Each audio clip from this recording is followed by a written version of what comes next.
Welcome. How you guys doing?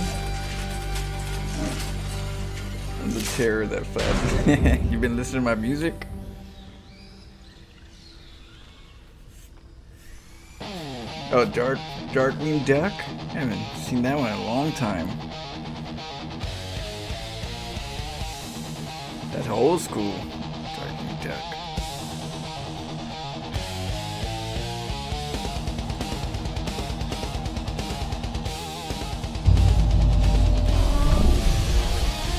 What up, P? How's it going?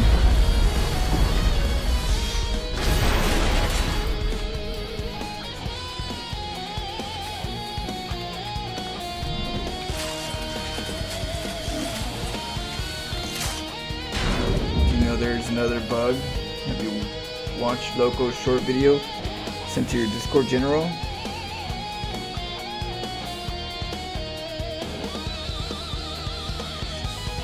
Let's...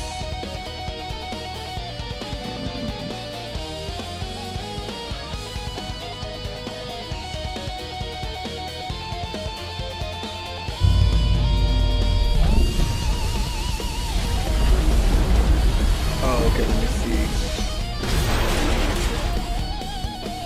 Careful though, if these links slip in, right? Suddenly the game becomes an absolute disaster. So far, this is textbook defense here for Max. He lost one Zealot and a Pro, sure, but they were mostly just stepping stones until the Adepts come out. Now, sorry, what? So I just backed up. How did one of the Zerglings slip? That's not a bug, though. That's not a bug, that's standard. As a Zerg player, you know where the larva comes at, and so you have to adjust your larva to certain areas. Like, say, if you're on one side of the map, your larva's inside your base. On the other side, you're on the outside of the base. So when you do larva, you set up the larva where you want it because of where the orientation is. I do this. I'm always conscious about this, but I usually do it up the ramp. Try to figure, you know, where the larva is gonna go. But yeah, this is normal. This is not a bug. It's not a bug at all. It's just bad placement is what it is. This is a very bad. This is not a good placement, you know. So you took advantage of the opportunity of having the larva pop here. I'm assuming the other one will pop here, or maybe two will pop here. If he lets the larvas collect, maybe both will be there. But yeah, that's just bad placement from the Protoss player. It's not a bug. It's an opportunity. You know? Opportunity.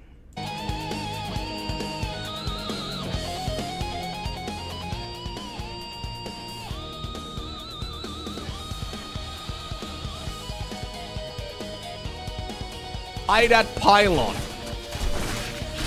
Look at this little cocoon. Okay, let me speed it up. How did one of them slip by? Oh, he popped out? Yeah, that's probably because two of them. It's kind of like the pylon pop out, probably. Where it's pushing it out because it can't fit. So it squeezed it out. Yeah, same thing with the probe pop out. I've just never seen it so tight in there to actually pop out a lane. But yeah, that totally makes sense. If it was that tight, that's how the game works. There's only one square in there. You know, in the game, there's only one square.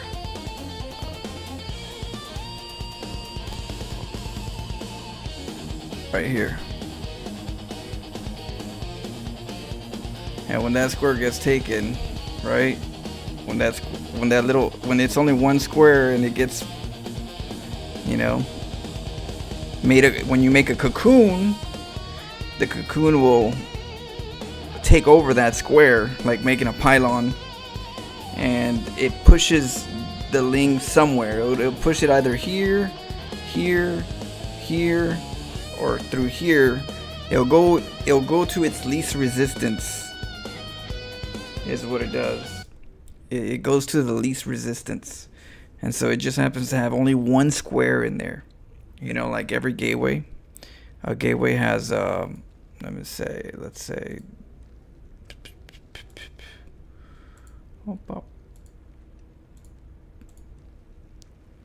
right. A gateway has several. I think it was like, is it 4? Forgot how many is it 4 and then 2? Oh yeah. Okay, so that's 4, and then this is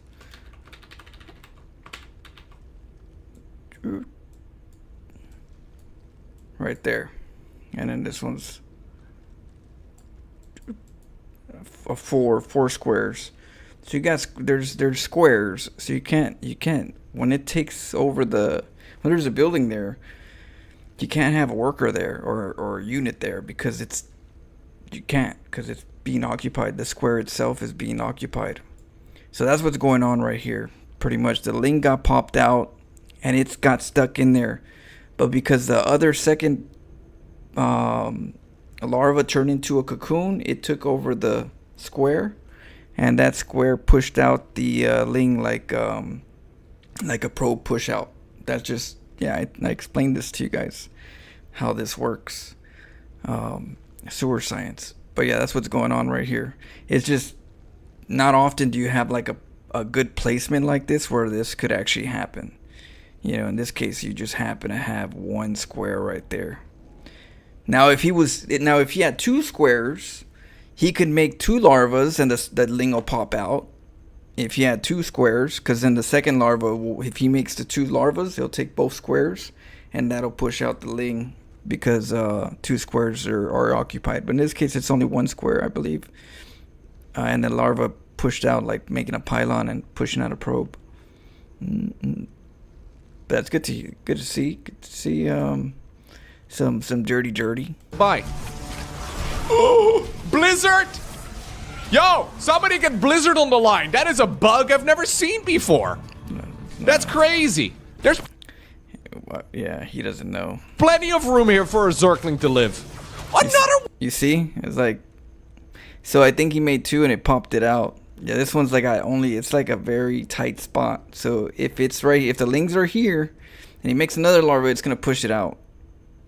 Because there's no space. There's no space. Like, it has to do with space.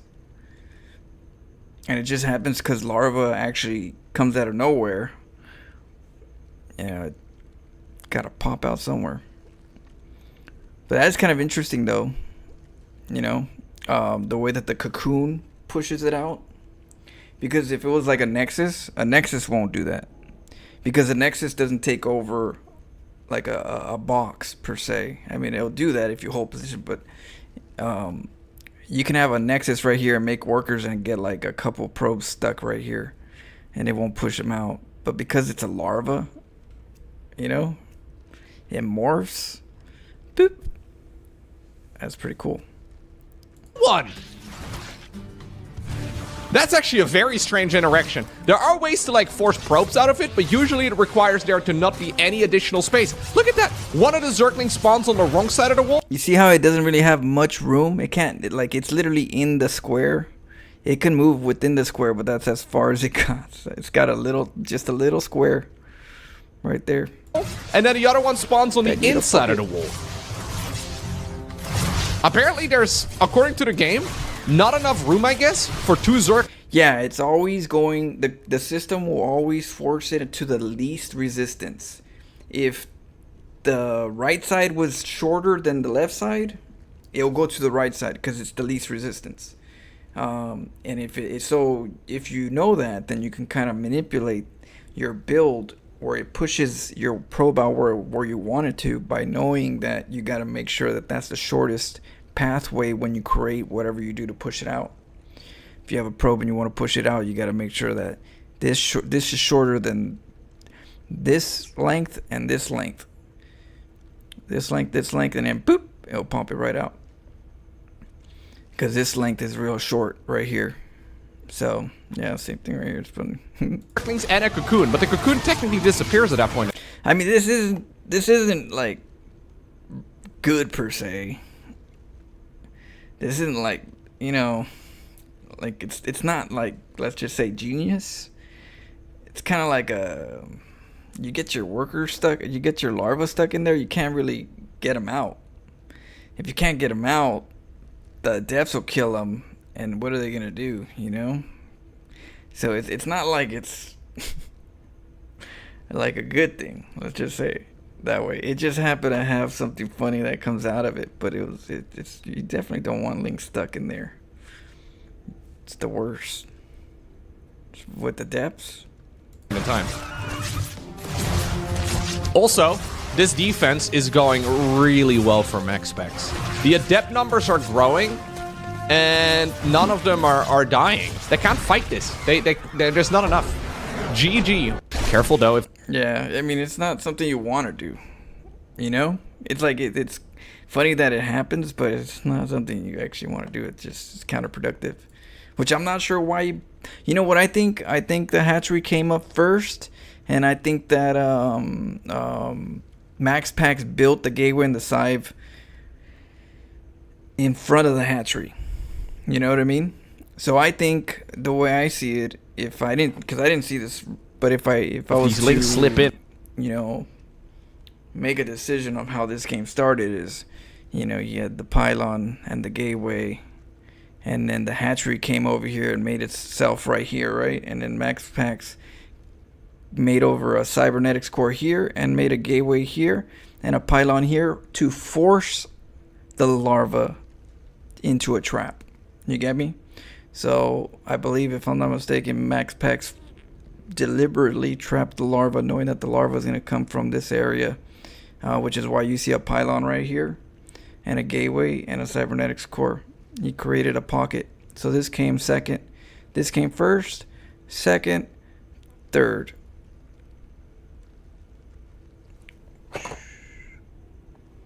Yep. in, right? Suddenly the game becomes an absolute disaster. So far, this is textbook defense here for Max. He lost one zealot and a probe, sure, but they were mostly just stepping stones until the adepts. Yeah. Good stuff, though.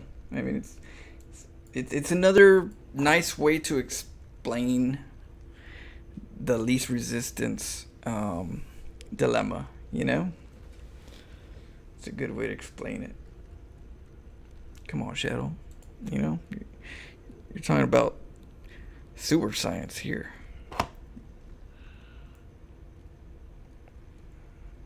Yep.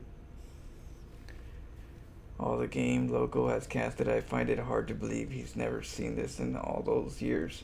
It wouldn't happen in this particular scenario very often.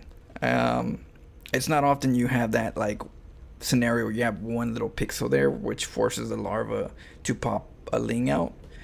But I know he's seen it with probes, and so he knows that the probes do it. He's just never seen it with the lings. And I've never really seen it with lings because you normally don't want to put yourself in that position. But then Max Pax forced that position, and it got so tight that it popped it. It popped it out. So it's not too often you see that, you know? The pro pops are more common. The funny part is that people don't know how the pro pop works. You know, like what is it? A lot of people only know one part of the pro pop. I'll give you an idea. I'll give you some tips.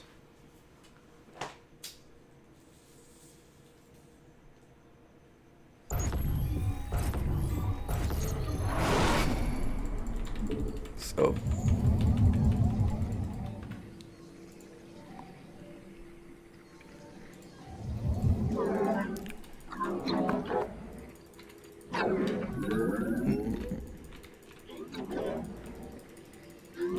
okay. How would we do this? Alright. So say you do this, right?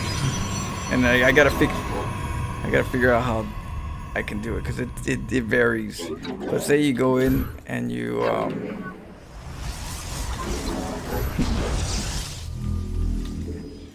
say you build the pylons like this, right?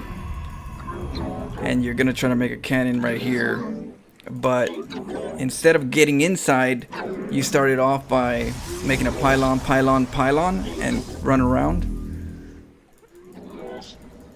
You know, see how it doesn't push out? Now if I put a pylon here,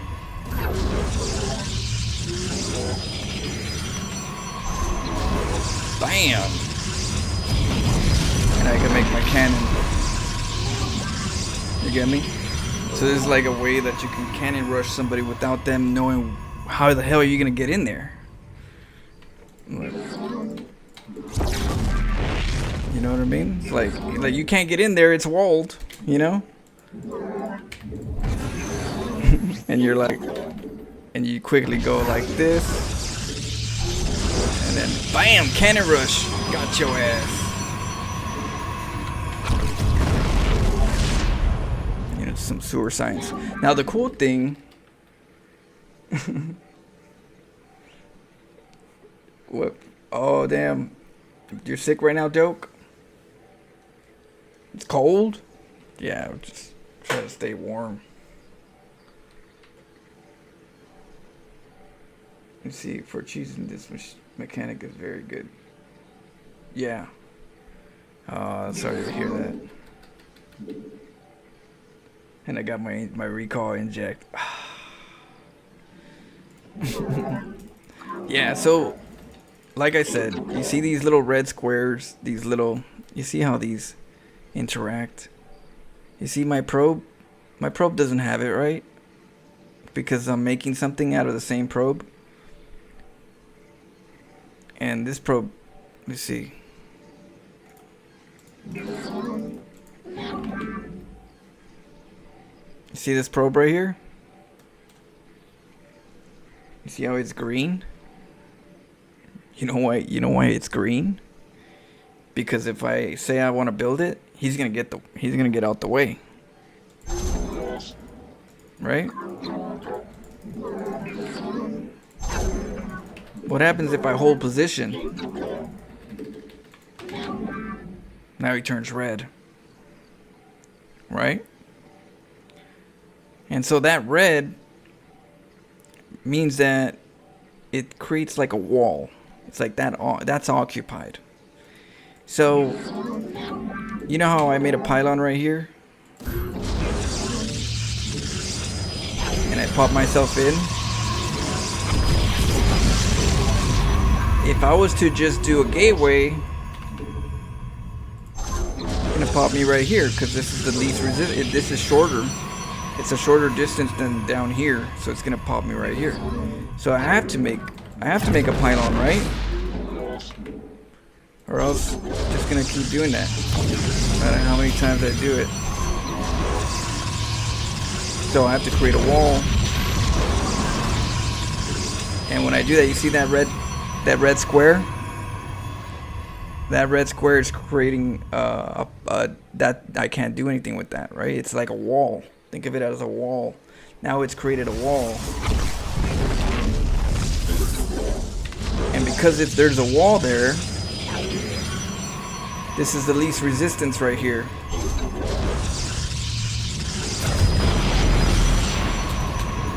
Right? So, now that we know that if this is not on hold position, it's green. But if I hold position, it's red. And the pylon is red. So that means that if my probe is here, it's red.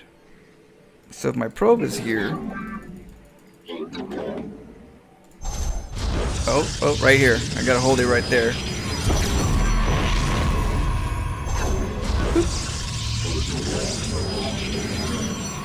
Creates the wall. Two squares are harder to get through than one square. So you can have a probe there and hold position, or you can make a pylon and then make the gateway to create the least resistance and pop in to make a cannon, or or to get out of the base if you're doing the base thing,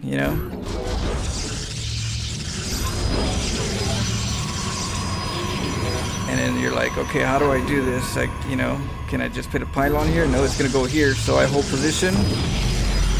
I just hold position right here,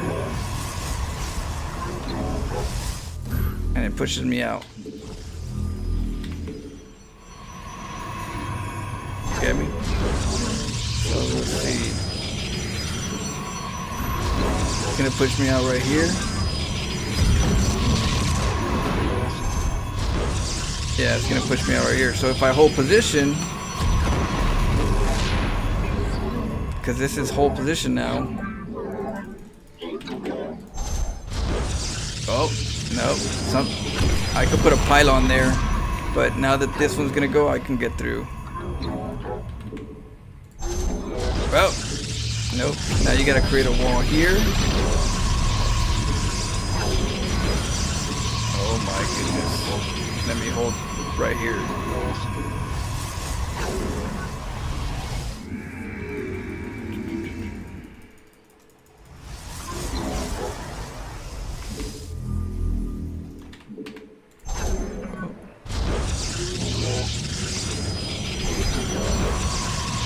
Okay, you see that? Create a wall right there.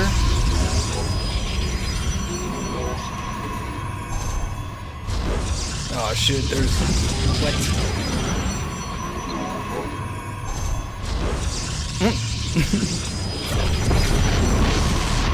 Let's see. Yeah. Your probe count is being downsized. Try to get right here.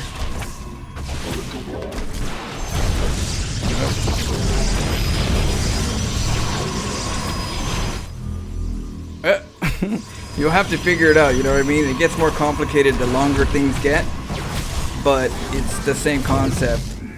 You can hold position and create a wall here, and then it'll go somewhere else.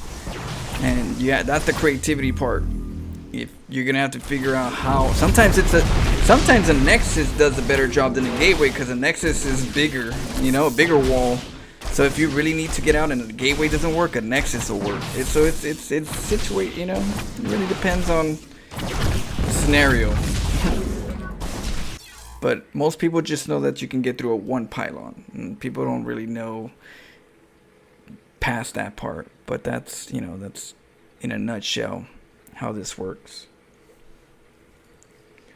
The longer it gets, the more complicated it gets to where the probe's gonna want to go and where the least resistance is. But you'd have to create least resistance by making walls, longer walls. But that's pretty cool. Yeah. Right here.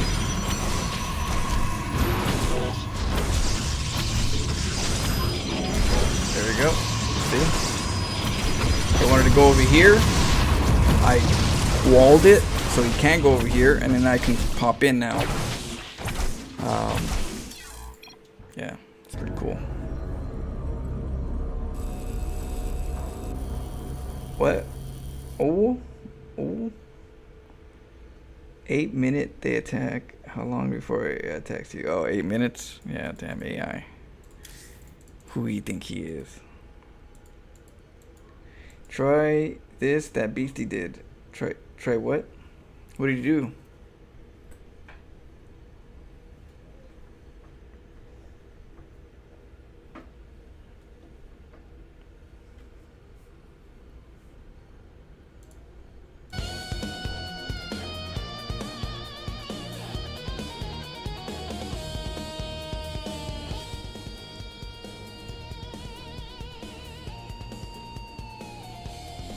Discord. In the general?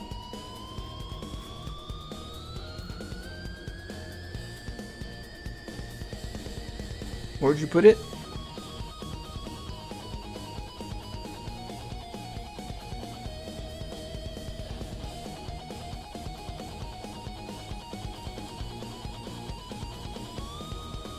It's in this chat? Oh, okay. Would you? No, goodness.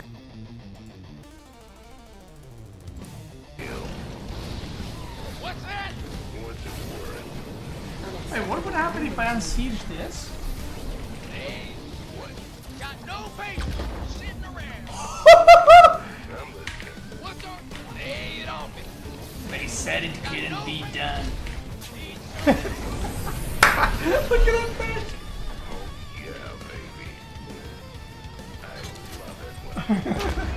Oh, because the two tanks, because they're siege, they push the tank out a little further.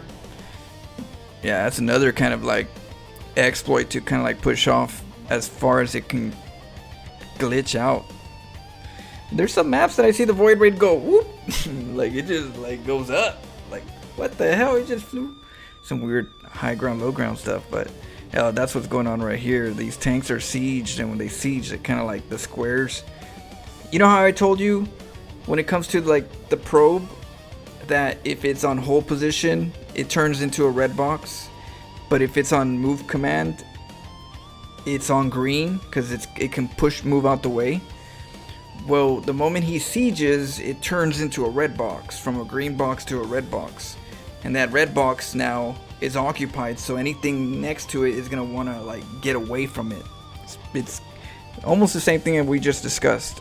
It's the same concept. Remember I was telling you about the probes and how they're red, and think of the tanks as the probes.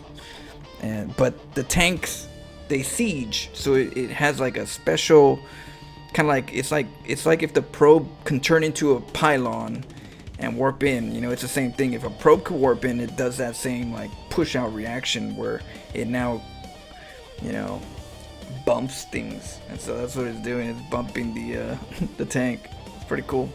I don't know if it's map. I don't know if it's a map thing though. I'm assuming this could be a map thing. Like certain maps were not designed in a way where this could probably happen compared to other ones, so I would have to see, but I kind of don't want to do this anyways though, you know. I kind of don't want my tanks far away from anything. But yeah, you know, definitely hard to take out. Definitely hard to take out. Back in StarCraft 1,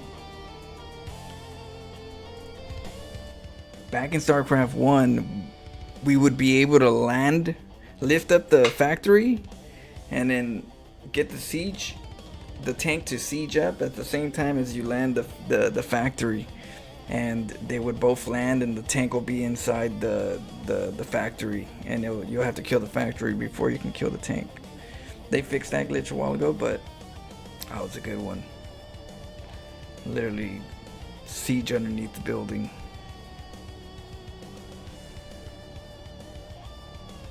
That's a difficult trick to pull off. It gets easier when you know what you have to do. Let's just put it that way. It's one of those things where when you know that you could do it, it's better than killing your pylon off if you know that you could. There's another way. The more experienced you are in it, like by practicing it, like I did, I was just practicing different setups. You can see the puzzle quicker. You can solve that puzzle quick and go, oh, there you go, I'm out. Because sometimes what if you don't have enough resources for pylons to create a wall to pop out? Well, now you have probes, so you get your probes over there, hold position like you would pylons, right? And then when you hold position, you don't have to build anything, so then you pop out through a gateway, and it'll push out because your probes are creating what pylons would create, those little red squares. So, you know, it's science. But knowing you could do it, it gives you an opportunity. There's so many games that I've won because I could pop out quicker than they think I'm trapped, you know? Oh, he trapped himself. Did I? No, I didn't trap myself.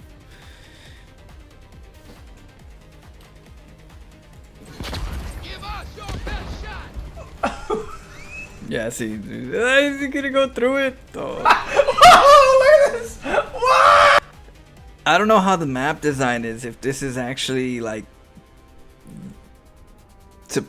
a wall and it's just visual, or if it's actually geometrically, you know, curved like that. I don't know, because obviously he's walking through it, right? So this could be like actually a long line, but it just shows like it's not.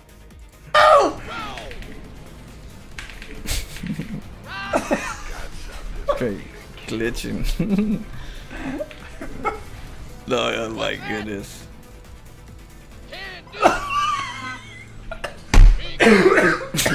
What? Roll it. That's weird. Oh man. Watch to the end. Yeah, that's funny. He went underneath the tank.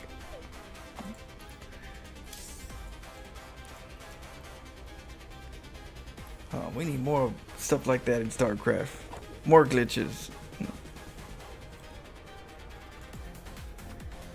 Let's see.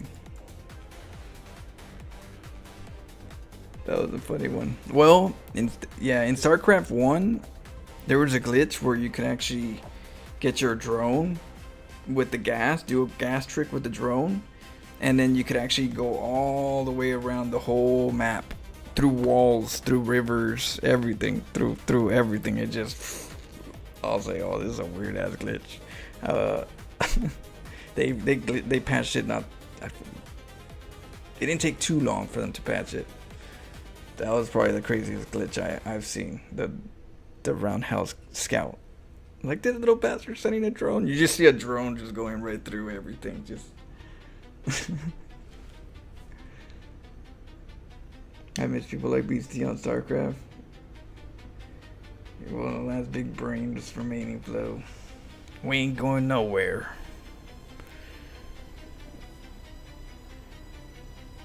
Yep, we're here to figure shit out.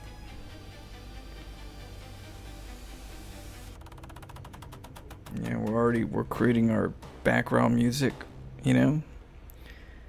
Some battle music. Trying to work on my thumbnails. You guys like my thumbnail? Is it, oh.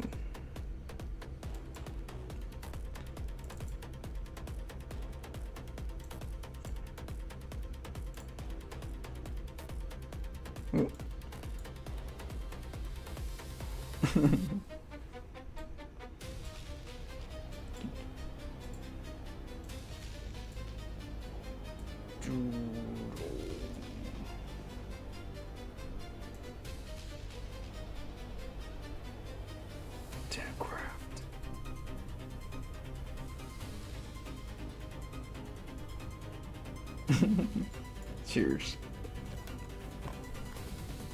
Yeah, it is that one. I got it from the Nun. If you look at the poster of the Nun, I took this part from it, and the fire, and I put my face. Yep.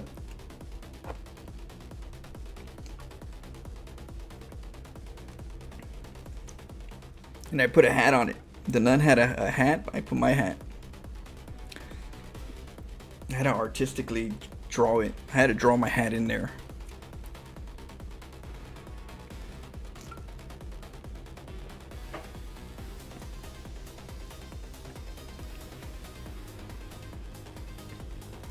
It's the good side, or the evil side.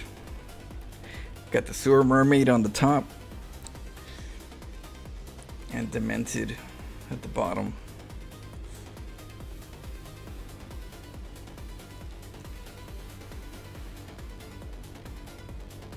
Yin and yang.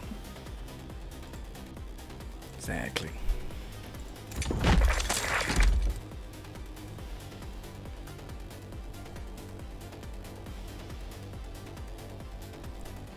We could even watch some WC. We could watch some of those games from the.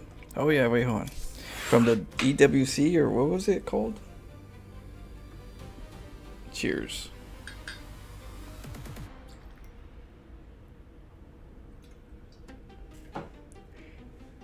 You know, it'd be more hilarious that on some thumbnails for horror games, especially scary one, put full screen reaction. Oh man, I'm gonna have to show you something. Do you guys have the link? If you guys have the link, we'll check it out right now. Bring it up. Send me the link. Cheers.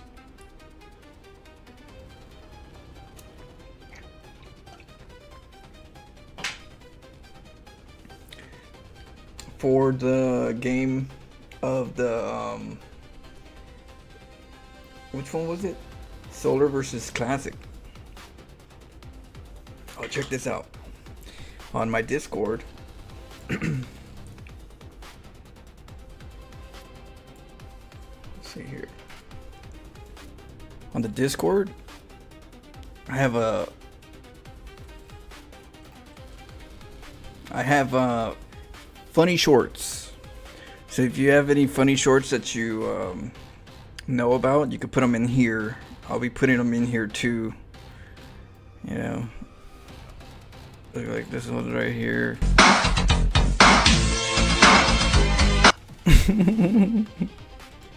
That's fucked up.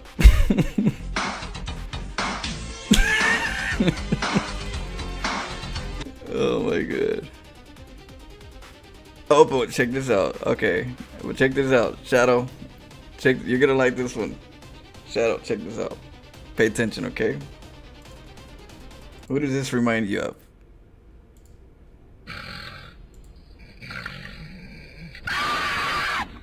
Where am I? What was that? Oh my god, I'm so sorry. I just had a nightmare. I had a nightmare. Where am I? What was that? Oh my god, I'm so sorry. I just had a nightmare. What kind of nightmare is that, right? Like, damn. Where am I? What was that? Oh my god, I'm so sorry. I just had a nightmare. That's funny. Look, check this out. Check this out. No, somebody hit my car. This guy's like, it's like, what happened? He's like, someone hit my car. Check out what he does. No, somebody hit my car. You got insurance? Yes. You got license? Yes. Where's he going? You got insurance? You got license?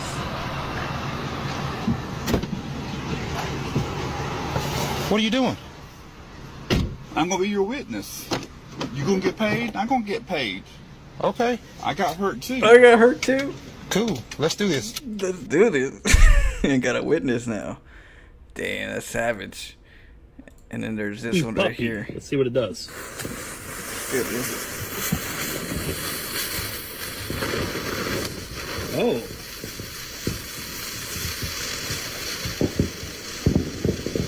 Oh.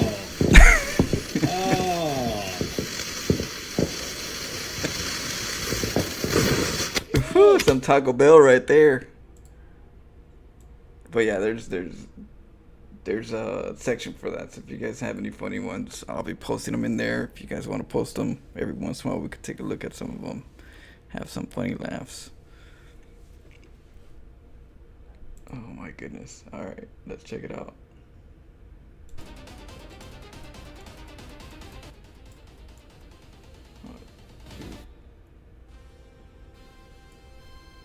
All right, check out the link. Is that it right there? All right, let's do it. Earn one. Oh, hold up. Let's do it on Firefox. What is it? Those bastards.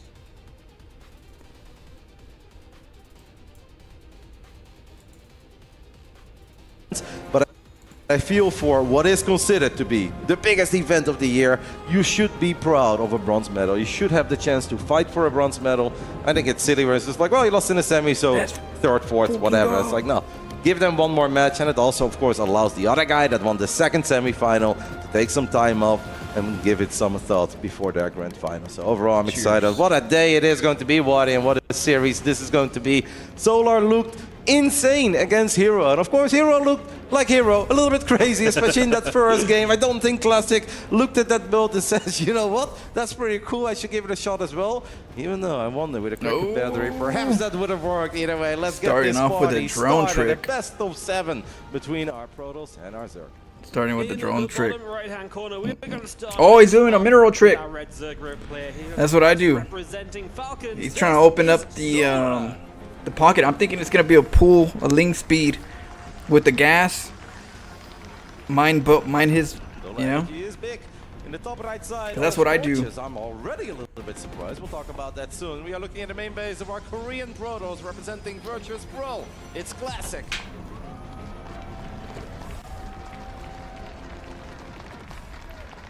Torch is a very spicy map, obviously, to kick off this best of 7. Solar. Oh, he's going for the to gold. take the gold in the center of the map, but he's going to take it Hey, on the some people need to check those because that he's gold. expanding towards Classic, but Classic is You always here gotta- anticipating oh, he saw this it. play from Solar. He saw Because it. went pylon gateway on the high ground body. Who the hell goes pylon? And he's building a fort. Oh my God, let's do it.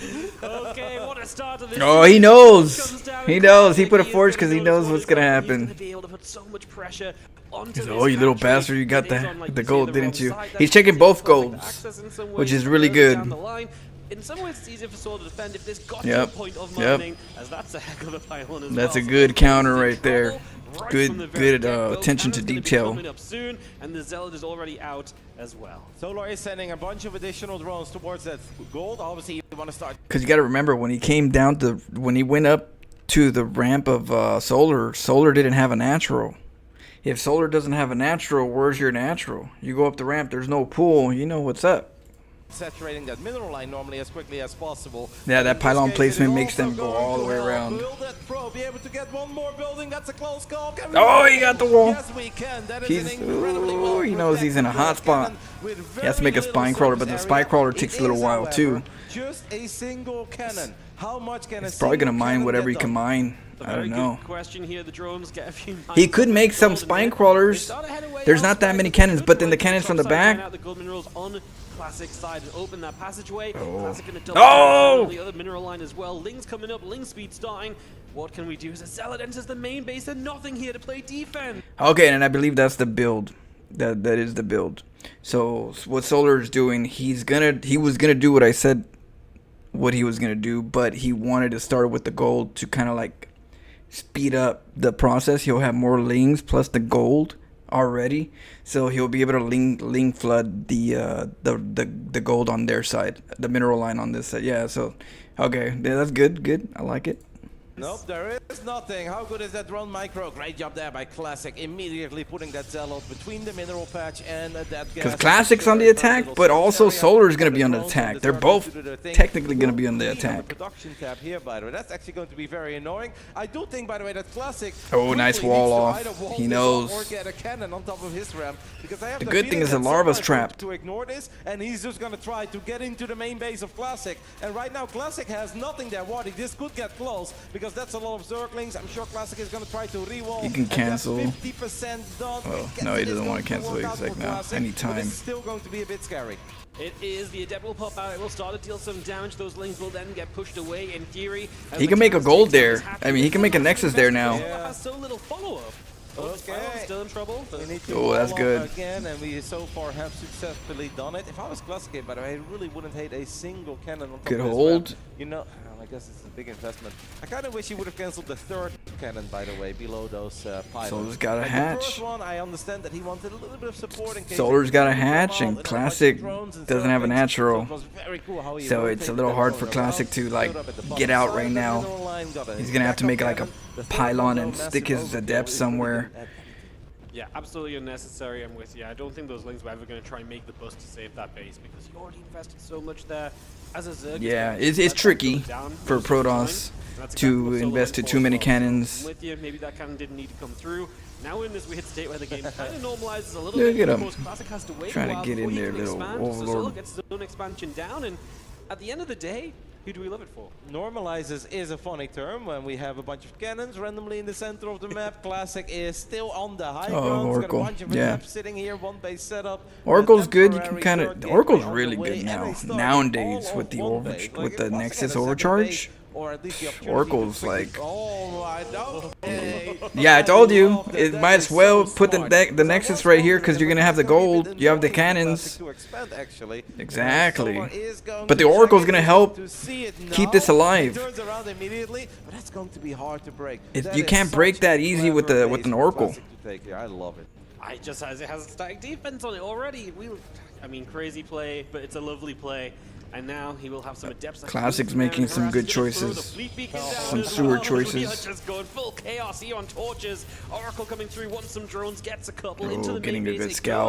goes. Spore is around. and He that sees Oracle that there's just no wants to layer take too many tech. shots, already low on the HP No bars. layer tech. Good Doesn't good get around. indication that there's not gonna be any Has Hydras anytime helps a soon. lot. But that No big mutas Hydra is anytime looking on soon. up. It is the So- second time that Solar in game 1 of a series is facing a 5-minute fleet beacon. He knows that he Later on, has time Hero to was mine a gold bit right quicker now. because that one didn't really start off with a bunch of cannons. He But has the even Oracle this to one is just very early, but I think it's a mega control the clever map play at the coming out moment. of Classic. To deal with Tempest, you need a good economy. Ideally, you get Corruptors. Corruptors Ooh. immediately. So what people Fleet often do is beacon. buy some time with Queens and stuff, but Solar just has a very little. This is a to good work map with. to- They'll to- see the recall go Oh, down. there goes the Very recall. important for Solar that he gets this scout and he will see the fleet beacon. That dirty He fleet don't even have a beacon. lair yet, Yeah, so he's good gonna fire stuff. that lair up immediately. For the It is Hydras. going to be Hydras annoying. I are guess not the good only against nice Tempest thing if you for Solar micro 'em is that right. Tempest are But not you get exactly known Tempest for their speed. for the They're not beginning, and then quickest you go units into in the game. Immortals, So Colossus, Tempest being thrown Storm, in the main base of Disruptors. Chronos, it's gonna So take a that's little what you while want to before do. it The reaches Tempest the is just to bottom of the keep map and your actually mining start safe. attacking those drones. The Oracle should be making Absolutely. stasis You want wards, some time here, right? Extra reducing movement, stasis forward wards, step, stasis ensure you're wards, ready so to that move the with Tempest could Solar, actually have and then, of course, some see how some you help do if they're with getting the weapons. attacked. Typically, just get So that they spire need up a and you know those some Tempests. stasis You can't wards have would be them poking away nice. forever, because that's when you get into trouble like we saw yesterday. Solar needs to make sure that he doesn't put his Spire in a silly spot, by the way, because if there is a world where he loses his Spire, he loses the game. I'd love to see it in the bottom left side of the National, basically where the observers are looking at right now. I would love that Solar is spreading a lot of creep towards this gold, because now the Queens have just a little more wiggle room to put some initial pressure Try on to the make sure that Tempest. there's no And what hatchery here. Solar wants is not to kill a Tempest, See if because he that's really not supposed to happen with Queens, but what he wants to make sure is that he either Spire's wants the going- Tempest starting. to defend this gold so it's not attacking his drones, or just to make He's sure gonna that one-shot. Classic is wasting a Yeah, lot of time. they're so Classic good at not really one-shotting. taking the bait. We do indeed see that Spire go down in the bottom left side. I like that call. Yeah, just keep it nice and safe away from where you're expecting damage to be. A couple of Ravagers trying to get some work done, hit some probes here. Corrosive File is good. And the No Queens get some good battery? damage as well. That other Tempest still nearby can definitely get some shots. Queens on aren't that good against Kind of Tempest. play this game of just- So Corruptors are gonna come into play right now At the same time, the Queens don't want in to a take little too many bit. Tempest shots, we'll lose the Ravager So there. we have to deal Transfusion with is the good, Corruptors. and that will keep said Ravager alive. And, Blings go to the so we're other gonna need side. something That's still to- a funky position for Classic to be playing from. to Extra keep gates our coming down, Tempest of course, but alive. not that far from the Spire being up and running for Solar to get those Corruptors on route.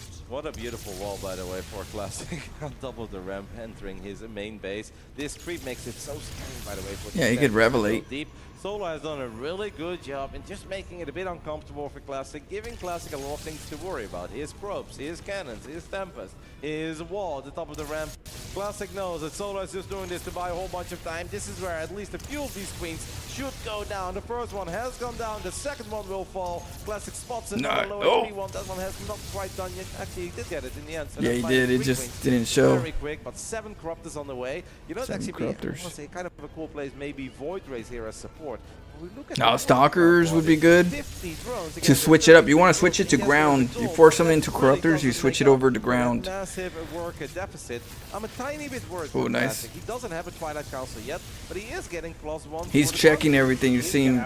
He sees the Spire, the Corruptors. He needs to recall or go back. Those Tempest not going to have a good time. We're going to hide them back. We're going to pull them in now, and this is where Classic Yep, has recall. to respond. He's going to drop the No. recall, but we will target one down. One of them there did not get recalled. It's going to try and run home. The Corruptors are Run! chasing game.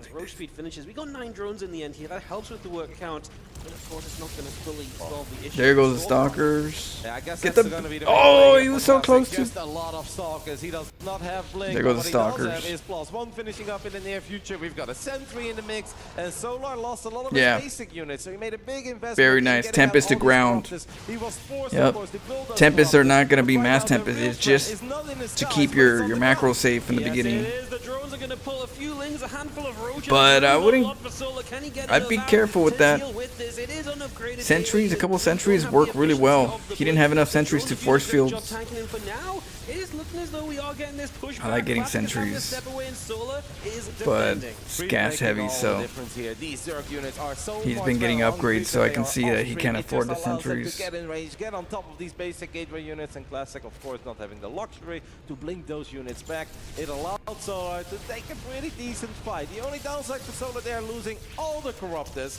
I still think most of the threat is obviously on the ground, not in the sky. But it is kind He of can't annoying. blink You don't 'cause he really have an didn't- answer anymore for these Tempers. But look at these Zerglings go. Classic is probably thinking, man, if I want to make something of this game, I'm going to need to get a Twilight Council. I think you another should drop it base. immediately, Wadi. Yep. I don't believe you can win this game anymore without Blink. Yeah, you no need longevity in Immortals this game too, without a Twilight because Council. eventually Now, Zerg will coming go down Ultra right now, this. Blink is gonna be They'll hit you with the efficiency, Ultra. way that play. Trade from here on out to the rest of the game. Ultra. If you can get Blink finished, there's a good chance we don't get to that point. A few corruptors have been made. The Tempers are not going to be a constant damage output now, and there's still an opportunity for Solar to break through onto this full base, perhaps. So that's going to be got classic Tempest. as Them well Tempests for are the next few minutes falling. here as that Twilight Council Not finishes. good. Blink starts and gets Chrono Boost. Feel like he's overcommitting a little bit Shield battery there, with right? a Tempest. You kind of was don't fine. want to do it that much because Tempests are slow. But it's just cannon. Yeah, this one They're good for is just so getting far you back. set up, you know, get your Not third. much on the south side. I'm very You got your worried Oracle for Classic in stasis, position. get It's your just, fourth. It doesn't look very hot. He has not done a great job in producing probes.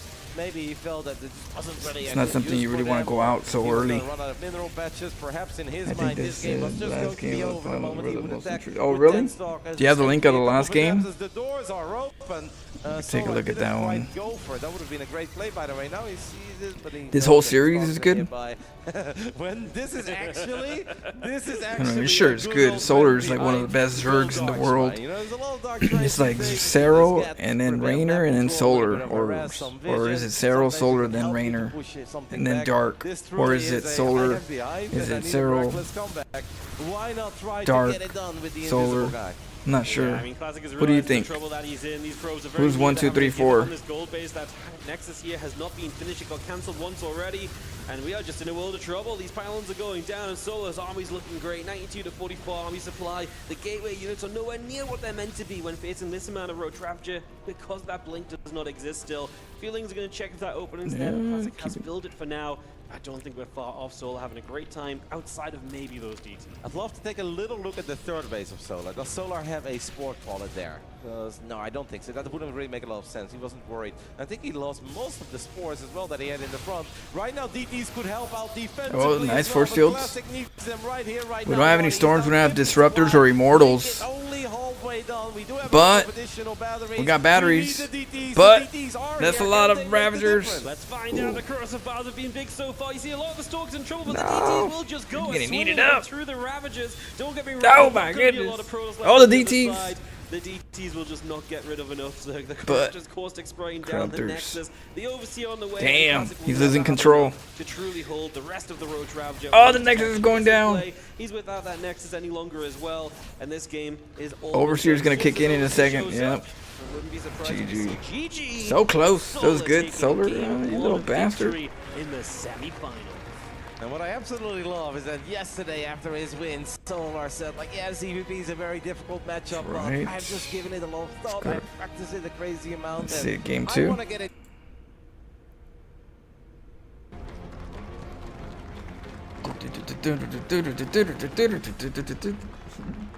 In the top left side, oh, of course, it up. Stephanie. We are looking at the main base of our Korean Protoss. He is down 0-1, but that was a very weird and unique game. Let's see if this one is going to be a bit more standard. Give Cheers, it up guys. for Classic.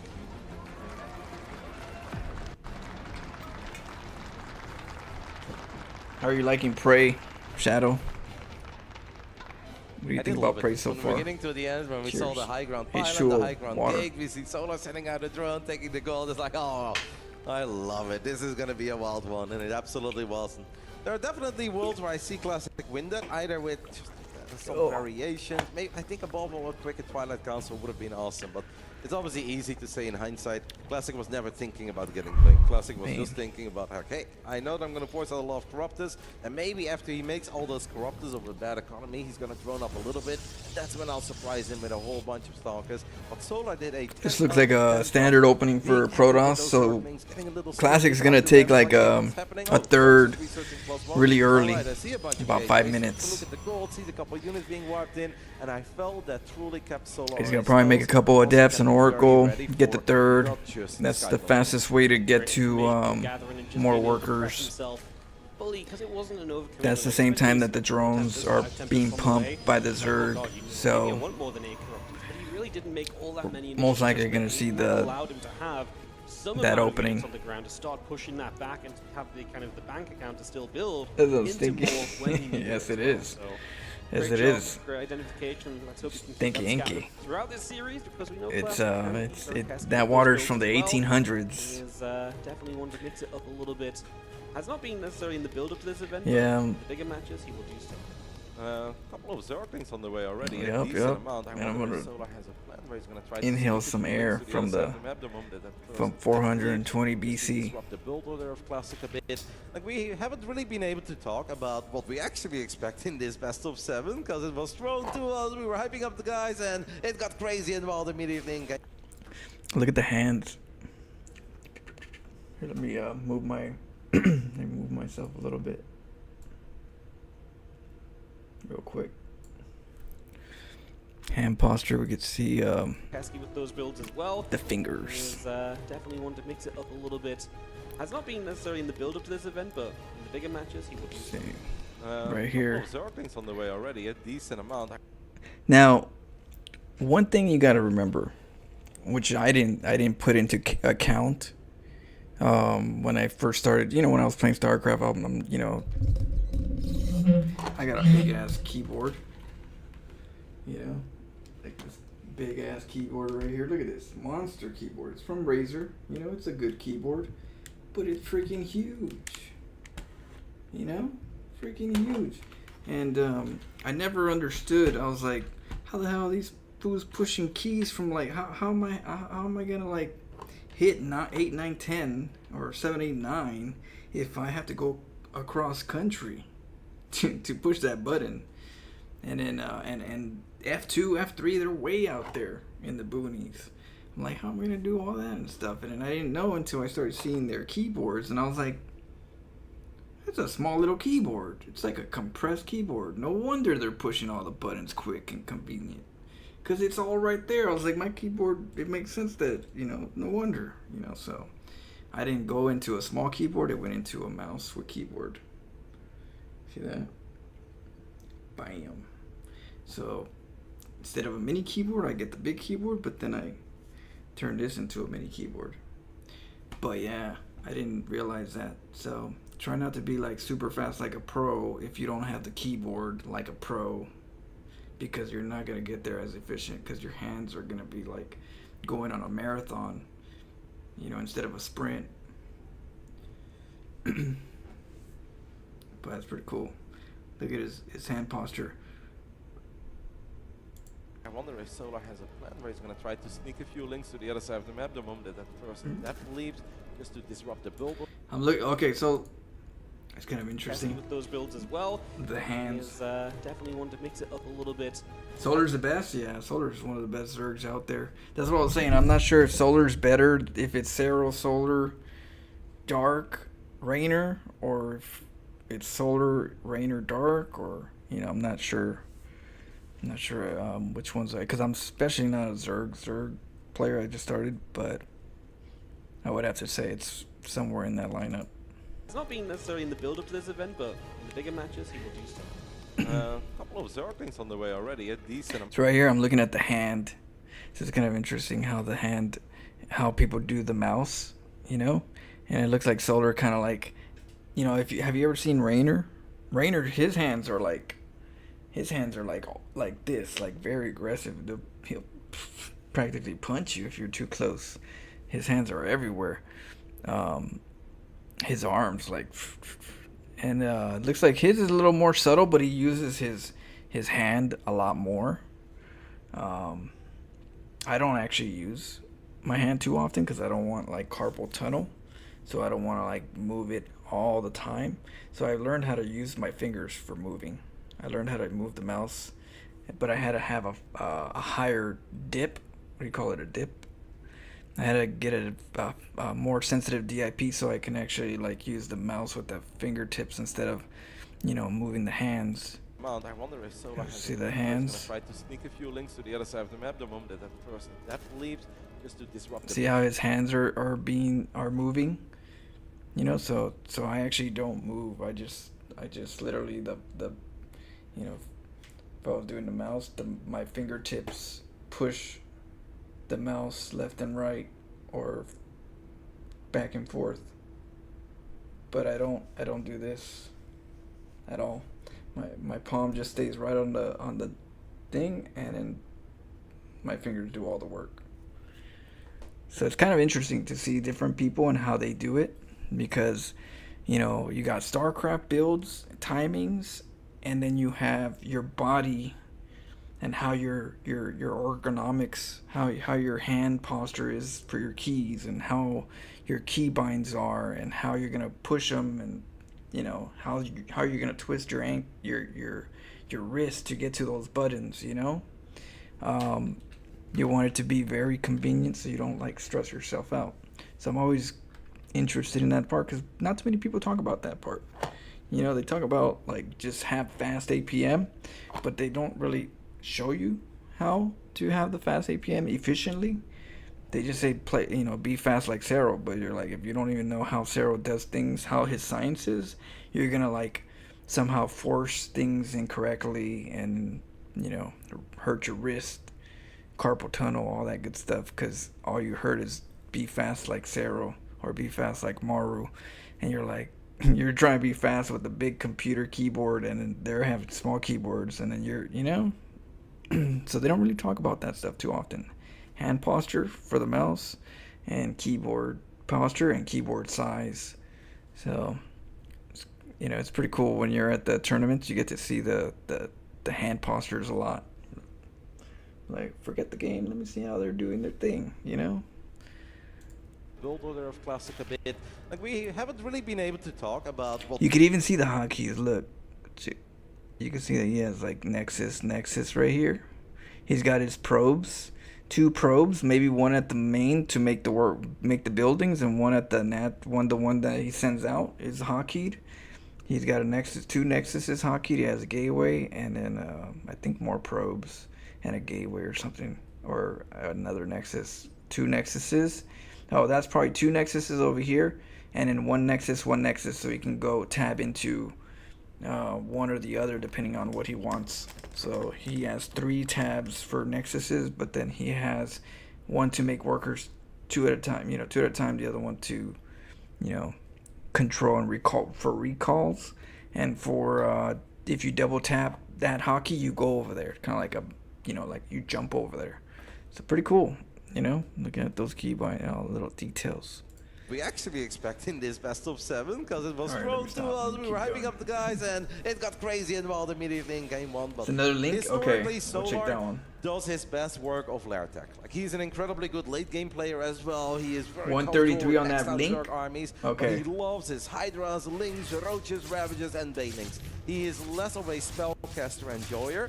Classic, of course, is known for his defensive playstyle, is incredibly good in controlling the late game Protoss army with those Archons, Tempest, Demoliship.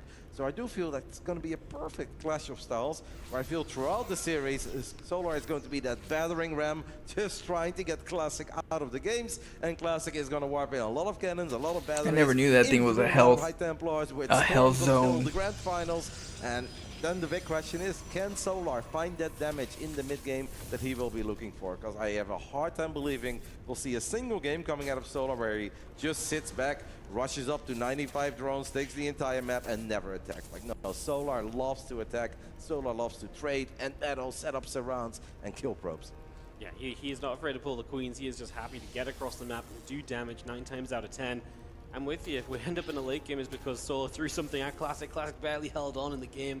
Resets a little bit from that, but this should be a pretty murderous kind of mid-game kind of series, which is frustrating for Classic because he would love nothing more than to play that latest style. First you gotta earn it, getting there. Yeah, That's a cancel. Oracle kicks him out. Get out of here. Oh, but he had to cancel the Nexus though, so it slowed him down a little bit. Semi-finals of the biggest event of the year. It's like, I get it. You want to get a few more links, but if we lose that, I'm not gonna say it's game over, but losing 400 minerals in minutes 4 makes it incredibly tough for your follow-ups. Yeah, especially against Solar, you don't want to be that behind. Trial Council is on the way, so we'll have that. Double Oracle going for that drone kill. Nice. This is looking. We're gonna lose the. Oh, he doesn't lose it. Queens do push these Oracles back, but only after 5 drones, and that to me is one of the weaknesses Solar has. It does feel like he's often over. Oh, if he would have known that hatchery is gonna be one to be taken. In his early game defense as a couple of the other elite Zergs out there. Curious about this probe, by the way. Is there a world where Classic will actually get a pilot and gateway? from the other side of the map, just to follow this up with some pressure. Solar will often lose Probably. a couple drones, and he will just immediately rebuild more drones once he's very happy with his drone count. From there on out, it is units, and he very rarely ever looks back. But 5 is too many. Honestly, 5 is too many. There are a couple Zergs out there that say the moment you lose 5 drones before minute 5, you should just leave. Well, that's something you can do on the ladder, of course, when there is nobody watching and there is nothing on the line. That's not something you'll ever do in the semifinals of a World Championship.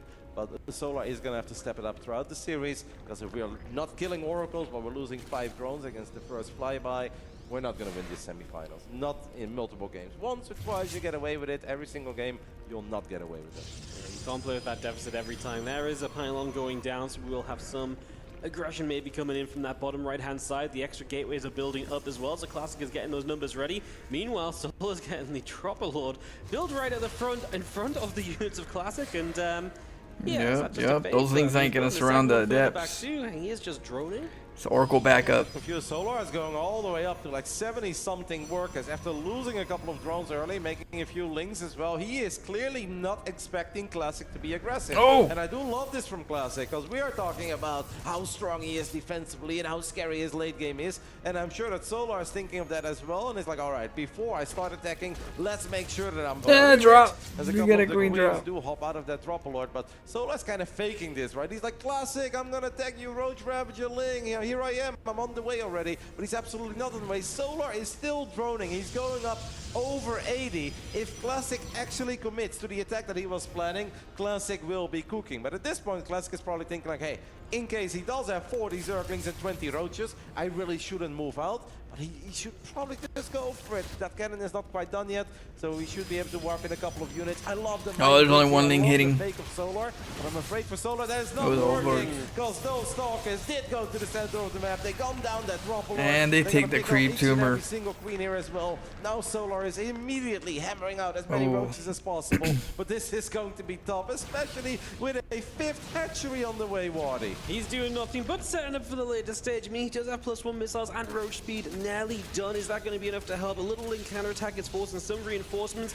Is that enough to distract Classic? I really do not think so. Classic is Ooh, so yeah, much pull available back, here. get on the Oh, door. down low, but he instantly blinks forward. He recognizes that there's not that much right now. Future Yeah, is full in, stasis but that's works. just not going to do it. These Stalkers are so much better than last game because they have that blink upgrade. They will get so much value here with stasis wards to fall back to, a reinforcing pylon nearby. Classic looking good. Classic is playing shit, this I'm with way up so here. much confidence, and can we really blame him? He got a couple workers in the early game. He knows that Solar faked aggression, so he's probably very high up on the drone count. He even sniped a hatchery in the middle of the map, and that's why Classic is confident. He knows all those little victories are adding up, and he's not just going to kill the 5th base, but he should be able to kill the 4th base here as well. That I'm like, hatchery why are you is looking at very me? low. With a few more shots, we can get it. Like, And well, if that's where the Classic battle's can at. honestly just go back. Right here, you don't have to continue attacking. It's 3 base against 3 base. That's always perfect for a Protoss. Let's not do anything silly with all these Stalkers. Yeah, especially because it's been a little bit kind of nasty. Some of the Biles have taken Stalkers out throughout this. He's maybe had a couple more losses than expected.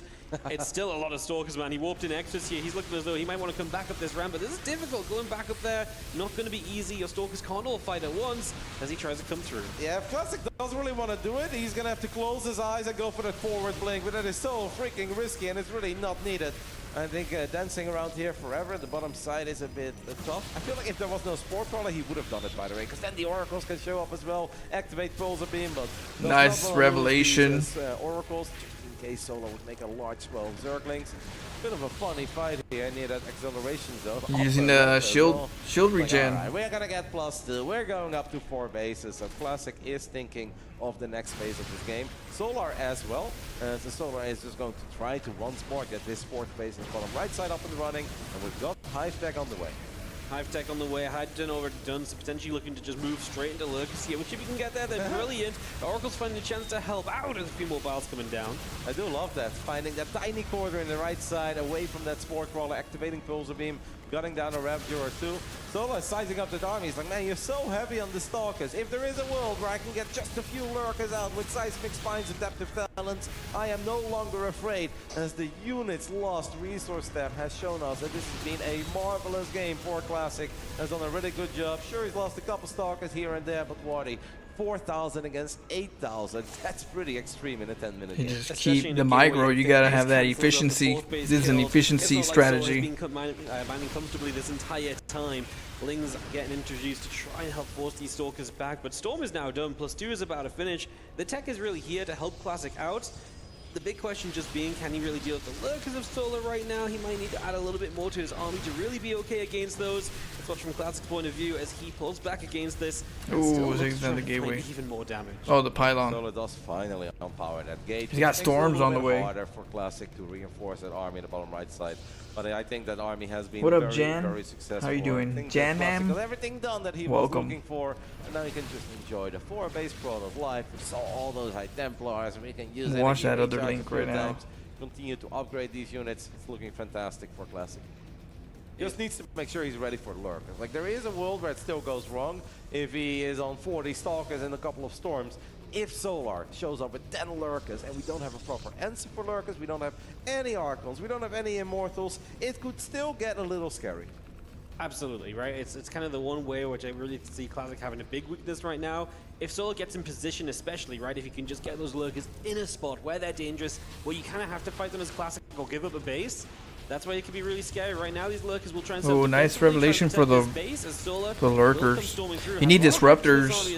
Tempest. There's a lot of storms available. It's just the High Temple haven't caught up yet. It's incredibly important Tempest for Classic that he disruptors. stays a little bit active with his army now. Not because he necessarily wants to find the game-ending fight, but just push back the creep and make it difficult for Solar to move across the map. The longer this game goes on, the better it will be for Classic, as Classic has been rich. He's got a 3rd Stargate, I believe, even on the way. The Fleet Beacon is done. We're going to need a couple Tempests eventually, as Tempests are a very reliable answer dealing with those lurkers. This is where Classic needs to be, and anytime Solar wants to come forward, that's where you storm him. There's really no need for Classic to run into those lurkers. Absolutely not necessary, but he does need to stay busy. Zero Crows of Wild trying to keep this army at bay. Nidus Network coming up, and extra lurkers coming through. These roaches dancing with a few stalkers, but the stalkers win that fight. Is Classic just able to stand on Solar's side of the map? Is so threatening, and it makes it so difficult for Solar to get into those abusive positions we're talking about. Storms here will be great if we come up this ramp, and Solar just going to eat them. Ooh, he's eating Templars. He's getting rid of a few of the High Templar. They are dying off, so if nothing else, that's a big win for Solar. Lurkers on the left side do not get close enough overall, but he does push this back and buy himself some breathing room. Imagine if those lurkers would have moved a little bit further forward. That could have been a disaster for Classic. Nice job there by Solar, because Solar knows that he can't play this game forever. The longer it goes on, the more disruptors. likely Oh, it is no. that Classic is going to have a perfect answer for those lurkers. Probe's not necessarily good enough. Tempest and Stalkers and a Zealot is good enough to shut down the first Nidus attempt. The beautiful thing about Nidus is, though, is that it's not always about can the Nidus come online or not. It's about keeping your opponent busy. And while your opponent is busy, they might mess up a little bit with that Stalker micro in the center of the map, or leave those High Templars unattended. Ooh, those lurkers. So far, Classic is doing a masterful job in making sure any of those crucial errors are not happening. And the only thing I'm missing, though, are these air upgrades, Waddy. If we're making this many Tempests, where the hell is +1 air weapons? We should have been at +2 by now. Yeah, that's a Revelation. Get some of those upgrades, get those Tempests helped out. Do you lose a hatchery in the bottom right-hand side, unfortunately. The Prism will go down, but the hatch going down is an even better trade. As just have Classic eating a couple of lurker shots, but overall has been doing very well against this. And again, with the hatchery going down bottom Trying right, to keep that base from being taken, keeping that just for a block. Base block. It's only been so close to him. And yes, he's kind of near being maxed out, but even getting maxed out, he doesn't have a good bank behind it. It's a rough scenario. Says, I'm nope. impressed though by Classic in this game, not just by the build or the choice and the execution, but especially the last 2 minutes. Knowing that this has been a pretty sweet game, but it could have gone wrong. If he just goes AFK there thinking like, I've got time, I'm just going to slowly transition, and Solar runs across the map, gets those lurkers in a spot where the High Templars were not quite ready to receive them. If Classic was forced to attack into Solar, it would have been bad. It's so easy for us to sit there and see everything and be like, Classic, you need to be active in the middle of the map, keep this army at bay, drop a couple storms, Use them make sure you Tempest. don't overcommit, but he did all of it. The man made perfect choice He's an after oracle, perfect though. choice, and I think he's getting closer and closer to tying this series up. Yeah, these Zealots are becoming a big problem, right? Just showing up, getting some tech, getting some drones. Now going to lose a base on this left-hand side as well, so again, Classic just winning all around the map. It's another Prism that goes down, but outside of that, we really are just doing great. Zealots again, Hydra kills on the picture-in-picture. Solar has a counter-attack, and that's the one thing Classic has to deal with, but if he wants to, he can just pull on back, and he's actually already recalled, so guess what? That's going to be a defense over here. He's done just as much damage as what Solo has done and more. Yeah. So Classic is feeling very, very good, chasing down a ton of these expensive units on the tail end of this attack. Solar is going to try once more to get his hands on that gold base on the right side of the map, but the moment that Classic picks up on it, there's really not a whole lot that Solar can do to keep this base alive.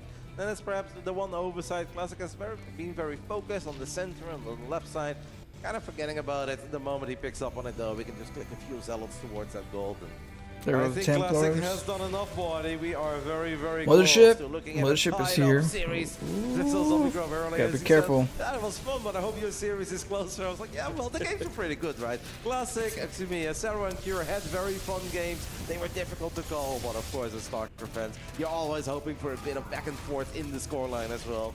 And it does seem that that is what we are looking at over here. As Classic now picked up on the fact that there is a gold on the right side and we can just warp in Zealots. They've got pretty fancy upgrades, +3 attack, +1 shields. Oh, Rico! Rico in the main base as well. And I really Force don't know field. what Solar is The gonna ramp. do against it. Force field the ramp. No, because Oh, he's you got to run up can't. this ramp, which is just going to get time warped as well, just to double down. And Classic, he's been enjoying killing Zerg main bases this tournament. He's going to get this one here. We are going to try and come up here as Soul, who basically has no choice. It's not like he has the freedom to play elsewhere on the map overall. Storms have been beautiful. They are going to go off them. The Corruptors, the Hydras, the Lurkers are not really in range. Classic just keeps pulling back, and Solar will exit this game with the GG. We'll check out the other game. Let me see. The other one is. Check this one out. 133. 133. Dang. That is definitely 12. This is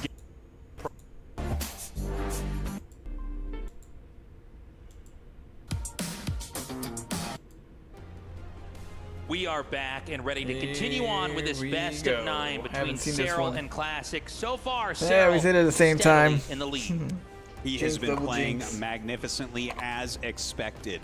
Classic Cheers, has Shadow. taken a couple of games, an off timing and a great defensive game with very strong counterattacks. That's how he won so far. What does he do now for the rest of the series? Because it is match point. He must win 3 in a row if he wants to be the new world champion. Which means he has to play perfect games over and over and over, and it just seems like the way the Classic wins is to get to the late game. But what if Cyril never lets him get there? That's a good question. But if Cyril isn't letting him get to the late game, Water. that opens up the opportunity for Classic to play his great defensive style and get to the late game regardless. We're going to be going into this match momentarily. Remember, Cyril just needs to win 1 game. So What? it's an extremely challenging damn. position. The further the disparity in score is in a series in StarCraft, the more experimental, the more high risk the strategies are that Cyril, in this case the leader, can try to pull off. So Classic has a very, very difficult Classic series made to it try to the navigate if finals. He's going to become the EWC StarCraft 2 champion. My man. But we've seen players come back before. We certainly have. There are some sick runbacks in the history of StarCraft 2. You know, this game has been out for a good 15 years now. We got our toasts and These guys are about to taste become that 15th year world champion. StarCraft 2 getting better and better every year, aging like a fine wine. We are so close to deciding who is going to be the Esports World Cup champion here between Cyril and Classic. Again, Cyril, if he wins 1 more, he's going to take it. Classic has a hard road up ahead, but it is possible. I know. Introducing our I don't know what players in happens. the top left. In the red, he is Cyril. I got a haircut.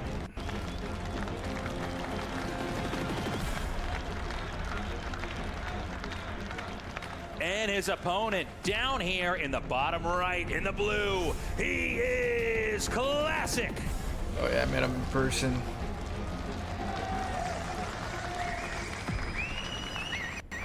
Good old Classic. Ooh. I'm very excited to see what Classic is going to choose to do. Yep, I got You know, skin cells whatever from he all does, the pros. all of his eggs are in that basket. I'm gonna Right? clone 'em There's later. no taking anything back at this point. There's no more experimentation. lab. He must play what he thinks will win each individual game. We should point out as well, there's been 2 perfect Overlord scouts. that identified what kind of game was going to happen here from Cyril. Early and he scout won hatch those first, promptly. pool, He had a gas, very, late pool, easy game. yeah. And so, you know, the Normal, Overlord standard stuff being macro. so spot on. So we're Can going for that Classic macro. even pull, you know, a curveball No off here? cheese. Can he really have a surprise opening? It feels like it's been pretty rough. He Straight had to the third. one where he basically forced his way through the Evo wall with the Adepts, And then, he did a magnificent job Class. killing drones. Classic's going But for Cyril's scouting's been very good. level I mean, 2 he's greed. really the quintessential god of Nexus Zerg, before in that side. He is able to survey, to identify, even if it's only off of a couple of hints or movement patterns by the units.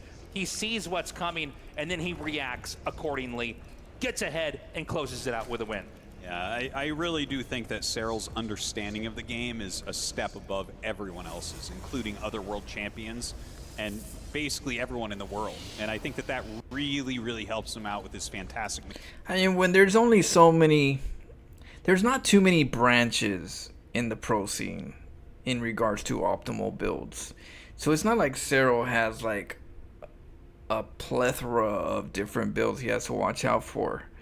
The meta every season has a dominant playstyle for each race. So you just have to be really good at that playstyle against that playstyle, because everything else becomes second, you know, second place in regards to like doing the best build. So it's not like Cyril has to do so much. He just has to understand the meta that's right now and have the fast hands and good strategies. But it's not like he has so much to worry about, you know. And you know, they're making it seem like it's more than what it is. No, these dudes. I went over there. I was watching Cyril versus who was it? Was it Stats? Stat? Yeah, Stat, right? Stat. I was watching their game in 2019 finals, and Stats did one build over and over again. I think it's Stats. Over and over, one build, all 5 games. I mean, there's not much variety for Cyril to have to like go through all the layers, because the game keeps getting patched and it keeps getting a bit dull on the creativity. So, you know, it's not rocket science. If you're fast hands and you got a good race, Zerg OP, Zerg OP, and you got a good understanding of how to play the game with good work, you know, good you know, hustle, you'd be really good. You know, he already has the best race of all 3 for patch wise. He's really good and very fast mechanically, and you have to have all 3. You know, sadly here Classic has 2 because Protoss is not OP. Mechanics. You really do have to either catch him out guard or simply outplay him by blocking everything he does, like Classic did in one of those previous wins. We've got the scouting probe checking to see if they can find the third base. It's going to be the Stargate, a familiar tech so far. I guess in general, familiar PvZ, tech. but certainly. We ain't so doing for Classic. anything By the way, unusual. real chance we don't have any of that hidden Robotech Artosis. Not too many options. The best option you We've got is gotta get that see, third you know, really quick once the if you Stargate want to play finishes, standard. the next couple of tech buildings are going to be laid out, and then we can basically identify what kind of game Classic wants to play. Yeah. He's going to Well, go that Oracle. Stargate coming up. I do third. expect to see the Oracle very quickly. It'd be quite a shock, quite a surprise to see a Phoenix or a Void race started. There's the I'd be Oracle. very surprised to see a This Phoenix Adept or a still Void just raid. kind of scouting around a little bit. It's not going to be able to pick up any damage as of yet. Just taking a tiny little bit of damage beyond the shields. And from here, like, you know, the standard play would be another Nexus coming up pretty soon. Yep. At the Yeah. 4 minute, I mean, 5 minute that's mark. what I think we're all expecting. It's the the standard Nexus. meta. Remember that a lot. I mean, pretty much we're expecting by the book play. This is like, you get the depths over there, you do a little bit of damage, then you send them back home, and then you have them protect the third, and then the third is taken, and it's like I said, there's not many builds that this game allows you to do at the highest degree. You know, this is the build. I'm sure we're gonna see this 3 times, maybe 4 times in the series. lot of these games, Cyril's been really good at sending an unusually large amount of Lings out and denying that. And I think part of that's because he knows that when the second Oracle's out, Classic tends to look for workers. By the way, we've got 2 Adepts coming through here now for a little bit of harassment. He's actually going to shade those in, and he's going to go for another worker. All right. And I think that's going to be all he can really get. Wait, one more maybe. Ooh. Forced the... Nice. Very good save there from Cyril. But in comes the Oracle now. So a little bit more drone damage, but a lot of damage onto that Oracle as well. And the third. The damage from the Oracle, you know, you're not going to recover from that. So it's hard, right? Because then the 2 Oracle will take care of the... He does. Nowadays with the Protoss, the Oracle is able to overcharge and get the juice to make sure there's no Ling floods. I mean, it's not practical for Lings to go all in for Zerg with this overcharge, because the Oracle can have enough energy to hold a big wave, you know, and it's very expensive for Zerg to hit this early with that many Lings. It's almost an all-in, or you're gonna weaken yourself very much. But the Oracle is gonna make it hard for you, because it's like it's got a bunch of juice. Does have the Adept and the Oracle ready for the small Ling, and that's the reason why Protoss is able to get a really early third. Pulls away immediately. That's why 4-minute third is very popular. 4-minute third is really popular because you can get the Oracles out, and that juice can just hold out for good. Because if you go Roaches, the Oracle will be able to kill those Roaches with a little bit of Adept because you have so much juice. If you go Ravagers, yeah, you're gonna get chased down by the Oracle. So you can't really move out with the Oracle being there with the overcharge. It's counterproductive. Might as well get a third and get more drones. And so that's the dilemma that becomes what we're in today, is that the Zerg has no choice, no creative early openers versus Protoss, because of how the setup is, that they have to go macro.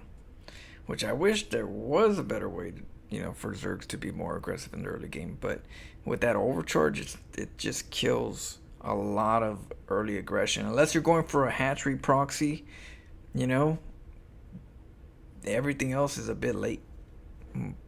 Evolution chamber here for Cyril being thrown down in the back of his base. The Lings are just going to be, you know, probing the outside of the base, trying to get any information. Are there any upgrades coming? Can you see any kind of units that are beginning to be gathered? And the Overlord Scout comes in and sees a Forge. And a Forge, basically, not often. in a game like this, not at this season. You're going to be invested in a long game, because otherwise there would be no need to make it. You need upgrades if you're going to have a Forge. You see a Forge extremely early on, it would be a cannon rush, but obviously that's not going to be this kind of game. Yeah, kill the creep, nice. You know, looking at how Classic's playing it so far, this looks like his very standard, very normal macro play. The same can be said on Cyril's side, right? He's getting his melee attack. Here's the Roach Warren still throwing up as he can. A few units here and there as he feels like he's not aggressive right now. But nothing too aggressive from either player. Yeah, because Zerg can't be aggressive at the third now at the moment. So Cyril's doing the right choice by not being aggressive, because you know you can't. You get punished by the Oracle, so might as well just drone, scout.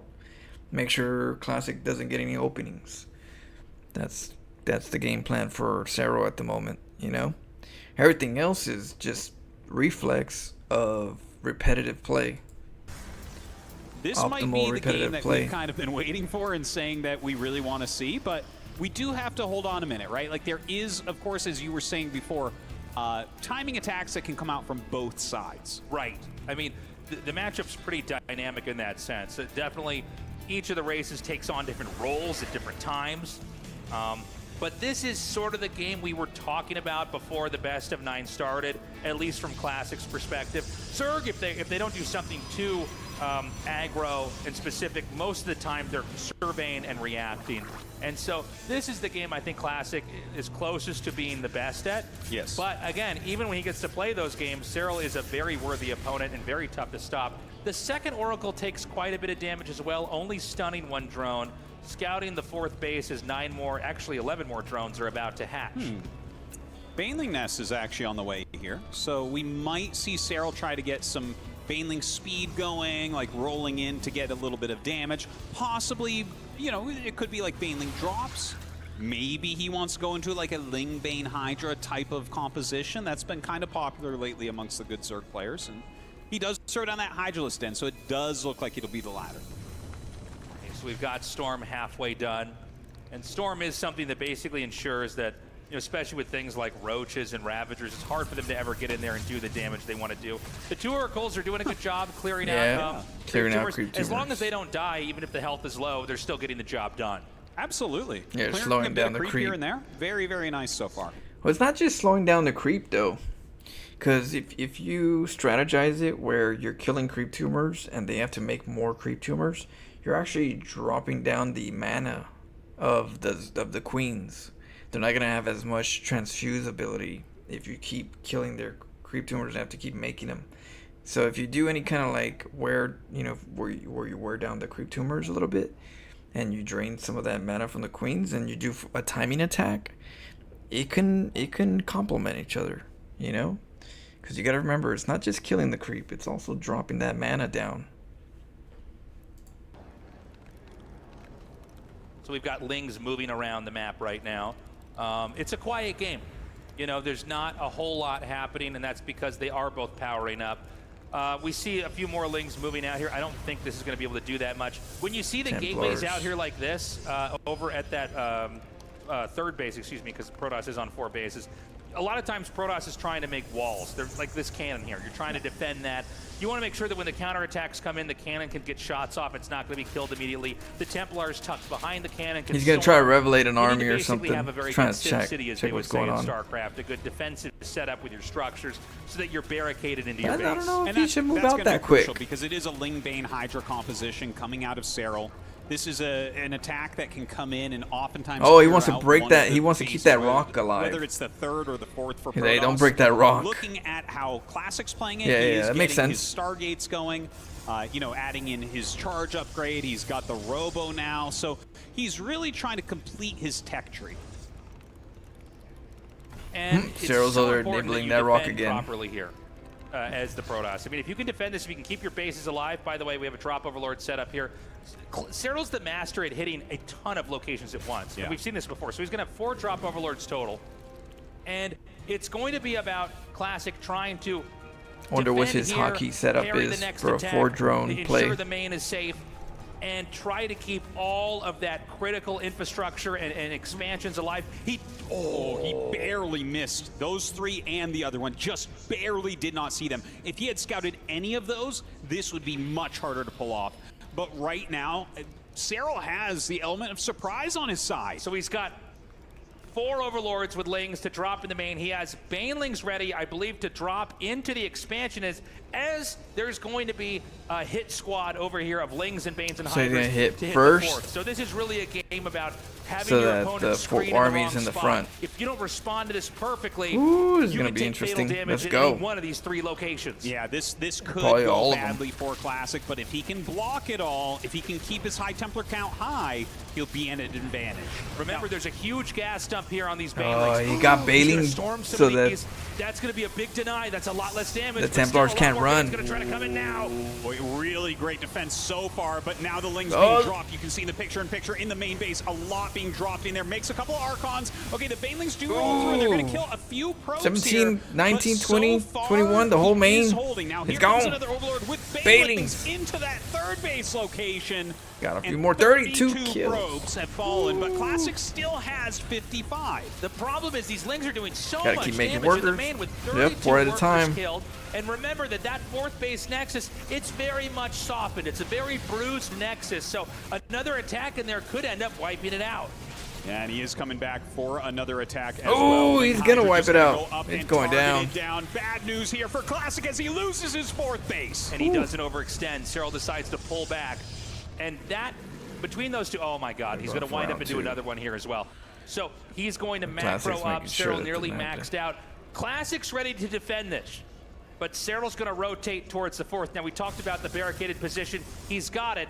Okay. Oh, there you he's go. ready for this.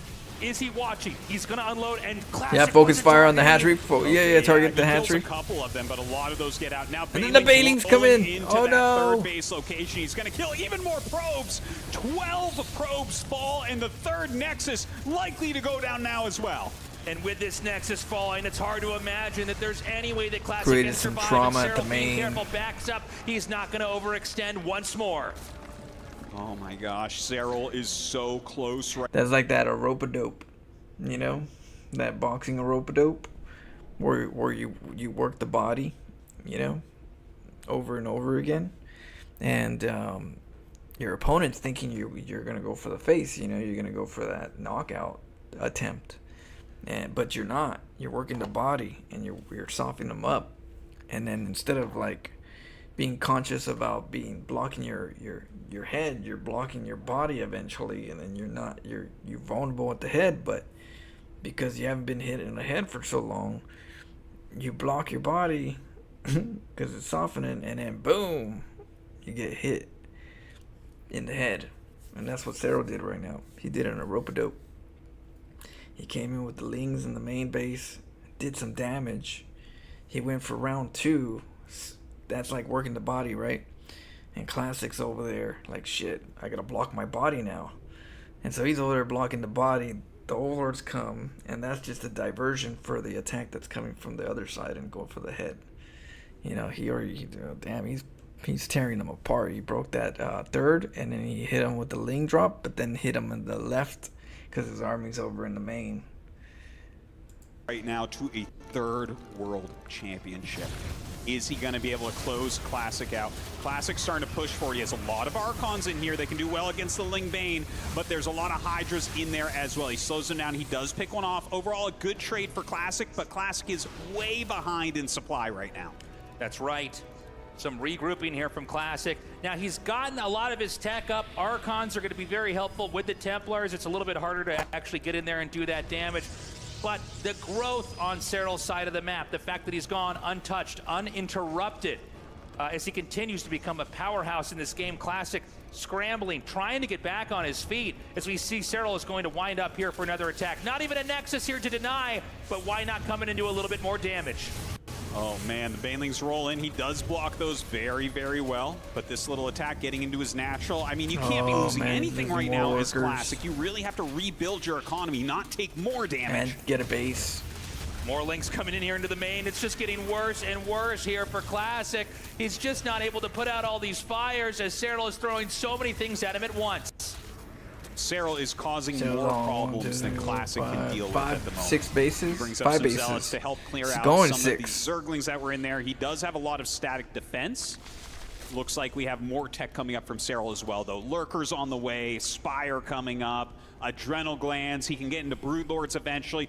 Not looking good for our Protoss. And this is a very good way to finish off the Protoss that's this behind, is you set up every kind of tech, and maybe you throw everything at the Protoss and then look at what they've got and go, okay, I'll make the units that counter that, and you close out the game. All right, Lurkers coming up to attack into this newer base. He has started another Nexus at the other location, but can he clear these Lurkers? The Lurkers repositioning slightly as he sees Classic trying to leave. The Lings are going to come in again. There's just nothing to defend. Any overstepping here by Classic is going to be a lot of damage eaten up over here. The Nexus denied once more. Protoss barely on 3 bases as we see Cyril hitting this location as well. Almost nothing left here for Classic. He might end up losing that base. It's basically the only place he's mining off of. Very few mineral patches in his main and natural left over. Yeah, that next is going go for a counter, but that's not going to be able to hold the Lurkers, though. Shimmy up here. There's no observer for the Lurkers. Position where Classic can't push through. He's going to try to do some damage, but the army supply is just so high here for Cyril. This is a Hail Mary play here from Classic. A lot of Side Storms going down. The Lurkers very, very clump, so he is getting good damage there, but I don't know that his damage he's surrounded. Lings coming up for the surround. Lurkers burrow as well. Classic letting out a breath there as he knows that his chances are just about gone. That's right. GG. Cyril has done it, defeating Classic 5-2.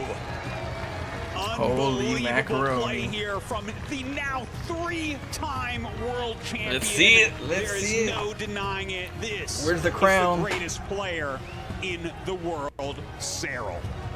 An incredible series there. I thought Classic put up a great I've seen him fight, do this in but person at the end of the day, you 2 could times. just see that Cyril was too complete, had too much of a deep understanding of the tricky stuff Classic threw at him. Seen Dark do it. Well Seen Dark get the crown. Rainer get the crown. Cyril get the crown. This was just beautifully done by Cyril, finishing Classic off and then with multi-pronged drops as well as an attack. There was nothing left for And, Classic to do. what's his name? He tried to counterattack, but Cyril was too Shoot, I strong. already forgot. An incredible series. Terran player. He has done it. He has overcome all odds. And he will now take his key and place it here and cement his place in history. Ladies Clem. and gentlemen, I saw Clem give it up for get the Cyril. crown. He like, is damn. your 2025 EWC StarCraft 2 World Champion.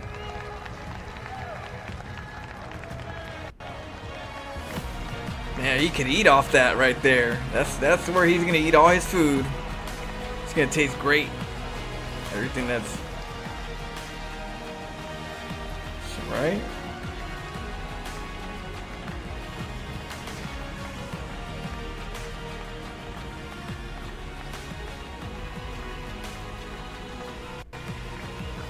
Even Hearthstone changed balance like that, so sure still. Wait, did Hearthstone play Cyril? I don't mind seeing Hearthstone in a game. Just get clapped. Cyril, an incredible performance. Once again, you are our world champion. 2 games, though, Classic took off you. We saw your heart rate soar to numbers that we haven't seen throughout this whole tournament. Did you ever think that you would not be standing here at the end of today? To be honest, after a 2-0 start, I was extremely confident, and the couple hiccups didn't bother me too much. 3-0. Glad to hear it. 5-0. Cyril, 3 years since you've been crowned a world champion. Your 3rd world championship title. Poor Classic, man. Classic's over there in the background. So close, man. I wish Classic would win one. Undisputed greatest player. Cyril in the did history win. Cyril of did good plays StarCraft. the last game. Cyril did some good plays. He did some good setups. F2, tell me, how does it feel? It feels absolutely fantastic. This is what I came for, and this is what I got, so it's the best feeling in the world. That's cool. honestly incredible. Now, He's so one humble more too, so it's question great for to you. have like 3 keys a StarCraft to choose god to add to your trophy. that's a humble Who are you person, choosing? you know? You can't choose Clem. You didn't beat him. You had to beat him to take his key. So who would you choose out of the rest of the competitors at the Esports World Cup?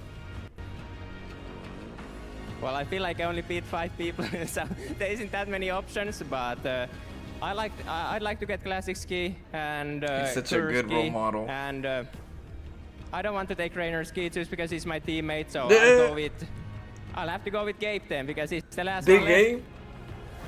He smiles. He says Big Gabe with a big ass smile. The king. You should be well familiar, Cyril, with how to do this by now. Hold your trophy high as I present to you the 2025 A little smirk on his World mouth. Cup StarCraft 2. Look at Classic getting burned over there. 3rd degree burns. He's like, oh shit, nobody told me that there's gonna be fireworks on my chair. I gotta get out of here. Nobody's talking about this, right? Champion! Getting sprayed.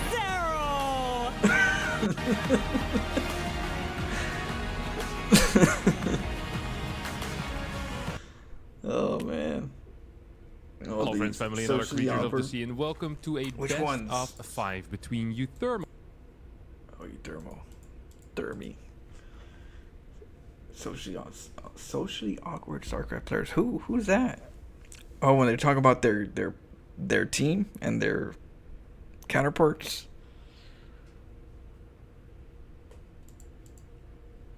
Alright, so it's like 12 o'clock. So I'm gonna put a vote. We're gonna do a poll. What to do.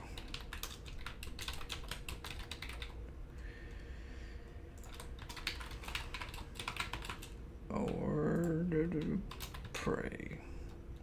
Alright, you guys get. We'll have 5 minutes. 5 minutes of chill time with the poll. Are we gonna play some StarCraft or some Prey?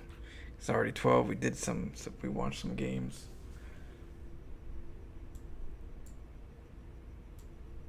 I'll let you guys vote. Yeah, StarCraft ladder. I don't know. I don't know if we have. Do we have enough people for teams? If it's teams. If we had the people, I mean, I don't mind if we had the people that are willing to play.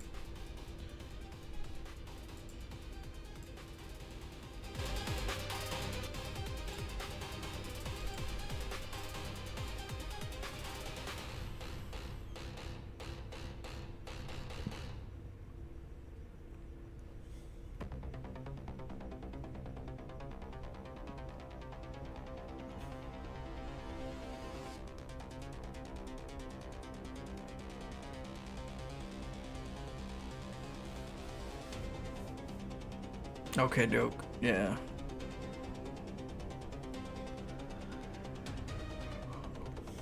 Take a shot real quick of water. Get a hydro shot. I mean, all top StarCraft 2 players seem to be a bit socially awkward. I think the only one that is not well, there's a couple that aren't socially awkward, I think, so far that I've met that I can definitely say are chill. One was Big Gabe. Big Gabe is always Big Gabe, and Rainer. Rainer's just a party kid, chill.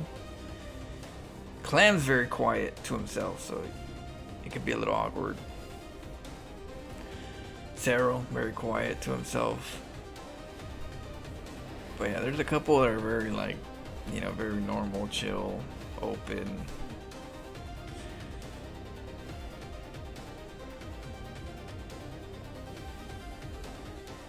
That's probably why they're good, because they're not socially experienced.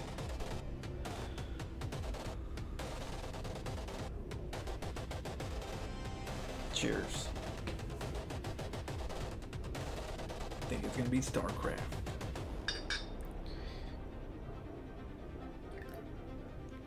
So this coming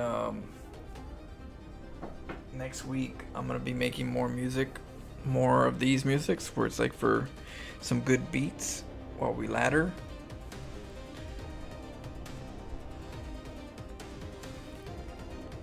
"15 years of StarCraft, shoot. Been playing StarCraft since '98. What, 27 years or something like that?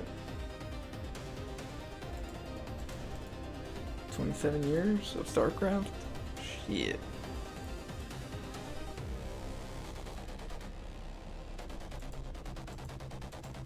It's a long time. Cheers. H2O, stay hydrated.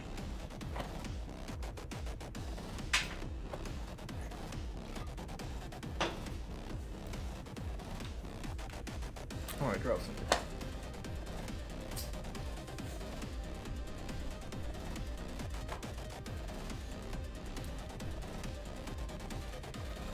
So it's gonna be almost. It's gonna be some StarCraft.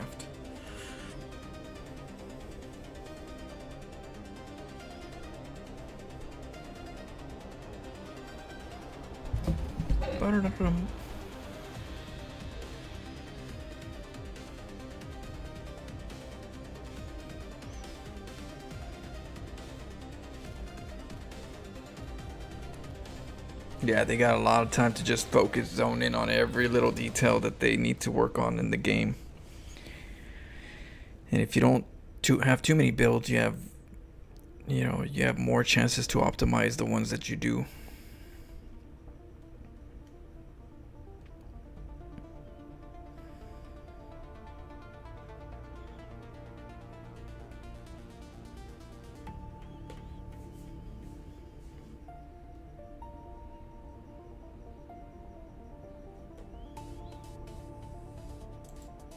Alright, StarCraft games.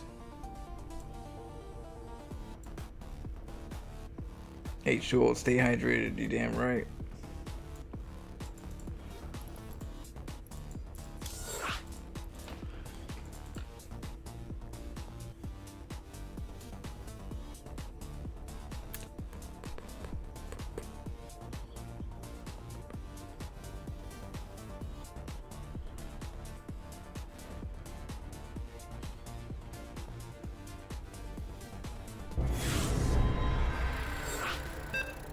That is, yeah. They're kind of like what, introverts. They're very they're very not too social.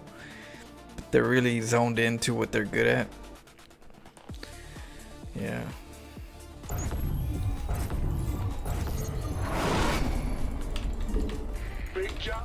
I mean, I do that too sometimes, but I lived in the streets. I was born in the streets.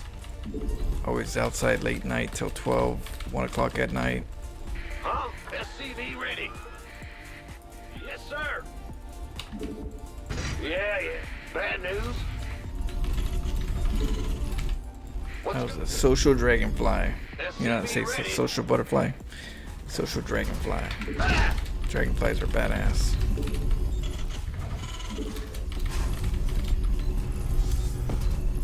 SCV ready.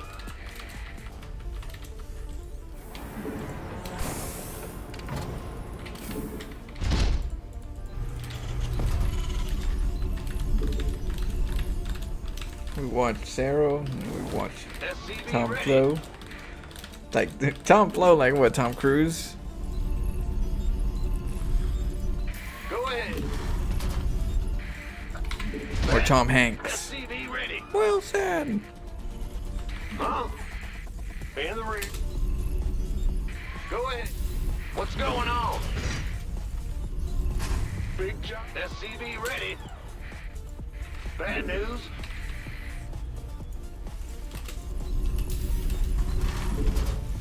Huh? SCV ready. Yeah, just, you know, I would definitely say friends don't let friends watch bad movies. SCV ready. So, just FYI, Fantastic Four sucks ass. Sewer Mermaid says Fantastic Four is ass. It's your dime. Just don't save your money. SCV ready. So, Sarah, what's your favorite color? Sarah, white? SCV ready. Well, Dang, you think Sarah was good, huh? go ahead. Big job. The Grim Reaper. Alright, let's go check what he's up to. On the way.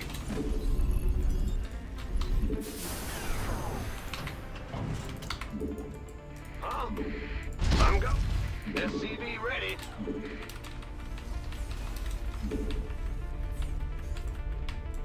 Death from above. Fair enough. Agreed.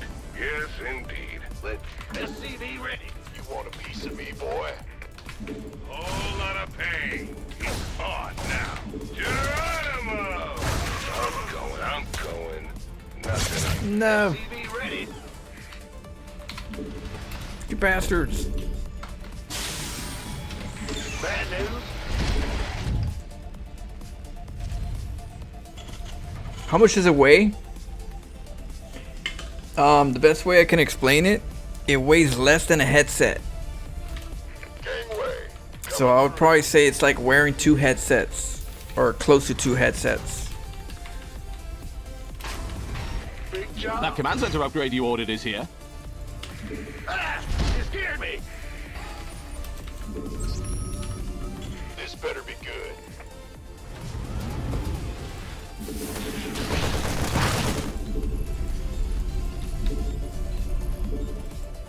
SCV ready.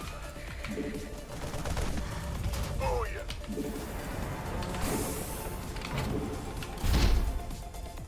SCV ready. Wait, you gonna give me bad news? SCV ready. Add-on is done. Doesn't that look fancy? Huh? What's going on? SCV ready. By the numbers, boys.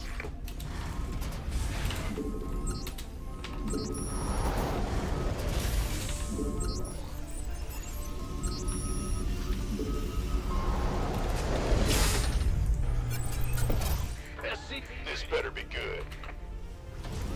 You gonna give me?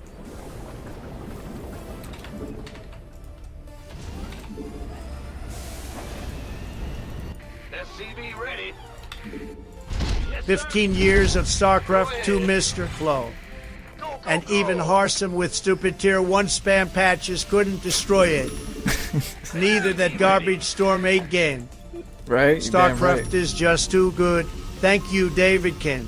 Fucking dope. Add-on complete. Oh, man. SCV ready. Been waiting on you. Cheers. Bad news? What's going on? Can't break us. Can't be stopped. This better. Big job, huh? SCV ready. Speaking of spoilers, I heard they changed the way of the story of the campaign. Hopefully, because that campaign in the beginning is ass. So I hope they did fix it. That was one of my one of the things I didn't like is that the campaign was just not like StarCraft in regards to like quality. So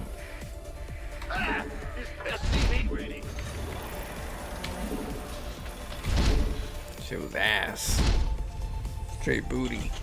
SCV ready. It must be made of proton Syrian tech. So big but so light. Yeah, it's like a headset. BDM, it's like a headset. Wearing a headset. Not a heavy headset like a normal headset. Because there's some headsets that are pretty heavy. I'm like, god damn, this is a heavy headset.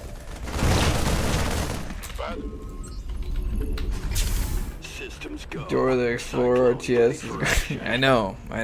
I wish it was good. I really wish it was, but it's ass, and I don't know why people.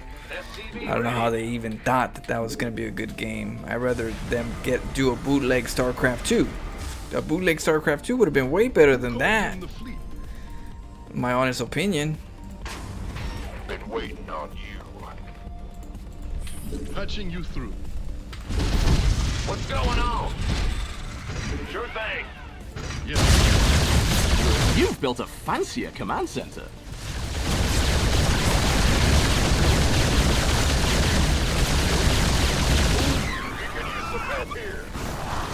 Add-on complete.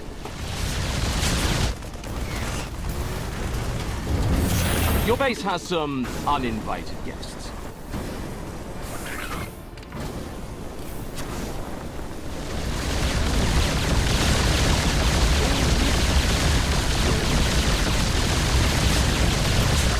Research is done. Let's hope you click the right one. SCV ready.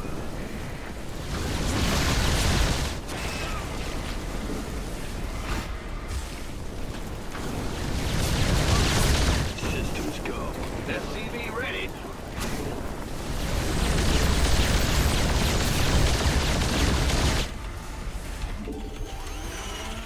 What's going on? Uh-huh.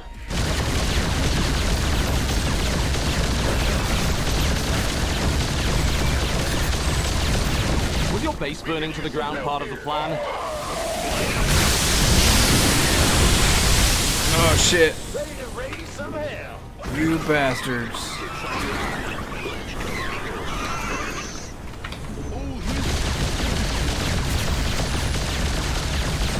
Out of minerals. Idle workers are so untidy. Ready to raise some hell. SCV ready. Ready to raise some hell. In our way. What is it? You hail? SCV ready. Ready to raise some Wow, you mined all those minerals already. Look at you. Mineral field depleted. SCV ready.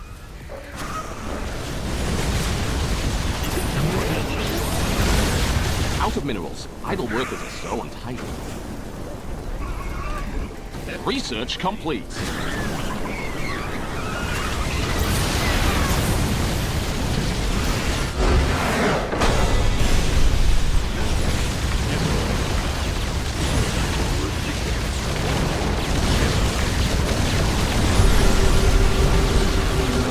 Yep, we gotta get out of the kitchen because it's hot in here.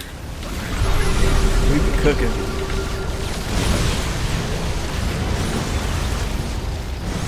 What up, Acronym? You just wake up? Cheers. Cheers to my homie Acronym. Hey Acronym, later on today when I wake up in the morning, if you want to play some Minecraft, we can do a little bit of Minecraft adventures.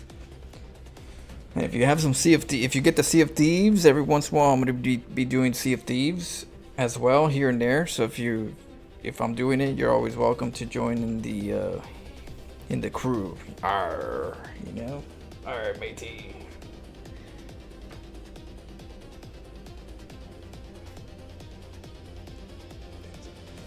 Speaking of Stormgate, I heard they changed the they changed quite that campaign was not good at all. It wasn't even you wouldn't even call it a campaign.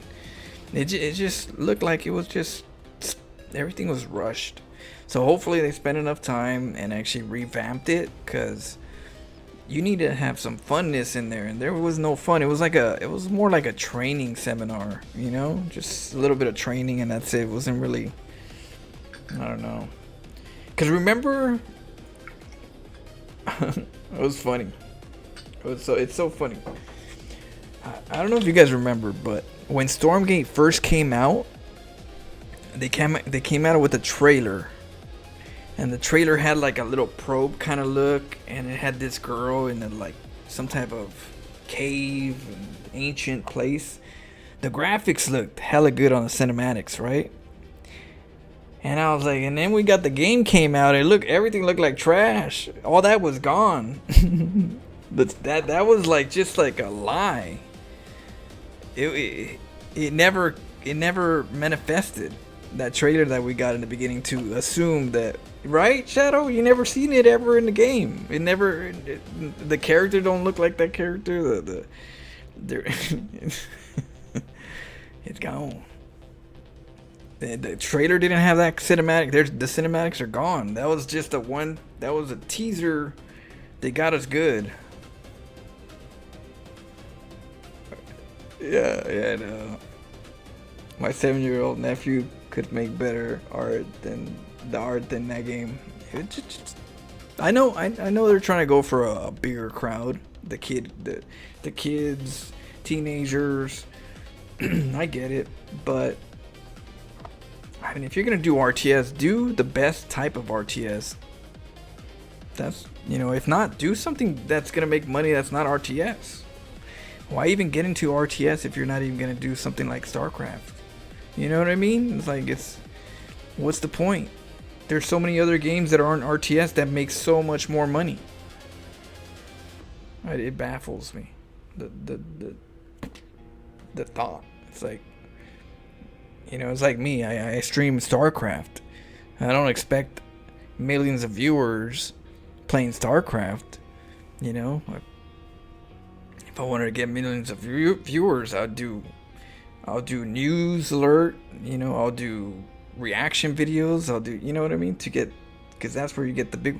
So it's like when you're doing RTS, go for the good stuff, go for StarCraft type of game. Don't go for like that mediocre stuff, or else just make Birds Part 12 or something, that'll give you more money. So I don't get it. It don't make sense. That's why they're over there like trying to get funds and they can't afford it. Their money budget is not very good, but then they got a building over here in LA, which I don't even know if they still have it, but if they do, why do they have it there? It doesn't it doesn't make business sense. But yeah, that's their drama. Cheers.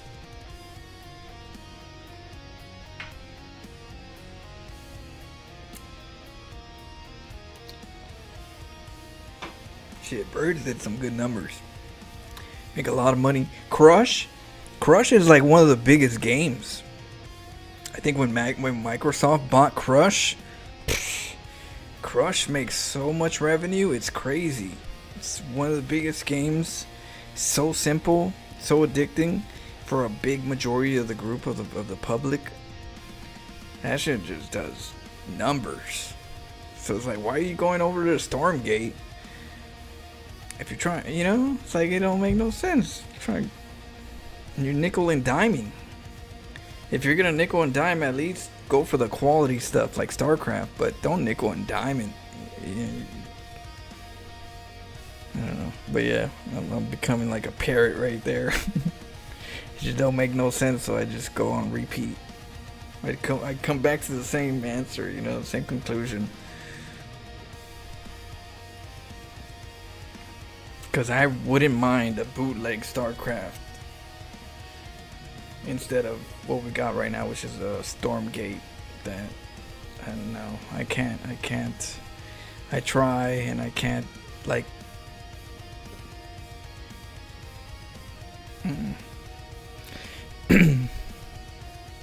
Do you think Mothership will ever allocate money to release StarCraft 3? Do you think Microsoft will ever like? Well, so right now what's going on is that there was a couple of companies that wanted to buy the rights to be able to like make a game, a StarCraft universe game.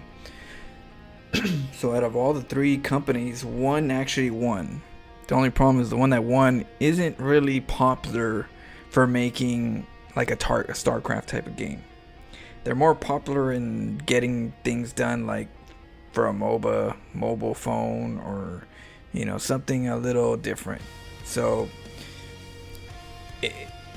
I wish they're gonna come up with an RTS type of StarCraft 3 eventually.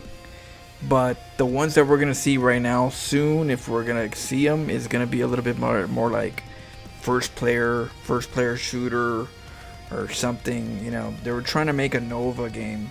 They were trying to make some. There was a project that they were trying to do, and it got booted. And I'm assuming they're trying to like remake something similar to it. So I don't know if we're gonna actually have what you think we're gonna have, like this, like what we have here. This format, it might be a different format. They play gachas, and I absolutely hate Nexon. Freaking Nexon gotcha games. Yeah, gotcha games, pretty much. Sons of bitches.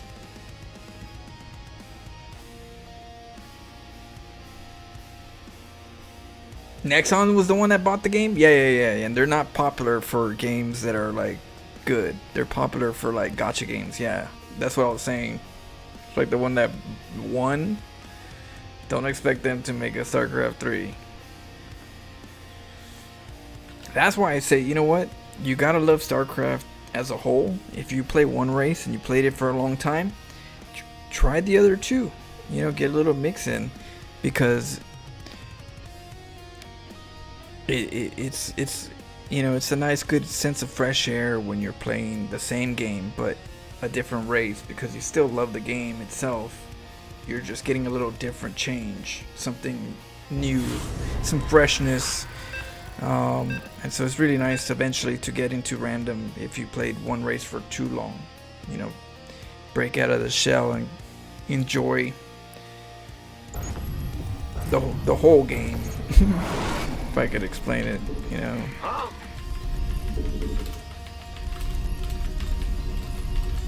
Don't eat half the cake, eat the whole cake.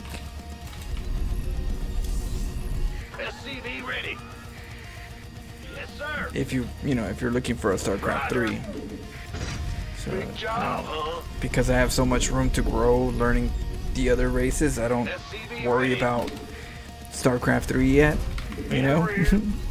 So, that's how I see it. Go ahead. What's going on? SCV ready. Who are we playing with? Against Terran? Move it.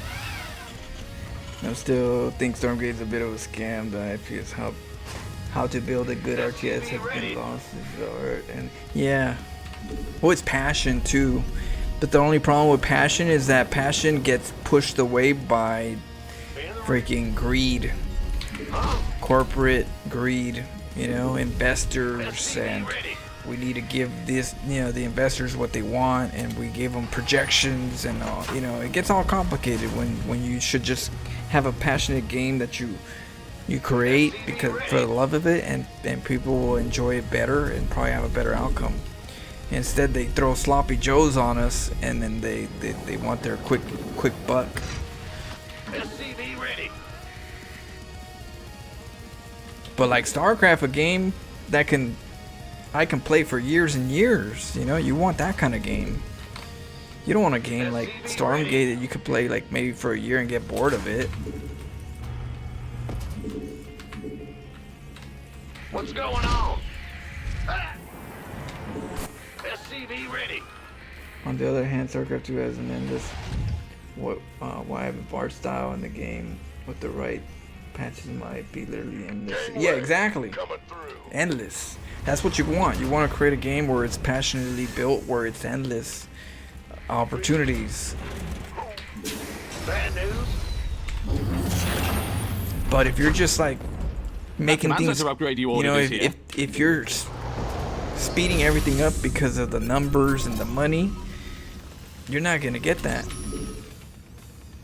And if you are, it's gonna take time, and you lose audience that way.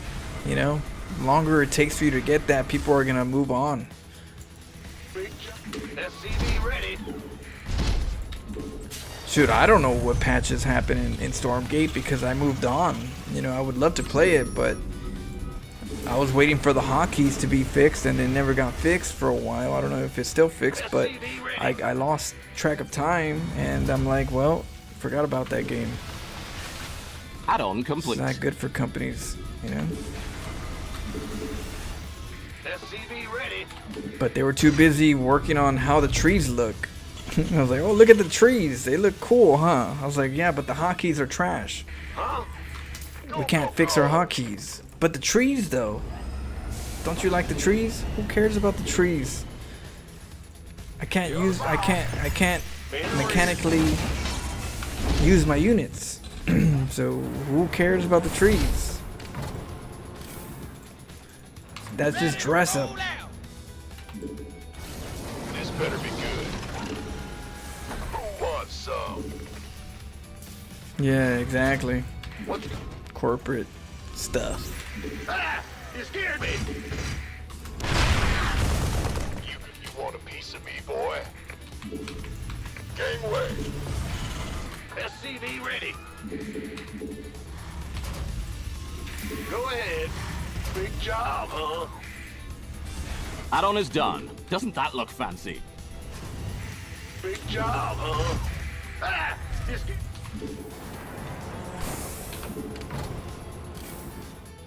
Armed and ready. Been waiting by the numbers, boys.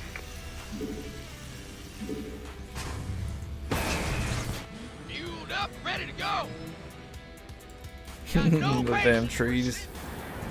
Heck those trees. Gangway. Ready to blunder. It's interesting, RTS games are quite costly to produce. StarCraft 2 was expensive in terms of the development budget. You can't make a cheap RTS game. Yeah, I know. That's why I say if you're gonna go into RTS, you gotta make something that's similar to one of the best RTS games. Why are you investing money into an RTS game when you're doing a subpar RTS style, not the peak RTS style? Might as well go into another game. Create a game that's gonna make money that's very simple at that point. Huh? What's going on?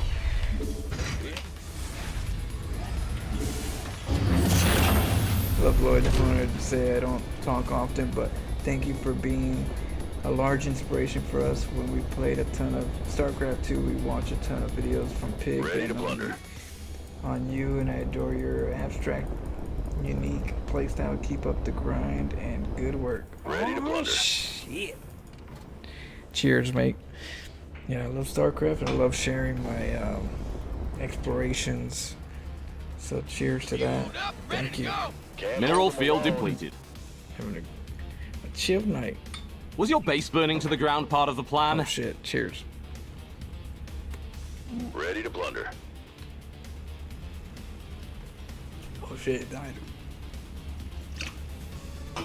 What was it? A Liberator? This better be good.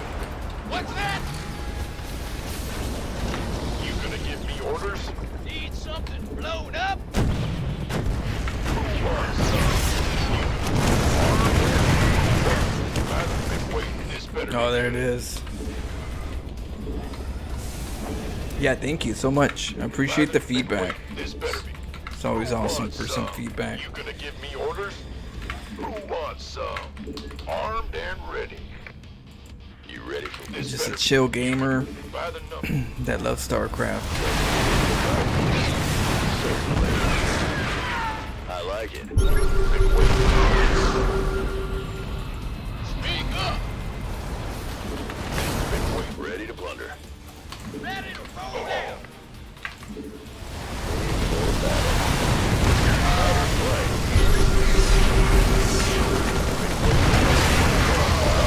I was definitely not focused. Cheers, though. Oh, we'll get another one in.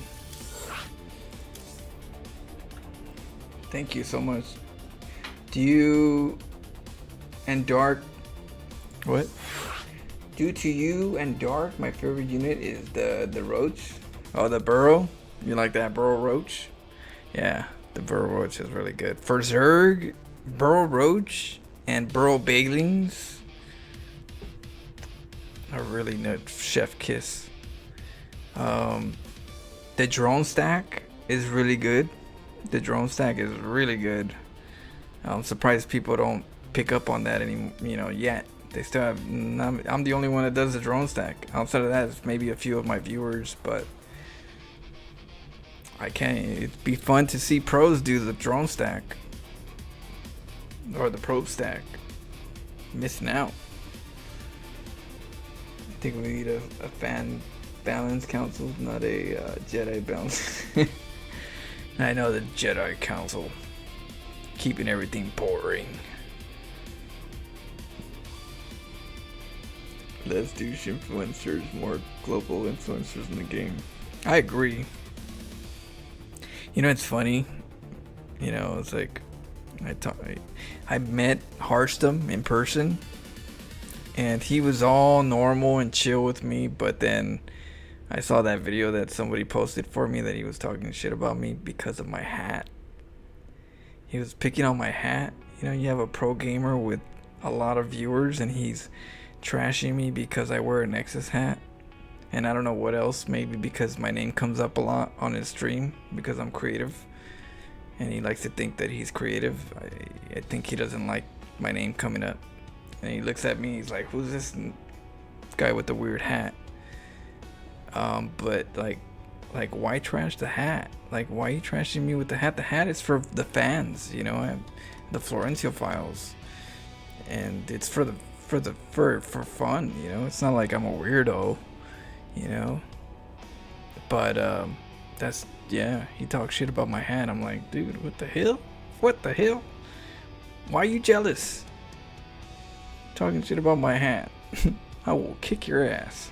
I will beat his ass if he had to. I'll beat his ass. So I'm not a fighter, not anymore, but I would beat his ass if he wanted to 1v1 me.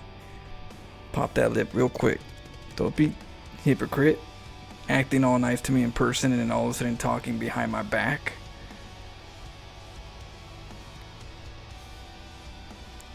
Weak sauce. That flow drama, you know, that's the only flow drama I have outside of a Velo.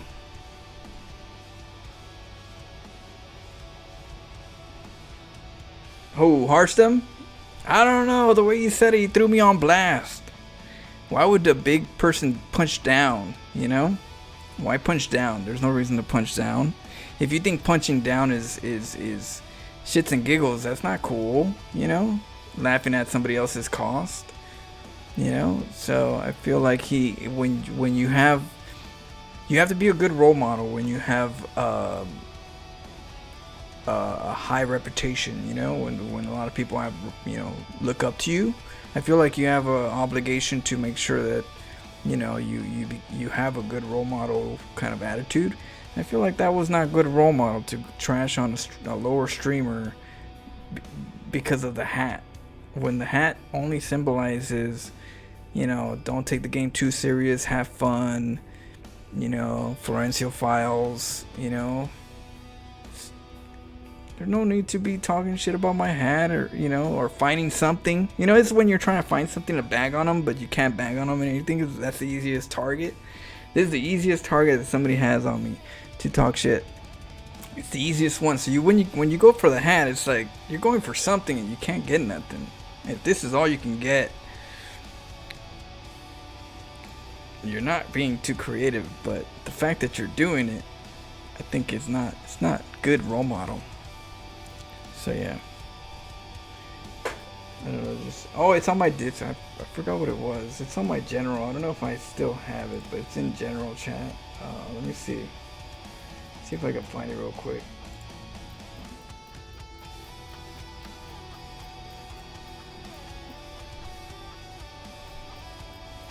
I don't know if I could though, because it still was a little while ago.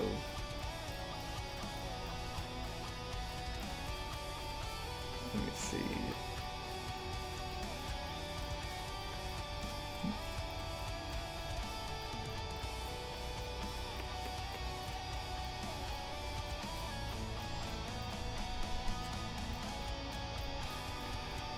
Shouldn't be too far up. I don't think so.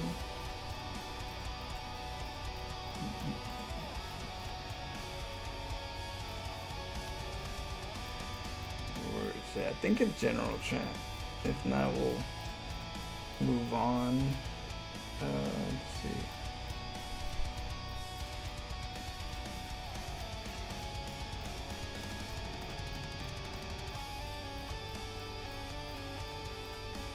What up, Neo? Neo's on here?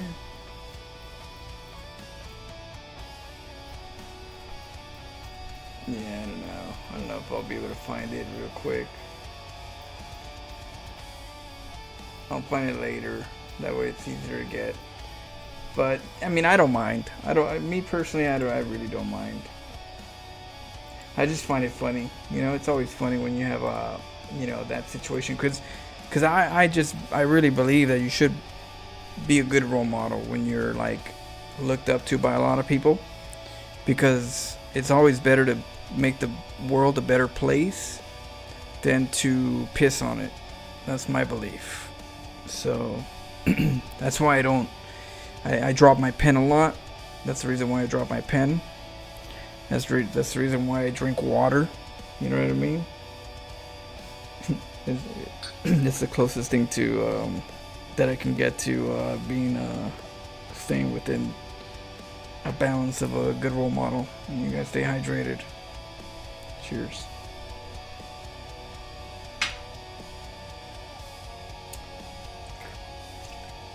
I just hate he's always acting like an idiot. I know. Well, he's a douchebag. He's a good guy.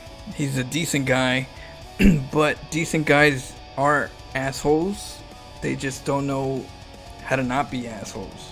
You know what I mean? But they don't like, they're not like evil people. You know, people aren't, not all people are evil, but your upbringing does show by your behavior. And so his behavior is definitely shown. He's a little immature, but he's not a bad person. He's just immature. And, you know, and that's, you know, I don't mind, because I just feel like my only grudge on it is that it's a bad example for people, and I'm always big on being a good example for StarCraft. In StarCraft, you know, you got a lot of people. Let's have fun. Let's be chill. Everybody have fun. You know, a little bit of spiciness is good. But I'm sure if I asked him to do some kind of like 2v2s or something, or 1v1, he'll ignore me. So that's the only downfall. But I'm big on reputation. You should be a good role model if you have his status. You know, that's my biggest belief. It's better to be positive than be negative. It adds more positivity out there, and we need that in StarCraft. Psychoanalytic and behavioral psychology. And they often cross the line because they because of the show they strike rate. I feel yeah, exactly. Like I said, you know, I'm chill. I'm like chill as a cucumber. Like I don't create grudges or anything. I'm really good at discussing. I like to discuss. If we have an argument, let's talk it out. Let's battle it on the conversation and see who wins. And if I lose, I'll say I lost. If I don't know, I'll say I don't know. But let's go for it. You know what I mean? So I'm always chill. It just shocks me when people do that. You know, it's always shocking. And I just do it to tease. You know what I mean? It's like, it's something that you could tease about. Like, oh damn, why am I in his mind? Why am I in Hearthstone's, you know, mental thought where he brings me up? That's pretty cool. I think it's cool overall that he brings me up, even if it's negative. But I do like to tease it. And the only reason I tease it is because, like I said, role model. I tease it because we should have better energy in thinking about what's best for the overall community. So that's the only reason why I tease it. But outside of that, you know, like I said, I met him before, but I'll pop him in the nose if he's a backstabber. You gotta tell me the truth. You know, you gotta be in. You know, tell me to my face. I'm not gonna be mad about it. I can take criticism, but don't talk behind my back. You know, have some balls. You know, it's, you know, ain't nobody gonna get crazy and shit. You know, but it's nice to know firsthand how you feel instead of like secondhand. I'm like, okay, well at least I know now. But damn, why you gotta be like that? So yeah, but I'm very playful. Just to let you guys know, as you guys already know, I'm very playful. So I don't really take things serious. If you think of ego as who you think you are, and someone says or does something that works against that, their ego defense mechanism kicks in to mitigate damage and whatnot. Yeah, I know. That's why. That's why I feel like the reason why he has that defensive mechanism, I feel because I feel like being called the cheesiest man alive, my name's gonna come up. You know, I feel like my name came up enough times for him to go, why is his name coming up all the time when it comes to creativity and, you know, strategy? Why is his name coming up? He's a low level. He's not even a GM. He's a diamond player. He's wearing a Nexus hat. What the hell is that? He doesn't take the game serious. You know what I mean? That's where I feel like he's coming at it. Where he's like, he doesn't like that name's coming up because he's not a GM, and GM should be called, have more, you know, popularity in this field. So that's where I feel like it's coming, but I'm just guessing. I really don't know, but I'm feeling like, you know, psychologically, you know, that's where it's going for. Because there's a lot of people that are like, Flo, I'm gonna send this to Hearthstone. I'm gonna send your replay to Hearthstone because I think this is a cool replay. Is it Imba or not, or something like that, right? He has a show, Imba or not. So I have some viewers that sometimes send my replays out there. So I'm sure my replays come out. He's like, this little bastard. I entered this about 3 years ago, so I'm not sure what exactly the scenario is. Imba or do I suck? Yeah, no. I was just saying that Hearthstone was bagging on my Nexus hat, and I was just talking shit a little bit, you know, spicing it up. But I'm just saying that I don't really mean it in a negative way. I'm just playing with what I got, with the deck that I have.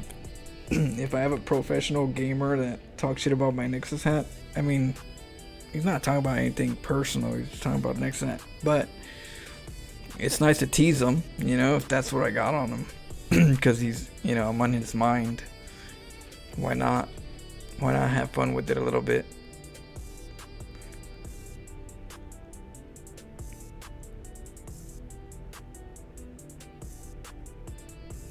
I had a little fun with Heart, or was it Rough? You know, remember, Rough, our mechanical, our mech player, Rough. We had a little back and forth before, and we got closer because of it. You know, came good chill chill friends. So I always feel like it strengthens the bonds.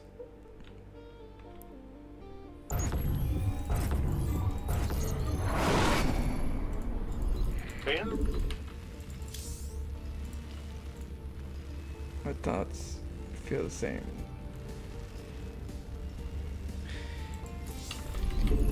There's playful banter. Look, I study psychology. There's playful banter and there's like banter that hits below the belt. You know what I mean? There's below the belt banter. It's hidden within a banterish feel, but it's still hitting below the belt. And he hit below the belt. And so I just tease the fact that he hit below the belt. Because he didn't have to hit below the belt. He didn't really have to. There's no reason to. But he did. And so his banter hit below the belt, and I'm just throwing it out there just to banter myself.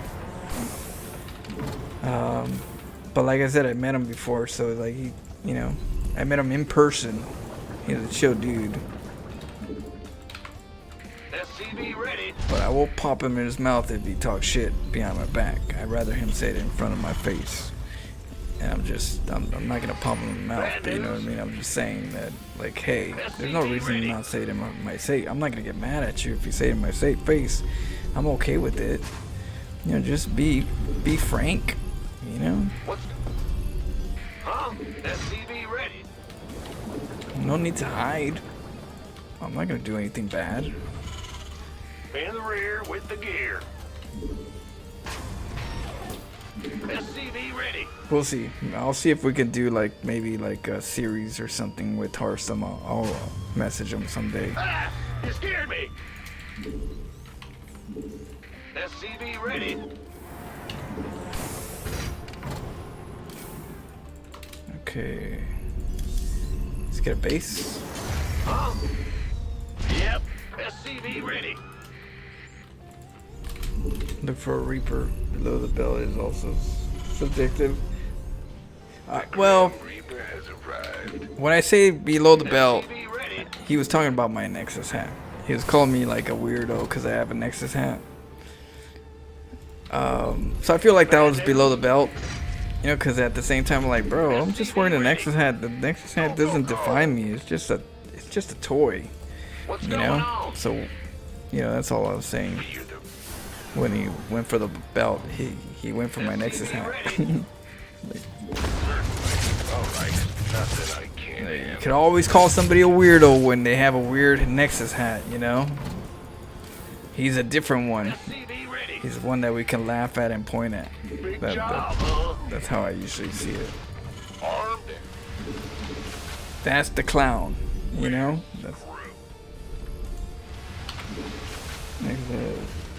Pressure could be highly sensitive. No, it's not a highly sensitive point. I study psychology. I don't mind it. I don't mind it at all. I just understand when somebody is thinking about, you know, when somebody's rent free, in the sense of just thinking about somebody that you don't really need to think about too often, but you do. I was just surprised that I was rent free in his mind. Is all I'll say, you know what I mean?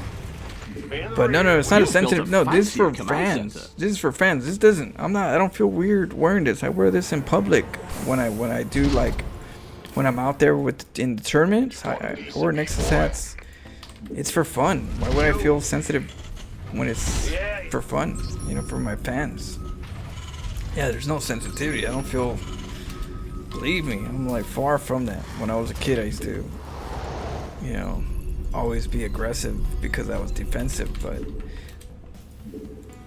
since high school I moved past. I learned how to walk away. In my life, I learned how to walk away. It takes a lot, you know, to be comfortable walking away from things, not feeling like you have to pridefully protect your image or something like that. No, I walk away. I'm like, I don't care, call me what you want, I'm walking away. If you don't let me walk away, that's a different story, though. You don't let me walk away, I'm gonna be biting, you know? Mike Tyson up in here. But I'll walk away. I'll be the clown. I don't mind. Add-on is done. Doesn't that look... SCV ready. Add-on complete. Listen with your fist, no problem. But don't talk shit about my Nexus hat. Don't ever talk about my Nexus hat. Reminds me of what was it? Back to the Future. Don't ever call me chicken. What's going on? Go ahead.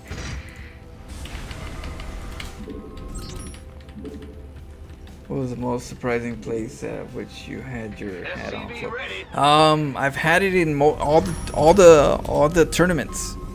So when I went to Atlanta, I had to take the hat in the plane, and so since I took it to the plane, I wore it. So every time I went to Atlanta, I went twice. The 2 times I wore it on the plane, going over there, all the way to the hotel, and I went from the hotel wearing it to the location that I walked all the way to the place that was the tournament. So I wore it all the time. It was cool. It was cool. I liked it. People would look. They got a lot of eyes. SCV ready. You know, I met a lot of people too. Even the people next to me were talking about it. I'm wearing the hat. They're all like, "Oh yeah, what do you do? What's that hat?" StarCraft. I heard about StarCraft. Yeah, I heard that before. What? And I gave them my stream and all that. It's very cool. It's an icebreaker. You know, this Nexus is an icebreaker. You get a lot of eyes. You know, if you want some female attention, you buy one of these hats. You get a lot of eyes. You'd be blinking. You know, there are so many eyes. Go ahead. I can only imagine what airport security. Ontario, was it the Atlanta airport? Is the biggest airport in the world in the United States. I don't know about in the world, but the biggest airport in the world in the United States is Atlanta. The Atlanta airport. Show me who. You got coordinates or what? What's going on? Optics online. Let's go kill something. Got a target in mind. Got a target. Systems go. Cyclone ready for action. This ought to be good. Comms open. Got it. Let's get Out of base. Idle workers are so untidy. Huh? Like I didn't see that. Your SCVs are being harassed. It's ruining workplace morale. Nothing will stop me. Show me who you are. Cyclone, you got coordinates. Channel's clear, boss. Bad news? You're live streaming a video game. Why would you not wear a game hat? Exactly. I mean, you call yourself a gamer with that game hat? Come on now. I'm going. The math ain't mathin'. Math ain't mathin'. What up, Neo? Out of minerals. Idle workers are so untidy.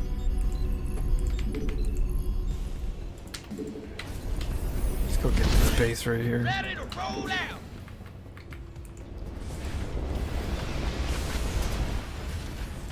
Need something floating. Mineral field depleted.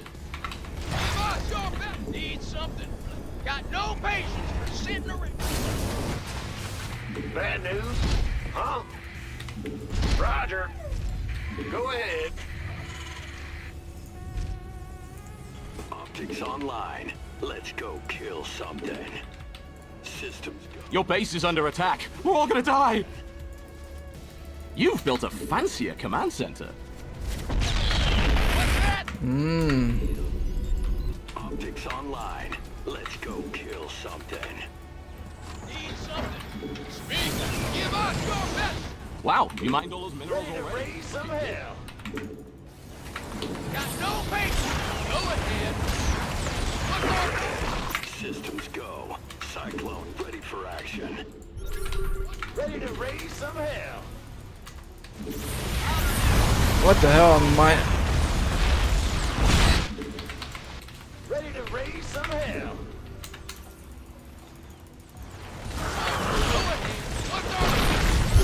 That command center upgrade you ordered is here. Ready to raise some hell. Give us your best shot. What? Need something. Huh? You're the boss. SCV ready. Go ahead. What's that? Speak up. What's our target? SCV ready. Yes, sir. Give us your best. What's that? Got no patience. Oh, he's going over here because he saw the scans. Need something. Bam! Doesn't that look fair? SCV ready. Go ahead.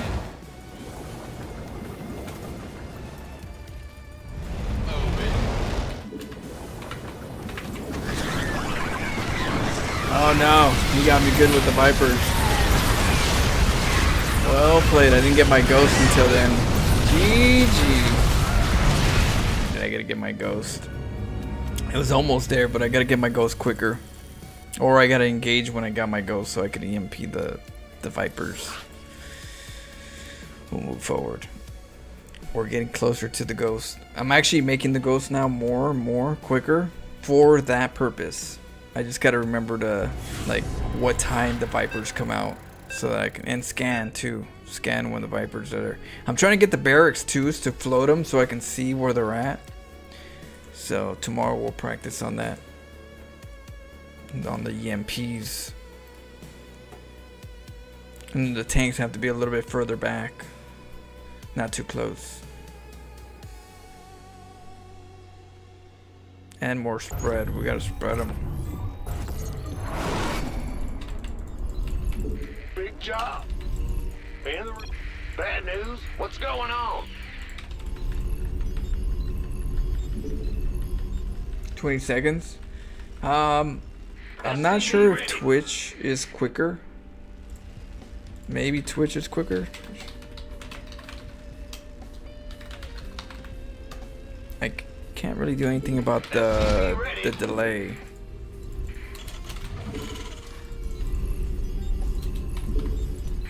Ah! You scared me. SCV ready. Huh? Who am I facing? Protoss? In the rear with the gear. Go ahead.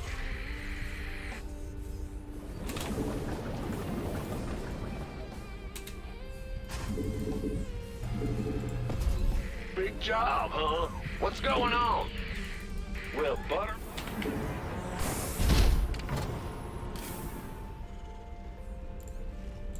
Huh? That. Ah, huh?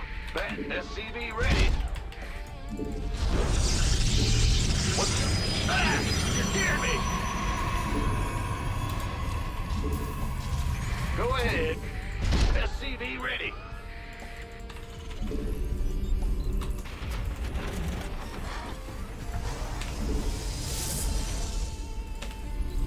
In the rear.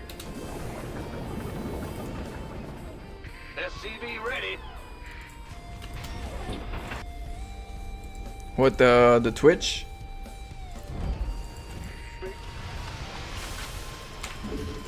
SCV ready. Bad news.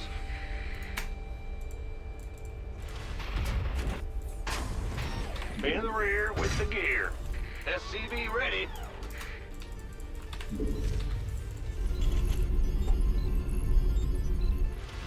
I sync up my phone to TV because the audio gets all fuzzy. Oh. SCV ready.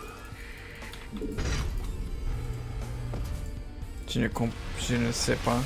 I didn't know. Wonder if that's on Was my your base end? burning to the ground part of the plan?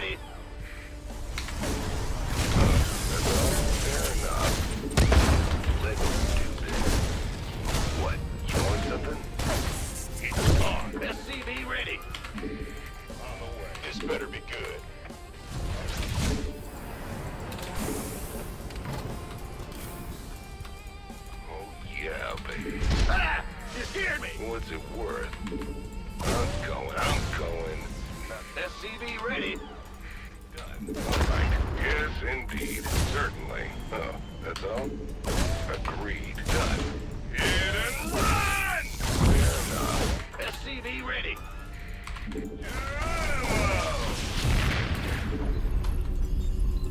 In the rear. Huh? Bad news. SCV ready.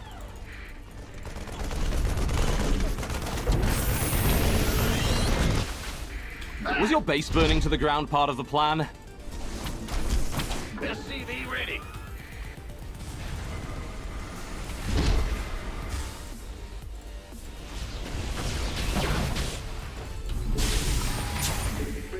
Armed and ready.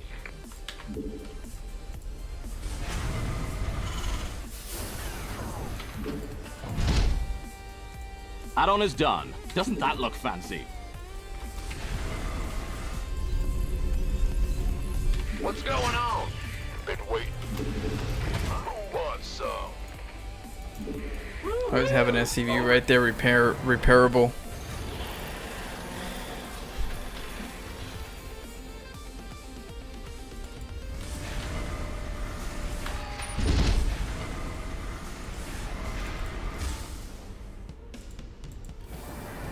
Those explosions you hear, that's your base being flanked.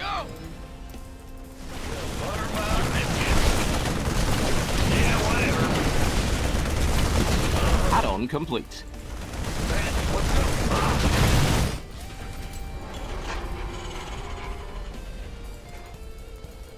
Yeah. Go ahead. Go ahead.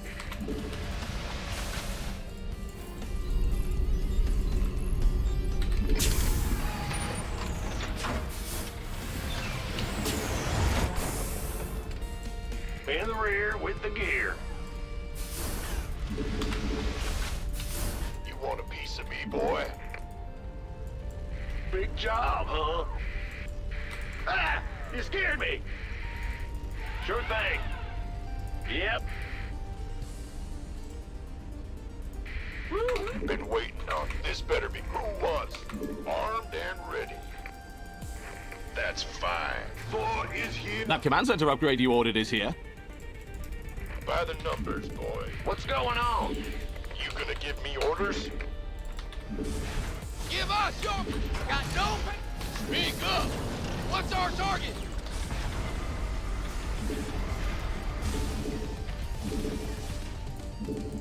Bad news? Big job. Been waiting. Need something blown up? You gonna get... Who wants? This better be... Lay it on me. By the numbers. Armed and ready. Huh? Who wants? This better be good. What's that? Been waiting on you. Your base is under attack. We're all gonna die. Yeah, whatever. Four is here.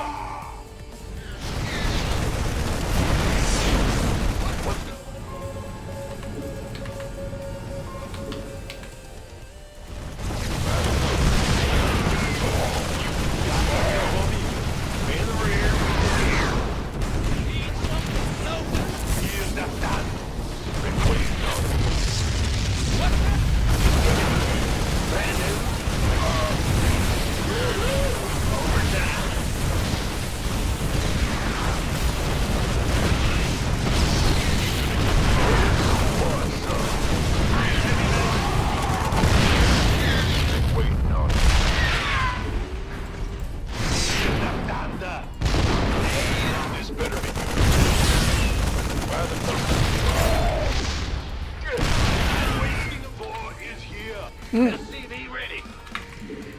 Go, go, go.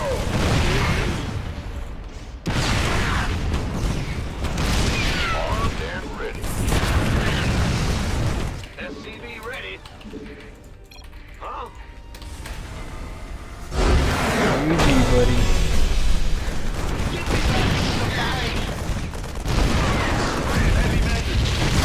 SCV ready. Don't mess with Big Daddy. Yeah, we're gonna be switching to horror, and actually we should switch horror in a little bit, like in one more game. One more game. We got Prey. We have to do Prey. Four So we'll do pray for a few hours and then I'll get a little bit of sleep. SCV ready. Ready to raise some hell.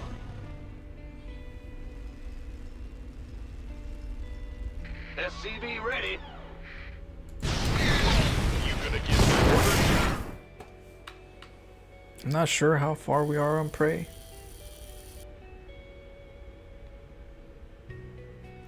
So put your hands in the air if you're a true player. Whoop, whoop. Straight gangsta. Gangsta-craft. Yeah, we did a little bit of Thor beatdown. Notorious B.I.G. Big Papa. Cheers. Let's see. There's only one God. Bella. Farron Rod. Yeah, we're playing Prey. We're in the middle. I don't know where overall we are, but we're somewhere in the middle of Prey. Cause I never played it before, so I don't know where the ending's at. But we've been learning a lot of stuff, and we're at, you know, all I know is that there's no going back home. We got to get a mission done, and man, we're dying at the end. Cheers.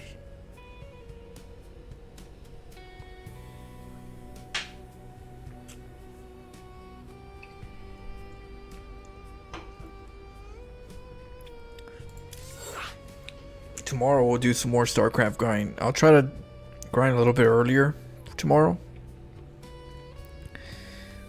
And then I gotta make some more beats. I gotta make some background music.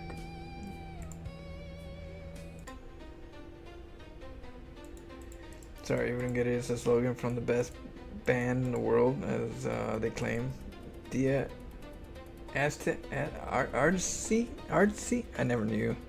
Oh, okay, that's why. I thought it was a game thing because I never played the game, so I wasn't sure if that was like a game, part of the game, like the names of certain characters. I wasn't sure. I figured you knew, but I was like, I don't think I heard those names in the game yet. Production. Yeah, well, my music.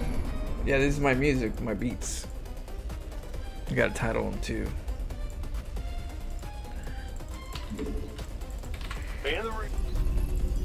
FloTunes.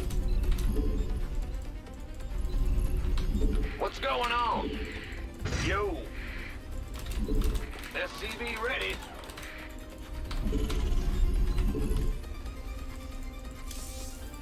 What is it? Random? Let's go find out what he is. You scared me.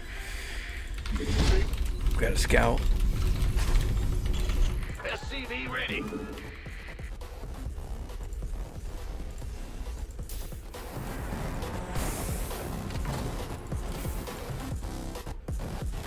Oh really? I use Suno. Suno's a good tool.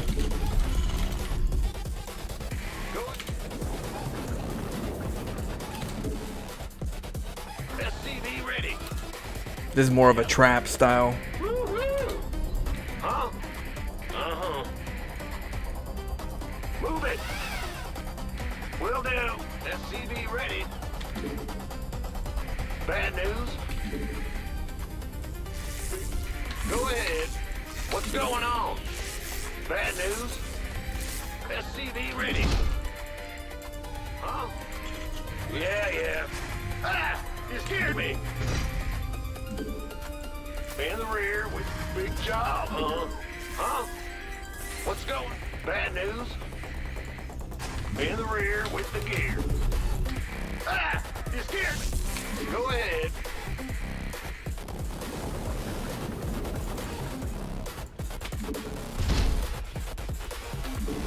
SCV ready. What's going on? I don't want to make a Reaper or else he's going to check the Reaper spot, so I'm going to make a Marine. Go ahead.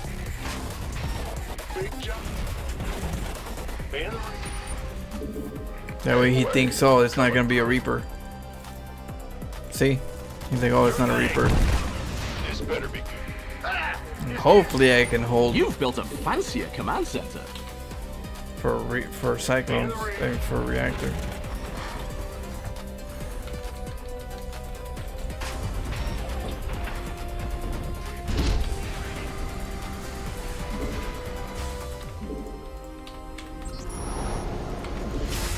You gonna get me? Go ahead.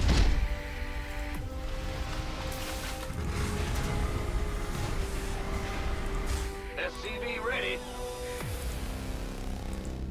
Cheers, Flo. I need to play some IRL StarCraft 2 at work. Who wants Oh, you some? need to? SCV ready.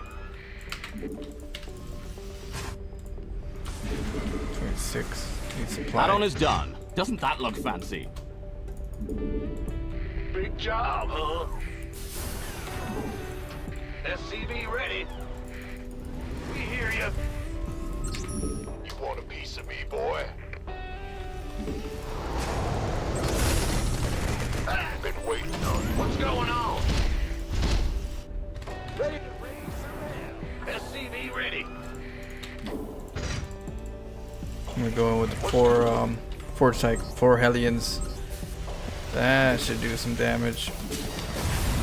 I'm gonna bug him with the Marines. He probably has a Stalker in the front. We could use some help here. There goes the Stalker. Ready to raise some hell. Keep him busy. This better be good. SCV ready. Fire! Fire! SCV ready.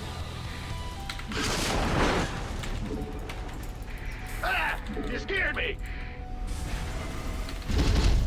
Bad news? Those explosions you hear, that's your base being flattened.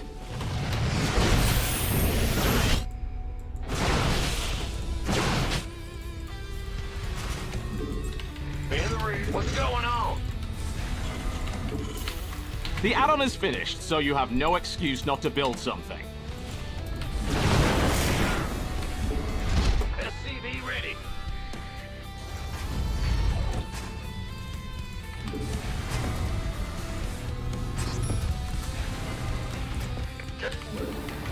SCV ready.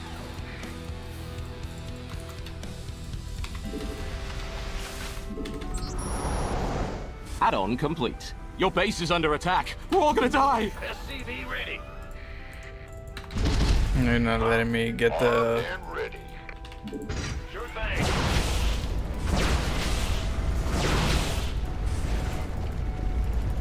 Systems go. Cyclone ready for action.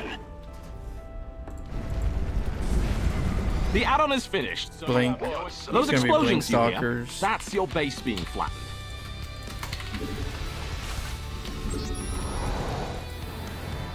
We could use some help here. Been waiting on you. By the moon, you gonna give me orders?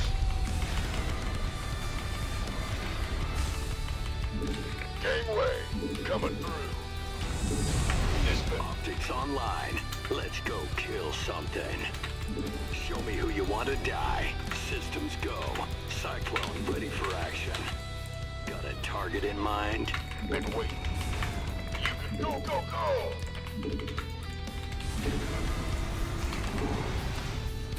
Optics online. Let's go kill something.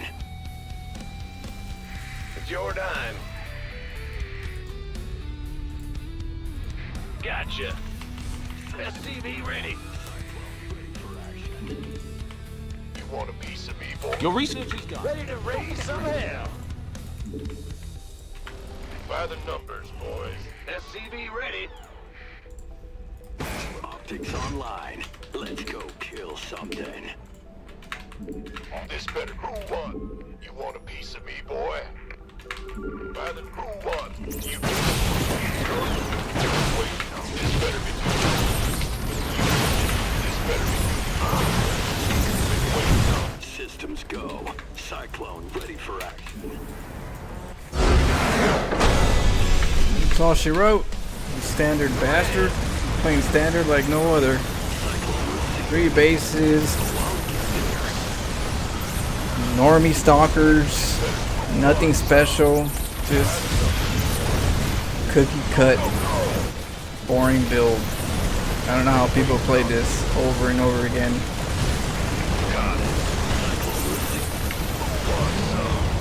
Try the numbers, boys. You got coordinates or what?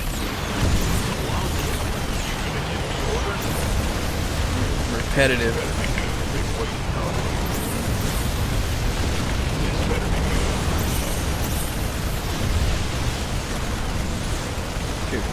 Play some IRL, CRT. What do you mean IRL? Real life StarCraft? Dude, I'm buzzing it. I'm pretty decent, not too bad. Alright, we're gonna jump into some Prey. Tomorrow we'll play some more. I'll do some more grinding tomorrow.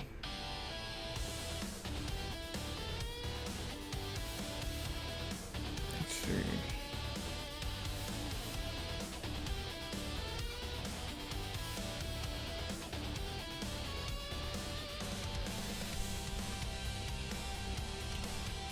Stock bitch play, you know, standard. I mean, that's what you're gonna get, you know.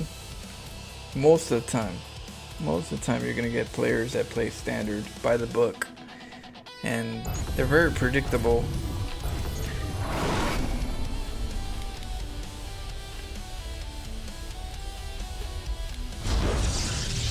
Pylon really early right here so that the probes can go over back and forth.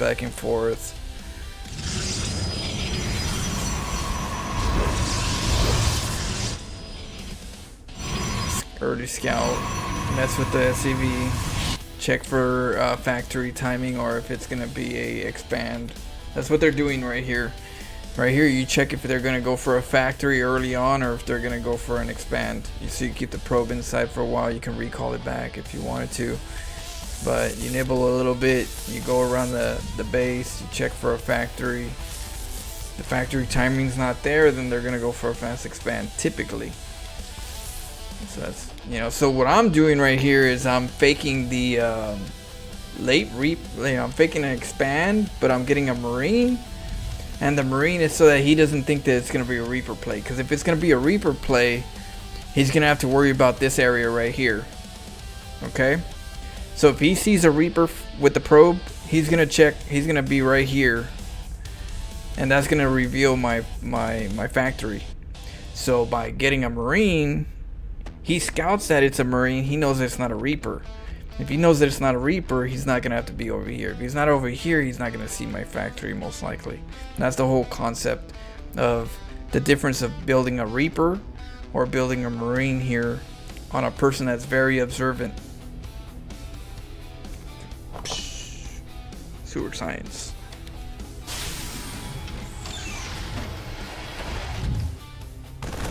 See this? This engagement is important. It reveals things that he wants to know, but you give him something that you want him to know.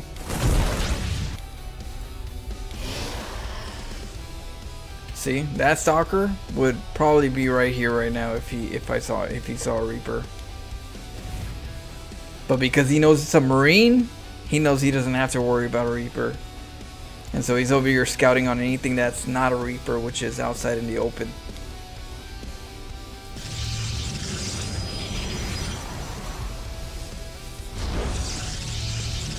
So scouting everywhere else. Where's the factory? He's either going to take a fast expander or he's got a factory around proxying.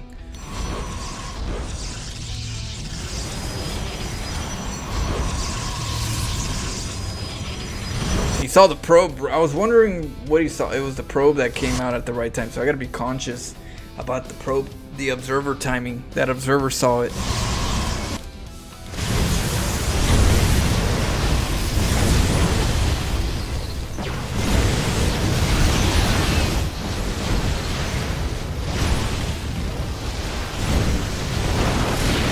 Got some good damage. Not the best, but pretty decent damage. You know, for somebody that's taking 2 bases right off the bat. I'm on 1 base. You know, not the best overall macro side for me. So I have to make sure I do damage.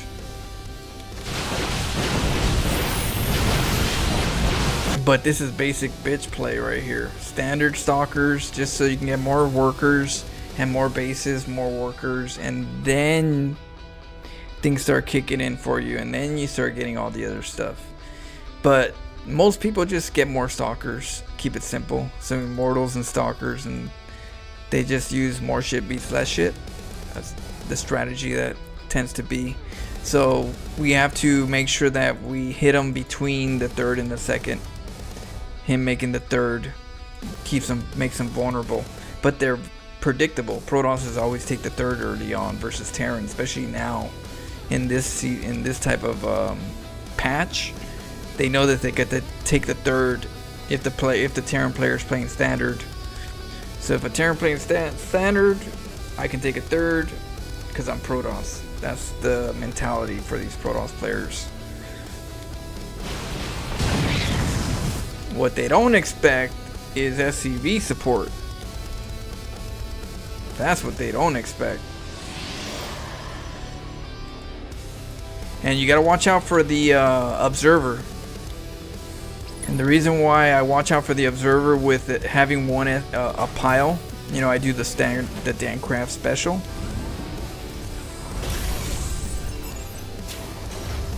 So that they don't understand what's going on.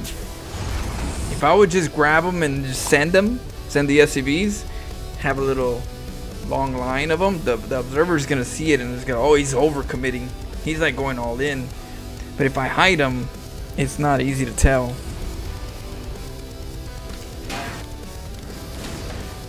But the observer's somewhere, and he's just in a spot that I can't see.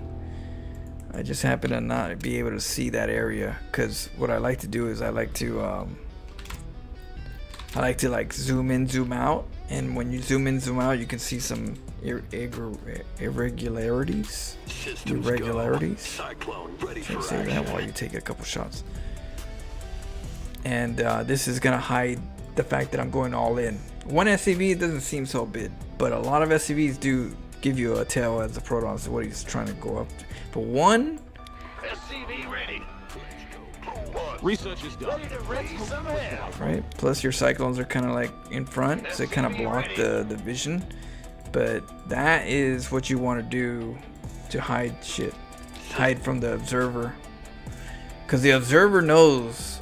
He knows. Where is he? I'm surprised. Did I kill the observer? Surprised if I did, but he probably went somewhere else with it. Maybe I killed him. No, it's right there. It's still there. Yeah.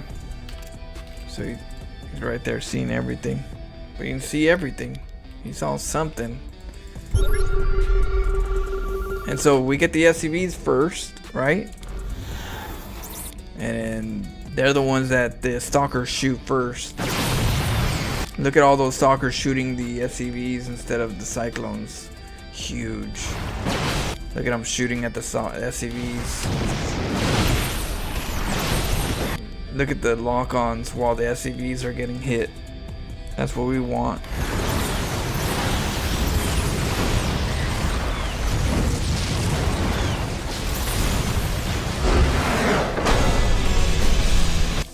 So what happens when you take a 3rd really quick, because you're watching pro games all day and you're just trying to be a casual pro gamer. You're very predictable. Very predictable.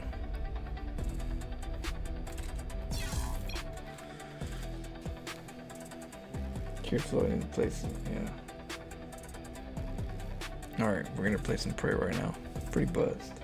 Let's take one last shot.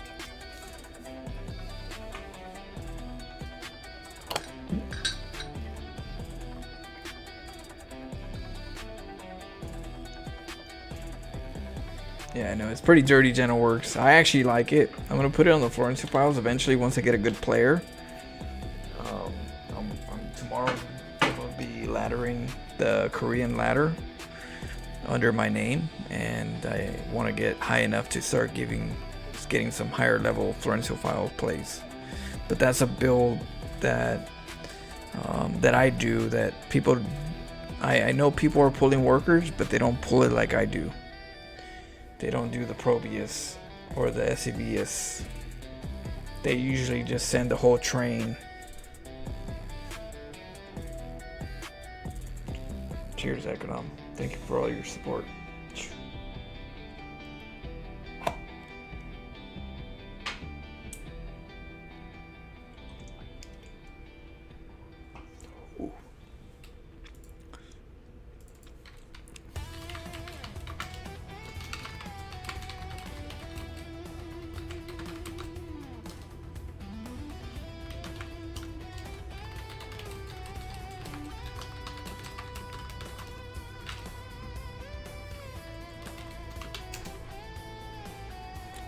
Good old man APM. I believe Pig and Loco have talked a bit about your SCV pool, but I don't know how many people use it. No, not many people use it. Because it's my build, and unless you watch me or the Florencio files, or maybe you're a viewer of mine, you won't know about it. You know, the pros don't even use it. Can you believe that? It hasn't even gotten to the pros yet. That's crazy, you know, that they're missing out on some opportunities.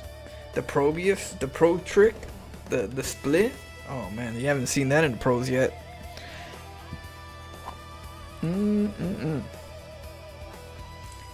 found you after seeing the original Florencio files on Pig's videos so many years ago. I know, Gentle Works, you've been here for like since the beginning of time. And I appreciate that. It's always good to have some like old school company.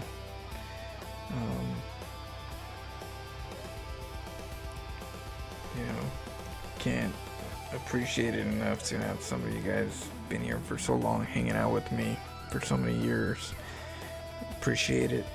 You know, it's good company, seeing old friends for a long time. I know many people have lives and life happens and you gotta not always be here, but I'm always grateful for the ones that do. So thank you always. To be honest, the first time I watched you stream like a year or so ago and realized how approachable you are is super cool. You're a damn legend. Hey, thanks, Paper Joe. I know, I'm very chill, very down to earth. I'm just like you guys. I'm like one of the guys, one of the you know. I'm not stuck up, you know. I may be popular because of the Florencio files and my playstyle, but it doesn't get to me where I'm like too good for anybody, you know. You could be a bronze player and we can be good friends. Very chill. You know, there's no evil in my bones to worry about me in regards to not being able to say hello, Flo. You know? I'm a very chill dude. The FloTunes. Hey, I'm getting better at the FloTunes, just like StarCraft. You're gonna see some really good beats. I'm learning how to do the beats. So, and I love music. I'm born with music. All my life I've been around music, all instruments, you know. Orchestra, I know, you know, all the instruments. So when I'm making my music, I'm making them in regards to my music experience. I used to be always around the band, the jazz band. You know, I was in choir, I was in jazz band, so I was always in the vocal side or the piano side, but I was always hanging around with all the orchestra, the violins, the flutes, the cellos, you know, the drums, the guitars, electric guitar, the saxophones. All of it is like my backyard. Every one of those instruments are like my backyard. So when I do this music, slowly but surely I'm adding instruments into the beats. And little by little we'll have some good beats with some good orchestra.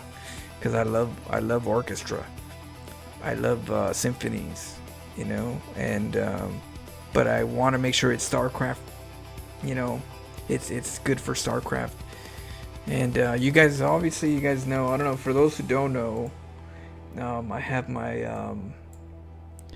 FloTunes no lyrics right here, and then FloTunes. I'll put it right here. FloTunes with lyrics right here. So if you want lyrics, I got FloTunes lyrics that I'm like building up. But if you want no lyrics, they're right here. It's hard to name. It's really hard to name lyrics with no lyrics. I mean, music with no lyrics. I'm like, how do I describe this song? You know what I mean? And so I have a hard time describing songs. So if you want to like download it and change the name, by all means. And if you want to use these on your YouTube, I'm not gonna claim them. They're literally copyright free because they're my music. They're my legitimate my music. All of this is my music. This music is nowhere else, nowhere in the internet. This is my music, and you guys can feel free to like use all this. I'm not gonna claim anything. I'm not big on claiming stuff or all that. You know, I'm big on being a part of the, you know, the positive side. So if anybody that streams that wants to get a little beats in you, that's decent beats, that you don't have to worry about, you know, copyrights, I give you full authority to use it without worrying about copyright. And I'll get better at it. But yeah, so that's something I'm like, you know, that I have available for you guys, for anybody that's down, you know, or anybody that just wants some beats while they play StarCraft. But like I said, I'm gonna get better, and we're gonna get more better beats. Oh shit.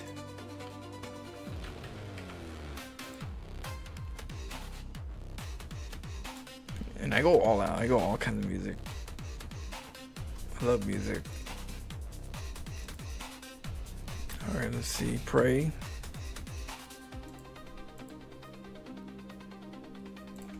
Oh, that's epic. Epic Games.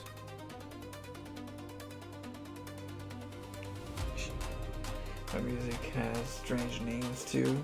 Shiva was the first crasher. Her clop. Yeah, I know. It's hard to. How do you name it? Like, how do you really name it? Like, you know, like, how do you name this song? I can only think. My thing is the way I name it. I'm like, okay, trap beat, fast pace. If there's a certain instrument that I feel like is a priority, like a main instrument, then I'll put the instrument. Like this one will probably be violin. Be violin, trap, fast beat. Outside of that, it's really hard to name these. You run out of names. You might as well have like a name generator that just names them. That, or you just name them as simple as easy to understand what it might be. But it's really hard. Like, what do you call it? You're so close on being on Fortnite? What? How? Fork knife, yeah.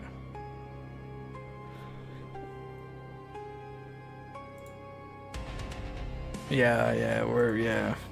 That's where I have my prey. I have some games. I have some good games in here.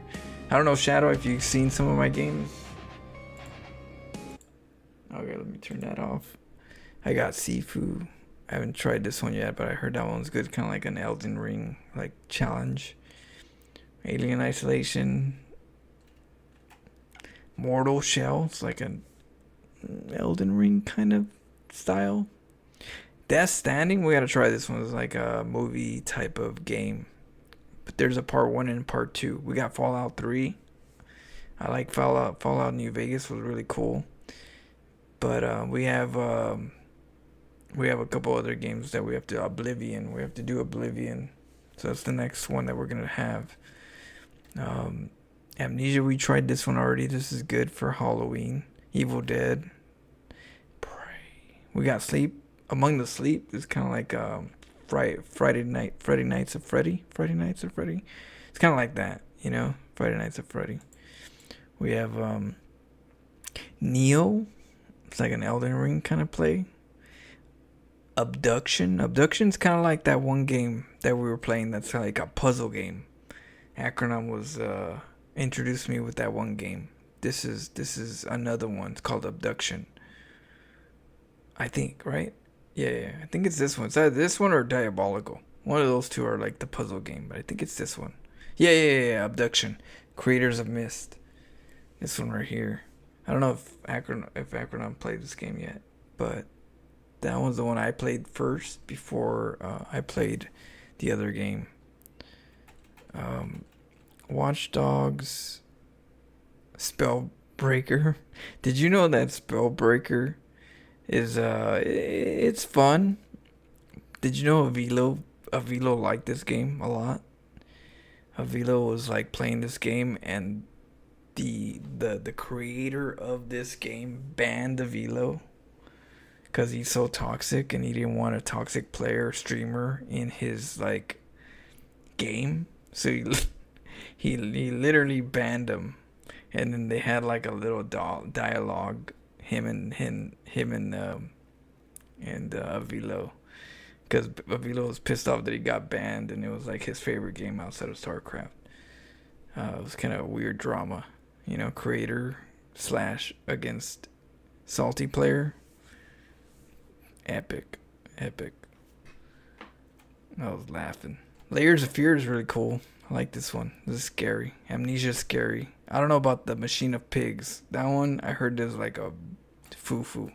The other one's good. The Plague Tale, that one's good. Part 2, I haven't played. I'm curious how Part 2 is. But, yeah. And in Blair Witch Project, I never played. I only played like the very, very first part of it. And I don't know. I don't know if it's good or not. But I was like, I don't know. Is it? Roller Coaster Tycoon, that takes me back like 25 years. Really? Yeah, I know. I was gonna try it. You know, what do? You create your own roller coaster? You create your own roller coaster, right? Or something like that, right? I'm thinking. I got that like 4 years ago. I haven't played it yet, but I got it like 4 years ago. All right, let's see. Let's change it up. All right. You can make a coaster. Yeah. I think it's episode 5. I'll put episode 5 just in case. Pray.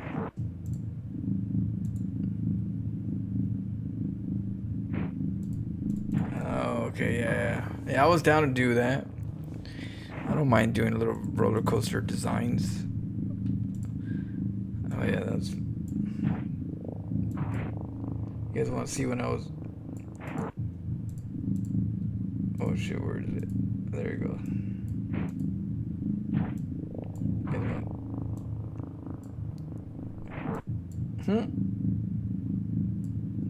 Who's that guy?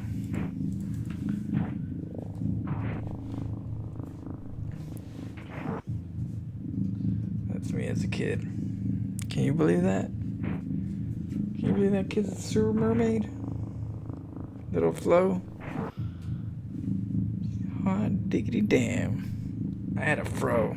You know, I was in the streets. I didn't care about girls. Girls had cooties. You know, I didn't need a haircut. I just needed to go outside and, you know, play with, you know, the homies and be a troublemaker. In a fun way, you know. So that's why my hair was like my hair was, yeah, we didn't no haircuts too often, that's for sure. Some big ass teeth too.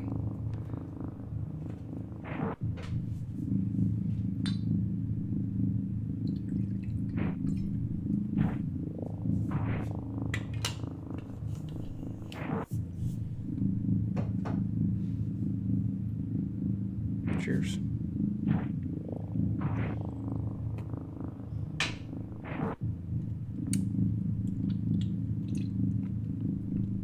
Yeah, it's a whole picture. And this is my old StarCraft. Oh, I don't even know if you can see it. Oh no, you probably can't.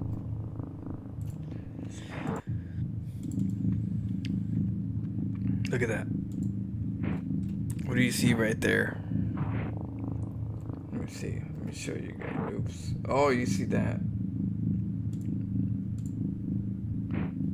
Right there. What do you see right there? StarCraft 1, baby.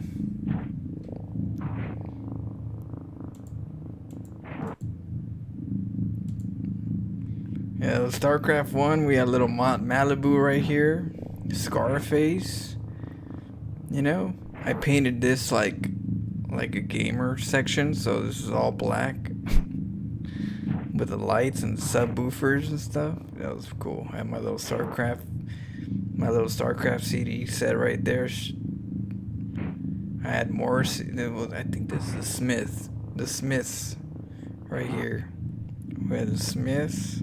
I drew my brother right here. This little family drawing right here. Old school. Nail polish remover. That was my brother. He had a girlfriend, so I think that was his girlfriend's nail polish remover. But yeah, the old school.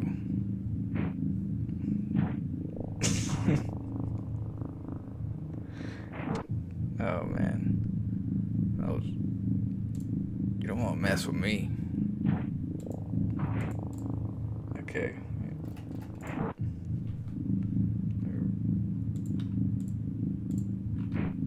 Alright, let's go. Razor. Let's get praying and let's change it up.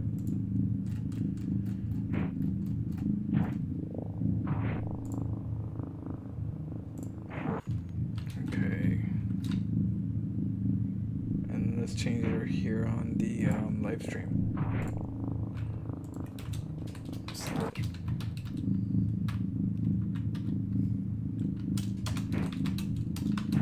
I think it's episode 5. If I'm not mistaken. Okay.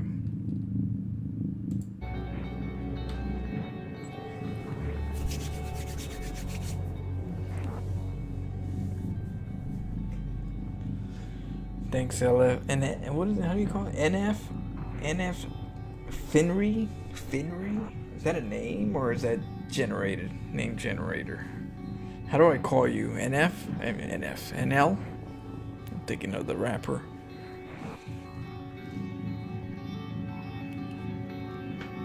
I beat Warcraft orcs versus humans when I was 9. Then StarCraft came out when I was 12. Yeah. I feel you. I played I played a lot of games. I was a gamer since I can remember, since I was a kid. Since Nintendo came out, I was a gamer when I was a little kid. But I played Warcraft, and then when I played Warcraft, then StarCraft came out, and I jumped into StarCraft. So I kind of went from, I had Red Alert, I played Red Alert, Command and Conquer, and then from there Warcraft, and then from Warcraft StarCraft. When I saw StarCraft, I saw Protoss and I fell in love with Protoss. I was like, that's the race right there. I saw my brother playing Terran and I was like, yeah, Protoss is for me, for sure. So my brother's a Terran player, I'm a Protoss player. Now I'm a random player, but Protoss at heart. Ever since I saw Protoss from the very first time back in '98. Yeah, I just really liked the race. It was really cool. But I like Terran Zerg here and there. I like the Scourges and I like the Goliaths because it reminded me of Terminator. But overall, I played Protoss. That was my main squeeze. Antero Adun, Antero Tassadar,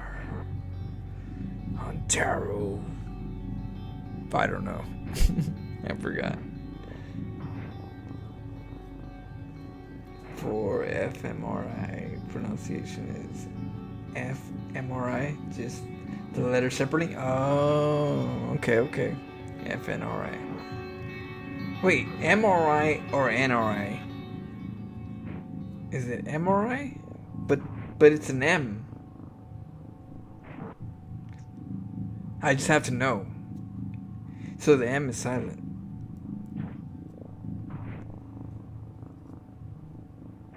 FNR. Oh, like an MRI. Yeah, I got you. Like an MRI, like a yeah. I thought you meant MRI as an MRI, but you meant fMRI, FIRI, FNRI. So you don't mind me calling you FNRI? That's cool. I'll call you that. I don't mind. You know, you guys just gotta remind me, because I suck at name calling. But if you remind me enough, I remember. I try to remember.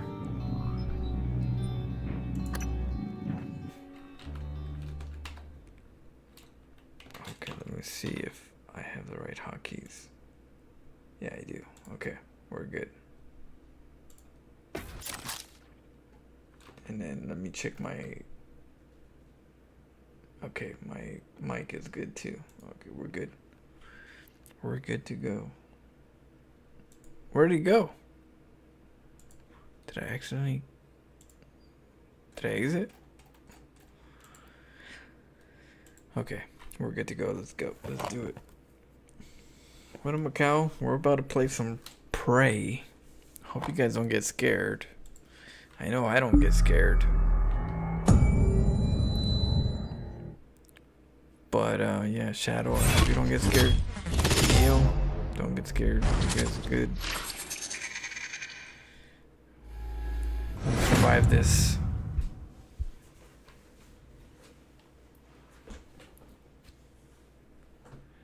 That's the correct way to say it. Alright. I'll remember. Or at least I'll try to remember.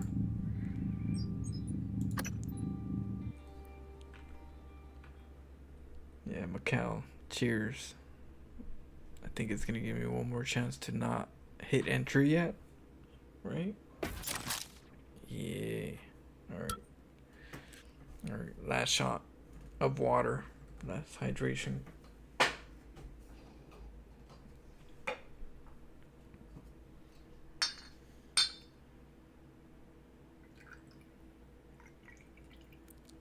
Alright, last one. Oh goody. With the force of the super mermaid, I never get scared. Exactly. We don't get scared around here. Shoot. Alright, cheers guys. Last shot of water.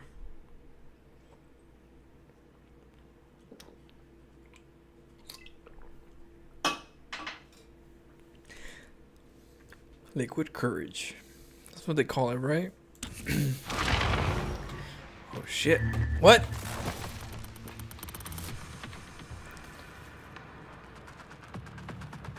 Oh shoot.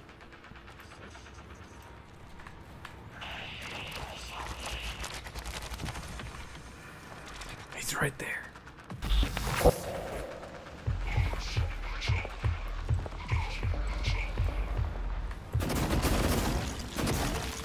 Get out of here.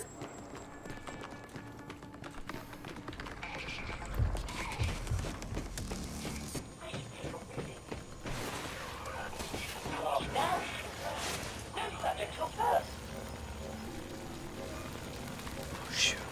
What is that?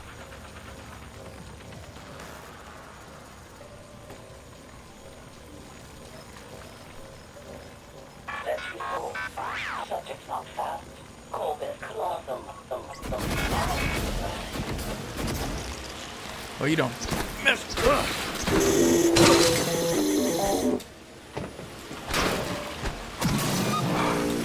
Get out of the way.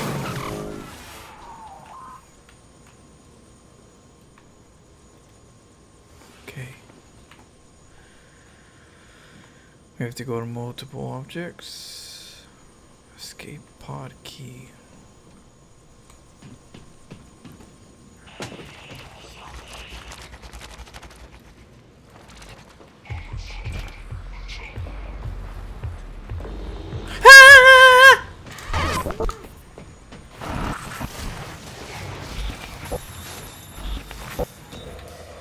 shit! Shit!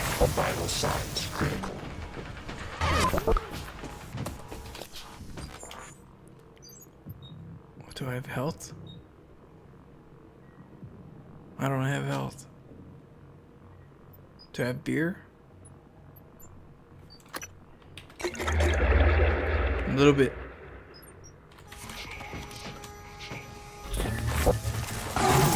Oh!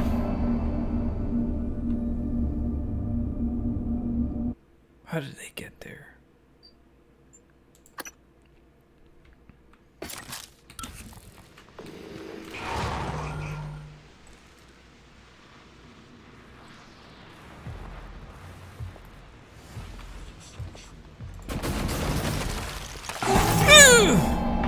Okay, so I have to when he moves, I have to shoot him or else he hits me. Damn, I thought he froze.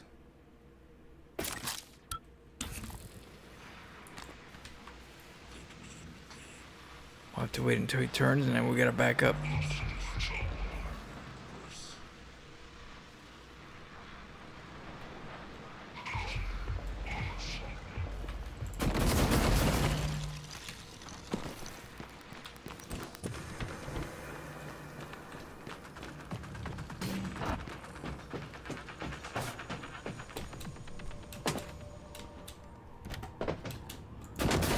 How do you get out of here?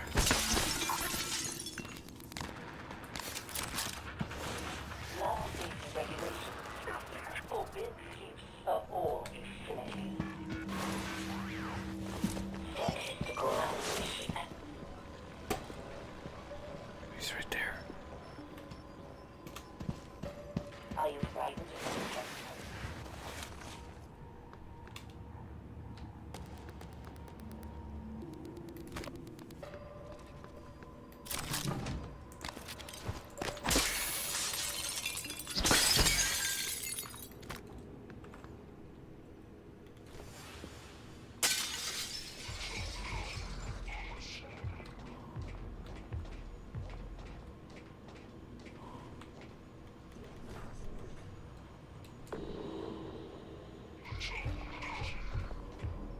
He sees me.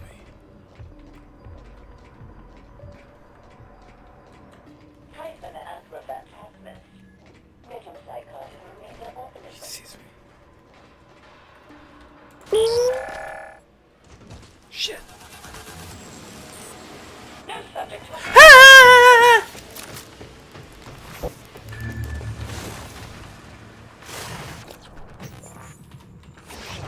Get out of here. I died.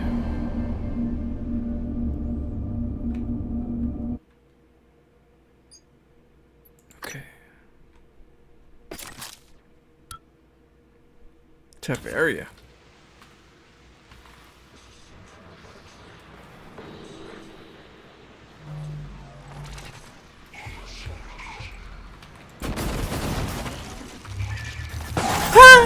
Damn! He shot. Okay, so he shoots even if he's frozen. He could shoot. So if he shoot, we have to freeze him and move at the same time.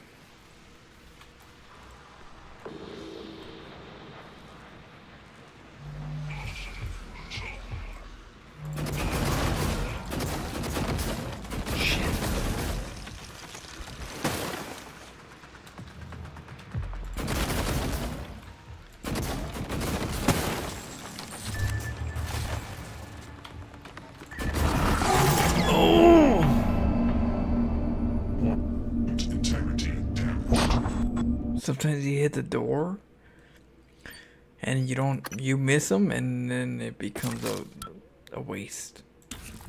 Gotta be careful. Gotta make sure we hit the target. What do you see in the glass?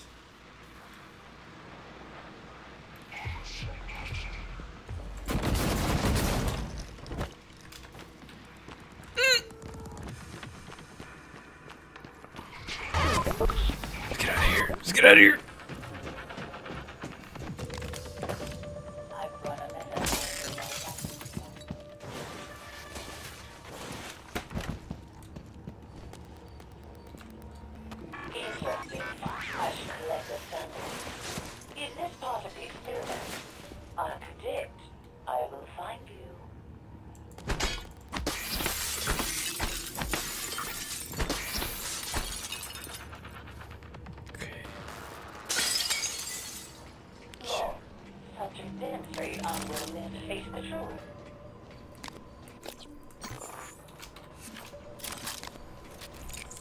EMP charger? No.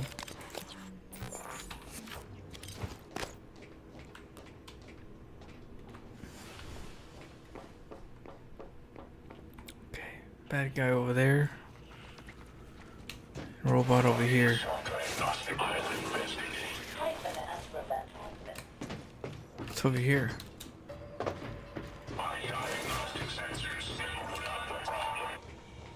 What? I can't go in here? How does that work?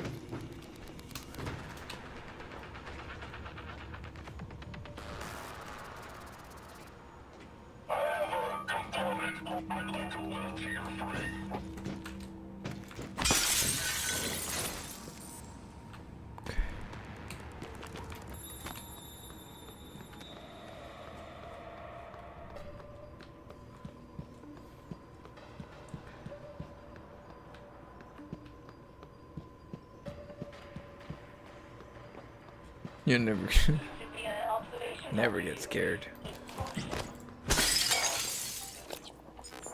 Okay, well, we need a gun.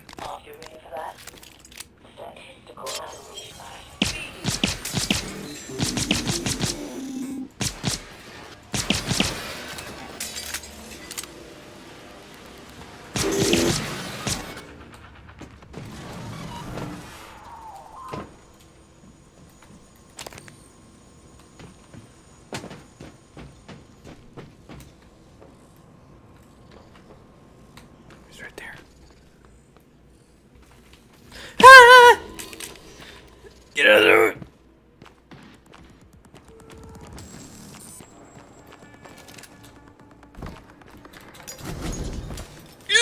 Get in there! Get in! Oh shit! How?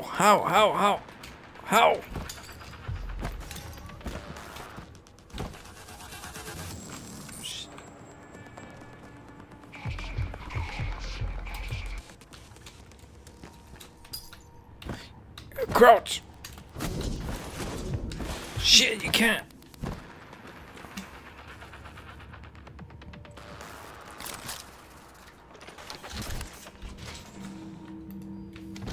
Close this door. Close this door.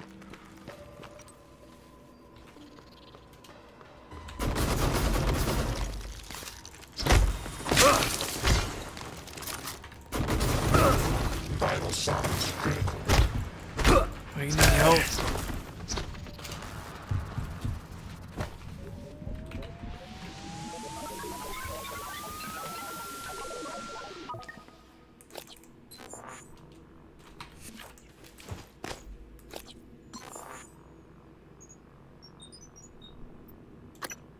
Container pills that remove acceleration. Oh no, we don't need that. Or weapon modification device. No. Maybe that. Maybe we need some of that. How do you do that? G?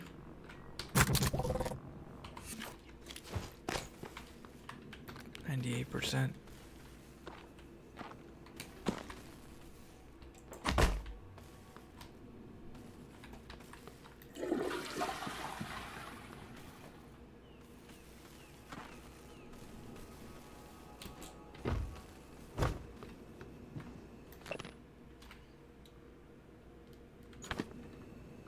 Damn.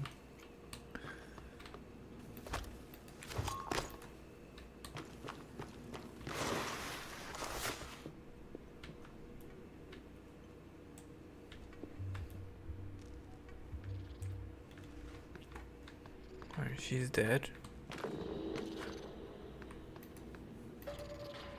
Carrie.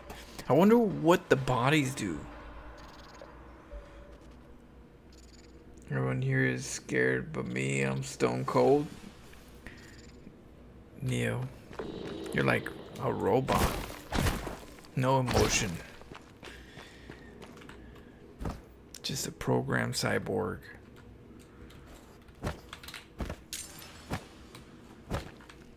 Just like me, I don't get scared.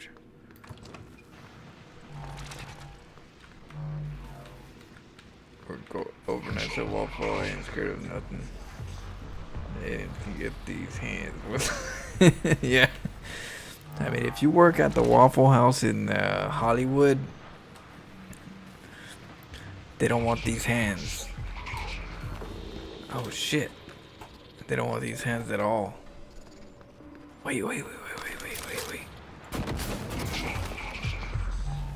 Keep them out of here. I don't think he gets.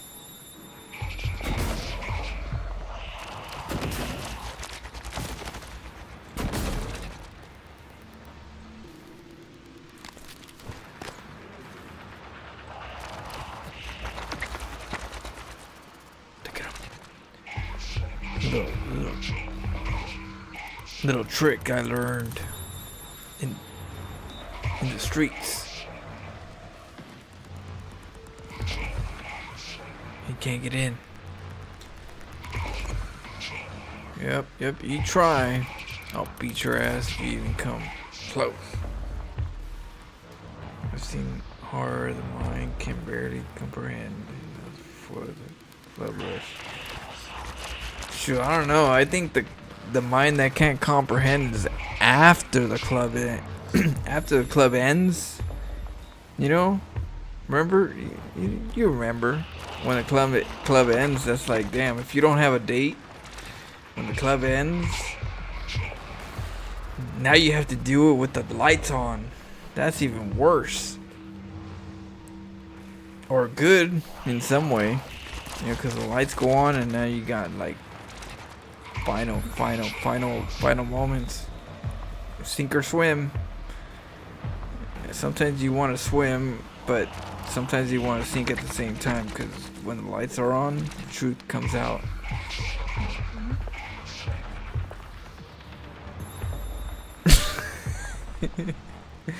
I know.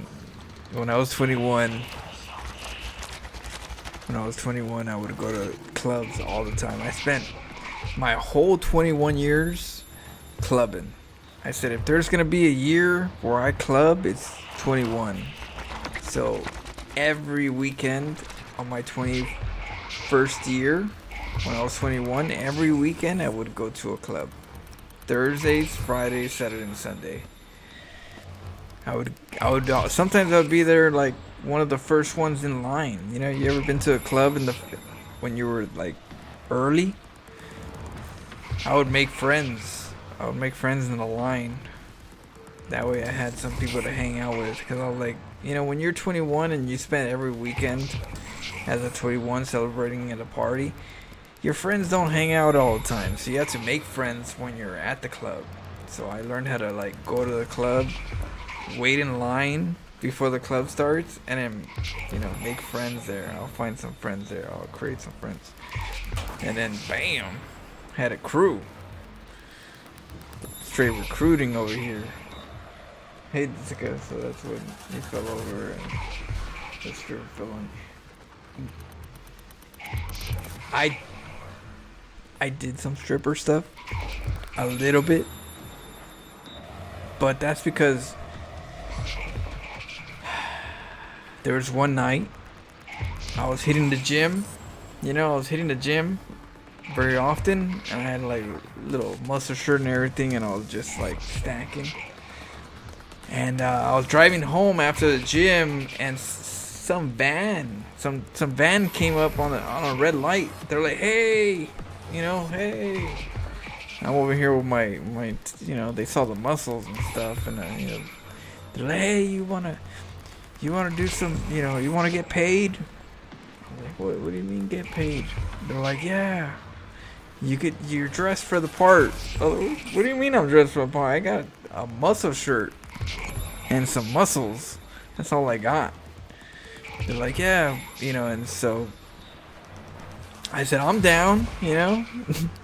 So they recruited me on the street. I was after the gym, and I went to this place, and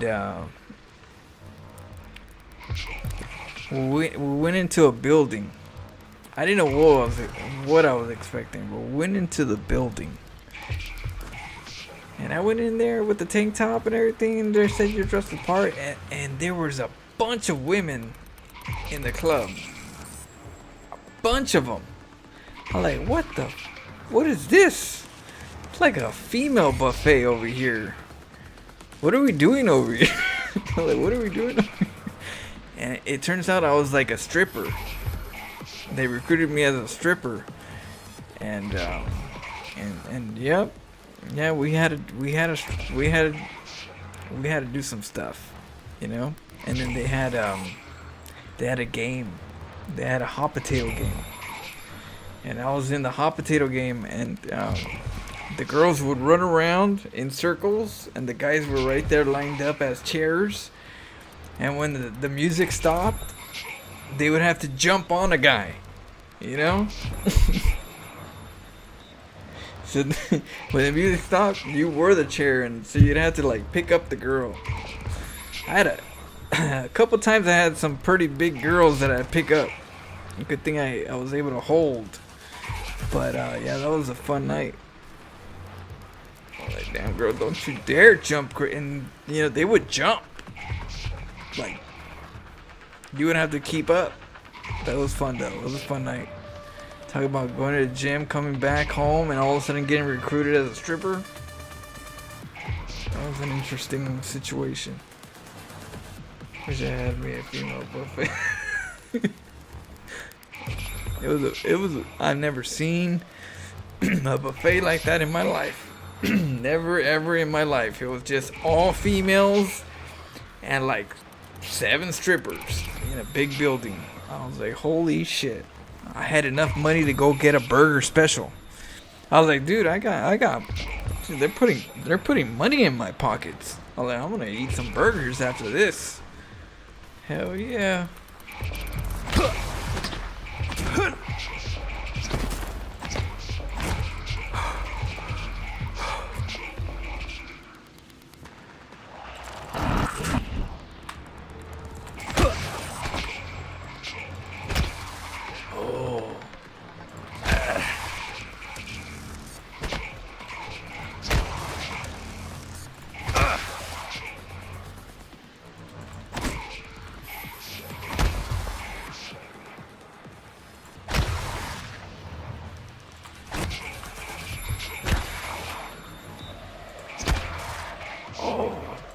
Hurting him.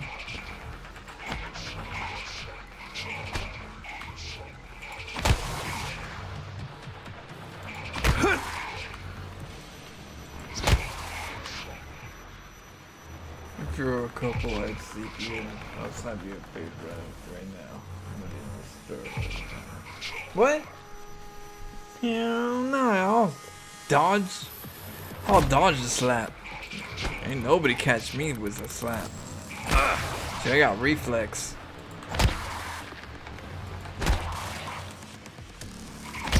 It's not easy to slap me, that's for sure. Straight Muhammad Ali.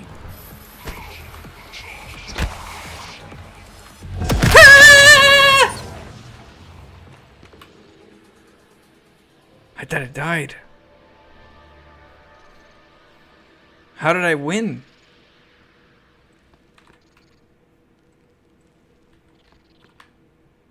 Oh, shit.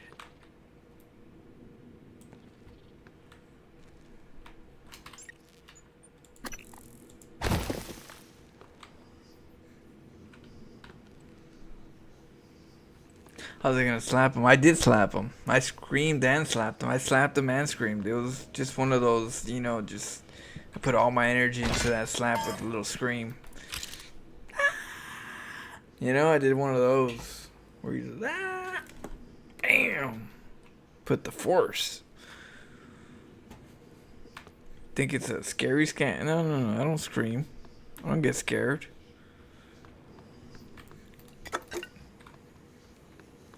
Just force.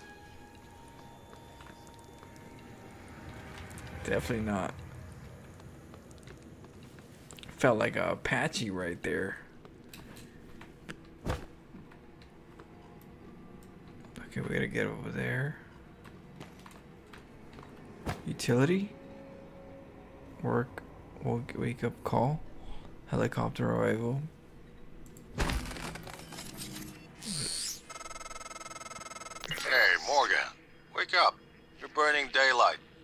Send a helicopter to pick you up. It's just a few tests. I don't get scared. Don't forget to wear your suit. See you soon. Tell about. Oh, listen. Really great you decided to come on board. We're gonna That's shake my things brother. up, Morgan. Like old times. That's my brother right there. He sabotaged me. I don't know why. Why the hell did my brother sabotage me? What did I do?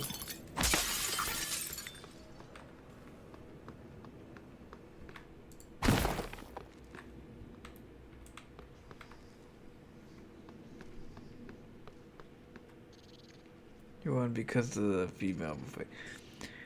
I had a lot of inspiration, a lot of motivation in that. That was like a night. There was another night. I had I was talking to somebody, right? I not a girlfriend, but like we were getting there, you know what I mean? And I just came from Vegas with my friends. I came from Vegas from my friends. It was like, okay, Sunday kicked in. We had a drive home. We had a long drive home. And so I had my bag. And I was going to, I wanted to go see, the person I was dating at the time. I went from Vegas, got to her place from Vegas. And tell me why she invited me somewhere to a party, right? A birthday party. I was like, okay, well, when I'm almost from Vegas, I'll be there, go hang out. I was walking, I parked, got to the birthday party, and when I was walking there, this one girl was like straight eyeballing me, just like I was like pork chops. I was like, what the hell? What's going on? I had my little bag because I came from Vegas. I just came from Vegas. I had my bag from Vegas. But I didn't put two and two together, and I was like, I went in there, and the girl was like, oh yeah, the strippers, we ordered some strippers, and the strippers didn't come. They ordered strippers that day, and they didn't come. I don't know what happened. And she asked me to strip. She said, can you strip? Can you? And I was like, is that what the girl in the front was thinking? I was a stripper? She's like, yeah. I was like, all right, well, I guess I could strip. I've done it before, I guess I'll do it again. There's no strippers. I might as well, be the one. And so, yeah, that was an interesting night. I was trying to strip. Imagine you were stripping, they were already taking your pants off. And then all of a sudden, like, I was laughing my ass off. I was dancing and stuff, with the girls and stuff. And they were all like, ah. And then this one chick over here pouring fucking alcohol on my head.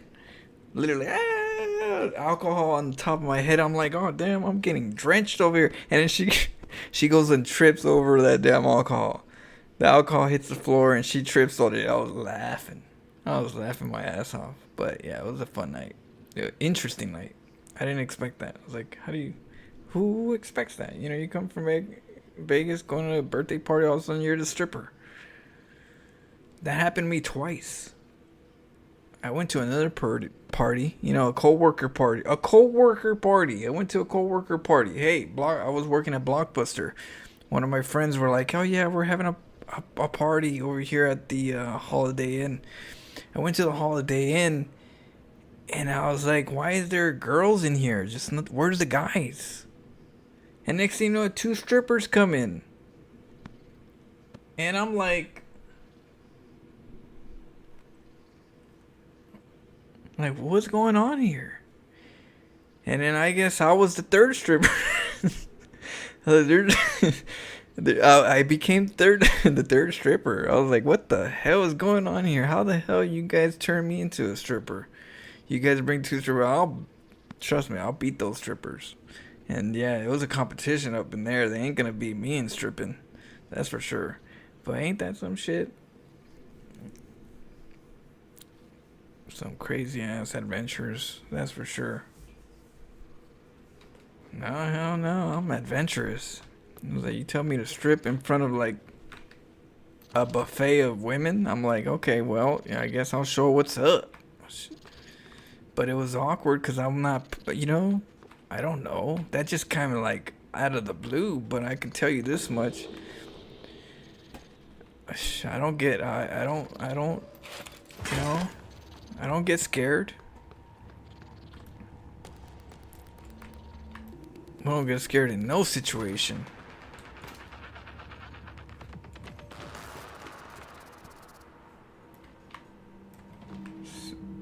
Fighting, stripper, aliens, it don't matter. We're here to win.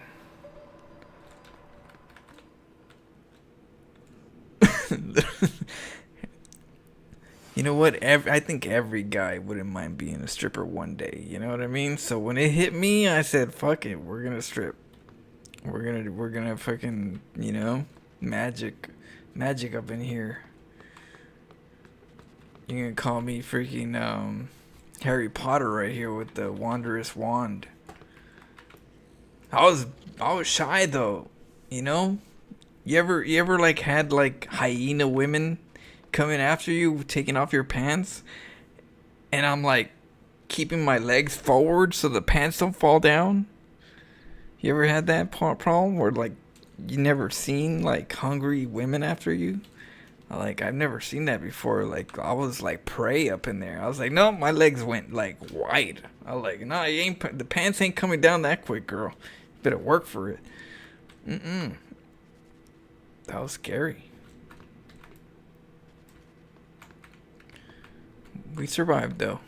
We got enough money to get a hamburger special at the end of the night. We're good.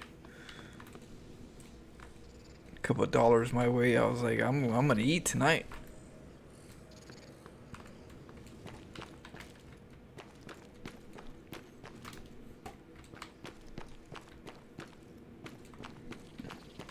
I know, huh? Who strips and thinks about food afterwards? Me.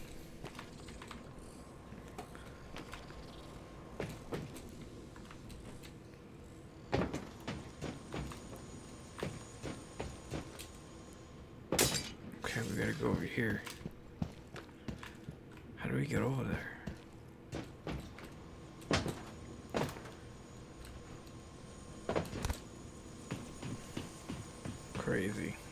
Crazy adventures. You never know what you're gonna get into in life, but sometimes you just gotta go with the flow. You only got one life, right? Fuck it. You're 42 now. Let's go. Show us how it goes. No, we're talking about.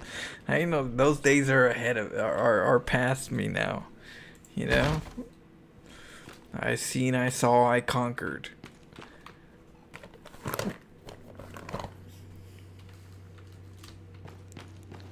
That was hilarious though. But let me tell you, Sewer Mermaid, don't let go of a challenge. If it's a challenge, I'm down with it. Embarrassed or not, I'll take a challenge. Karaoke night? Bring it. Okay, let's go this way. Escape product. Where is it?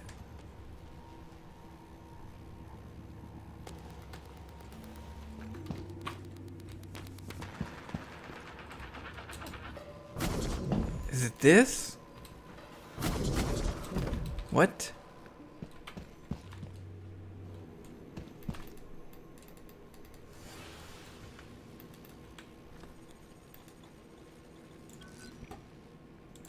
I thought we had 3.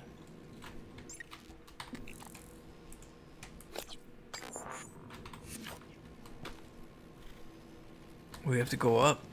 It can't be. I don't think it's this. I don't think it's this. Things are different in the hood. They're 20 years younger than hyenas. You know? Never felt like a piece of meat ever in my life until then.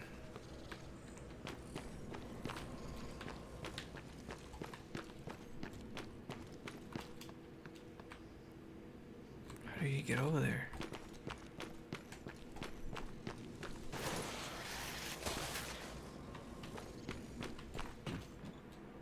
Roof?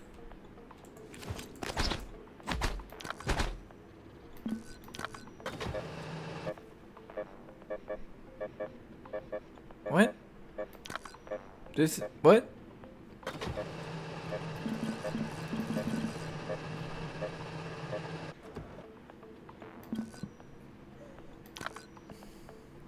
The hell lies?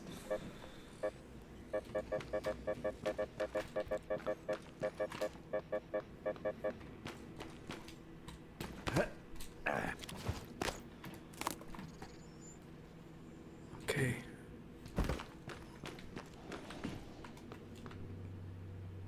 Different brains, different bodies. You know what? You only have one life. Sometimes you just gotta have fun in life. Can't take everything too serious.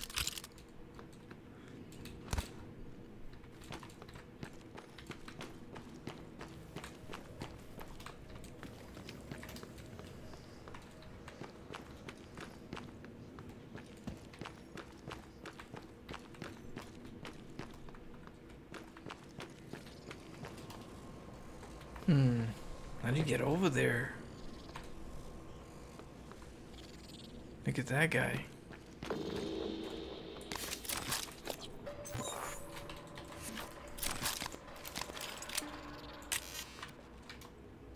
No bullets.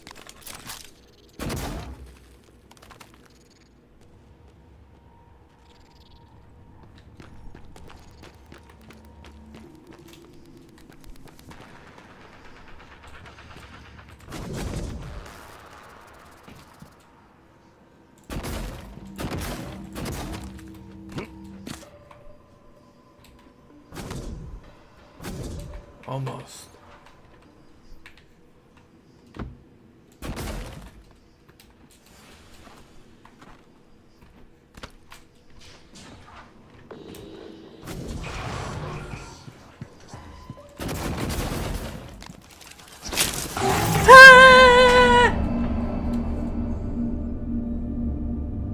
What?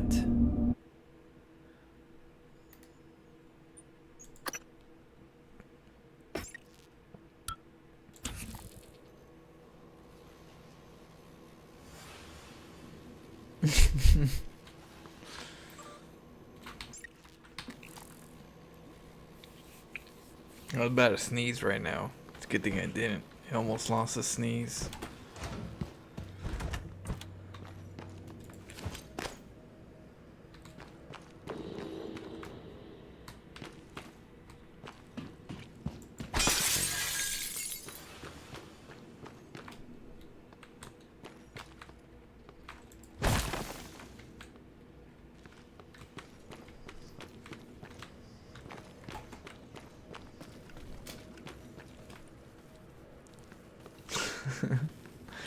Welcome, Shadow.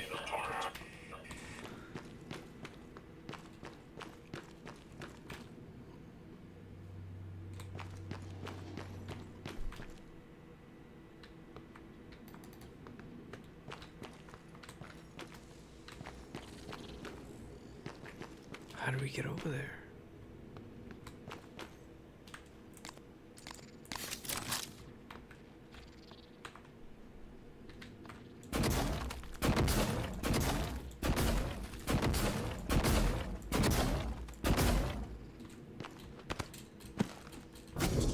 Shit.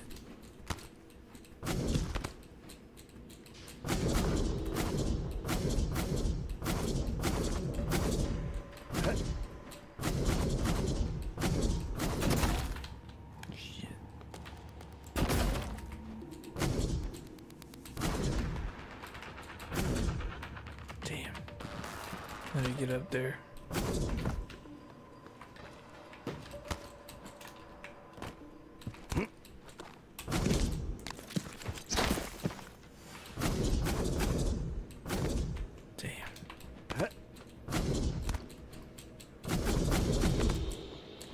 up there. Oh. That was close.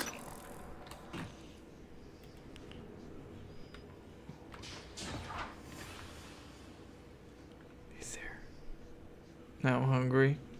But for hating the women. Dude, they're vicious. They're vicious. I've never seen so many hunters in my life all in one area. You know? I've never seen that before. Like, they were like just aggressive. Like, they're all hunters, I swear. It's like Predator versus part 1. You know, you're just an innocent, you know, military, you know, support, and all of a sudden you got predators coming after you.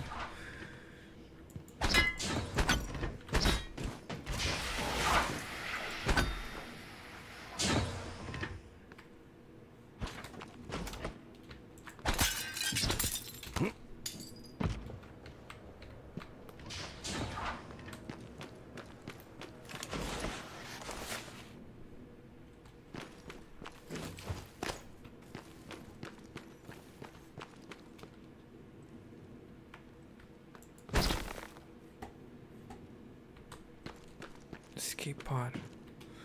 Well, how do you get over there?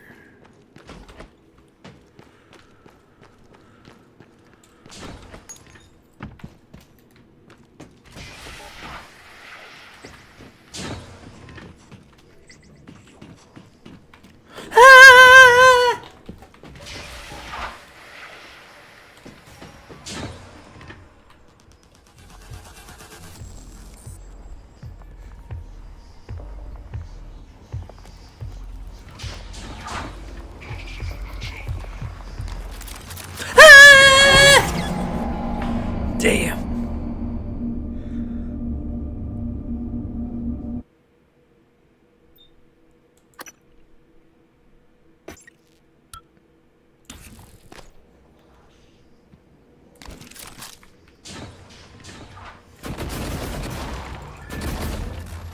No! I gotta watch out for his hit.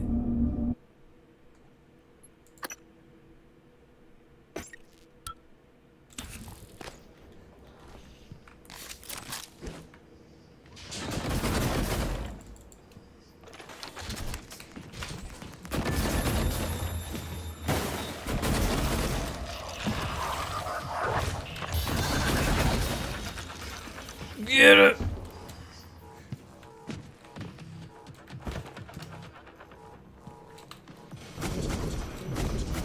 Where? Oh. Sorry, Morgan. Not sure how you manage this, but I can't let you have this key card. Trust me, you regret it. Alex, that's my brother. Little bastard.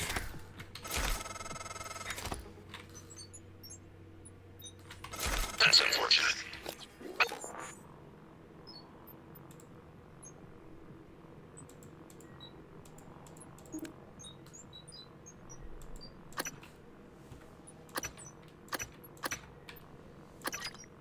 I've got improvised. Meet me back in the foyer. Your office isn't safe.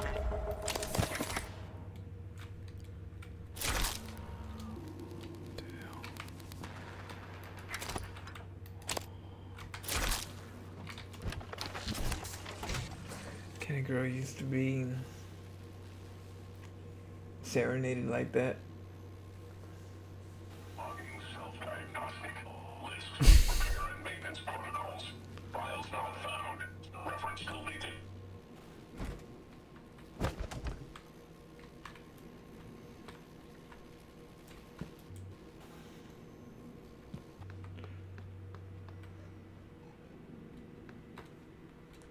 Okay, so we got that. Okay, so we can't go there.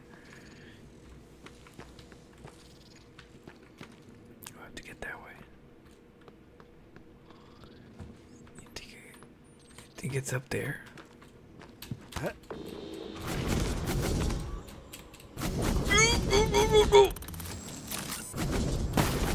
shit.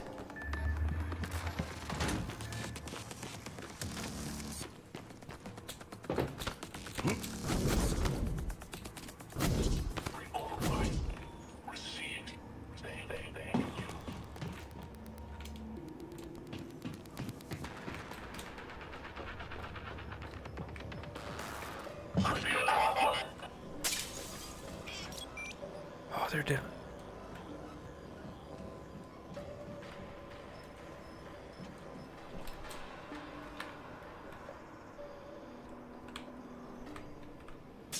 Application of high-velocity plasma and compressed gas will get you back into working.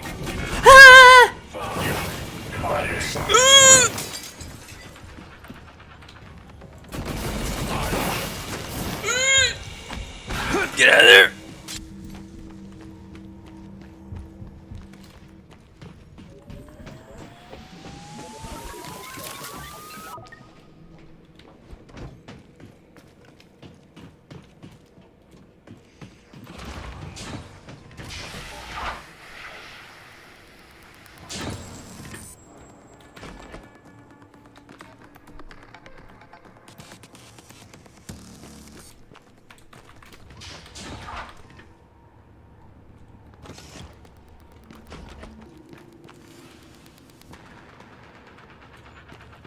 What's this?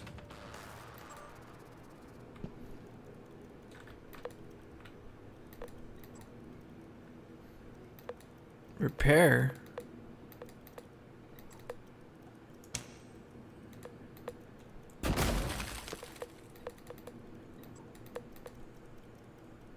What?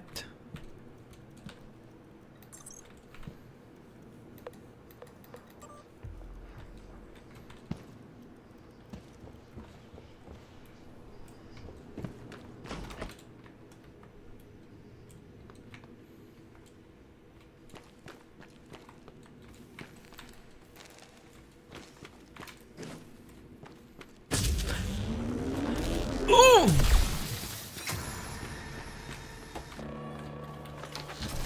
Who is December?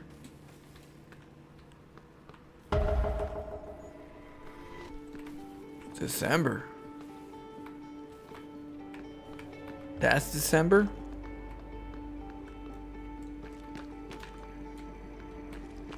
Morgan. You might need this 177015.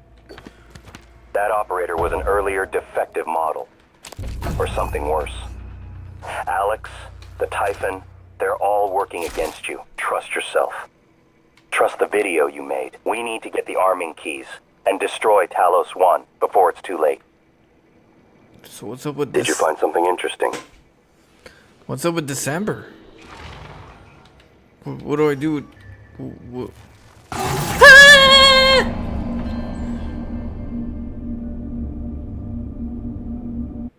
What happened?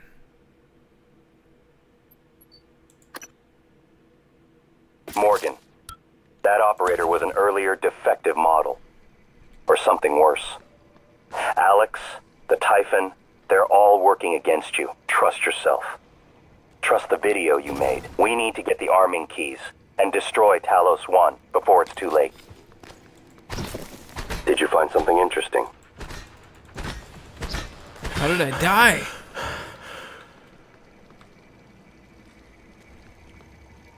Get to deep storage, Morgan. You need your arming key. What the hell?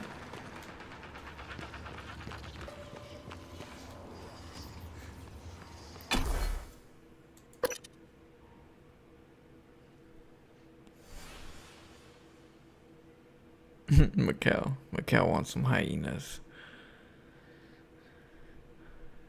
Be careful what you wish for.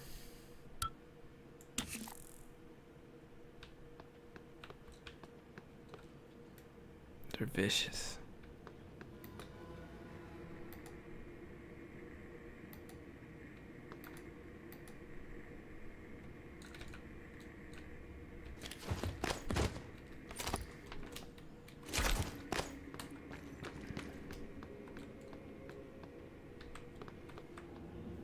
You ever been treated like a piece of pork chops?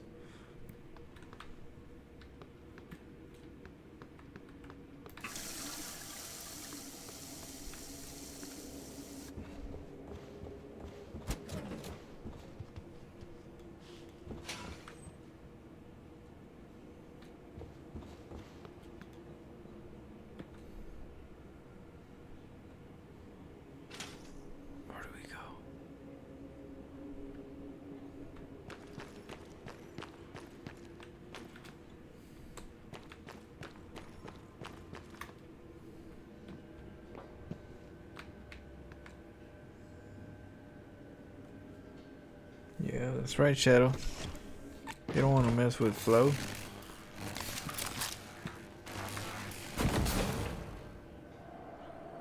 Should think of it, maybe one hyena. Yeah, just one will be enough for sure. Cause.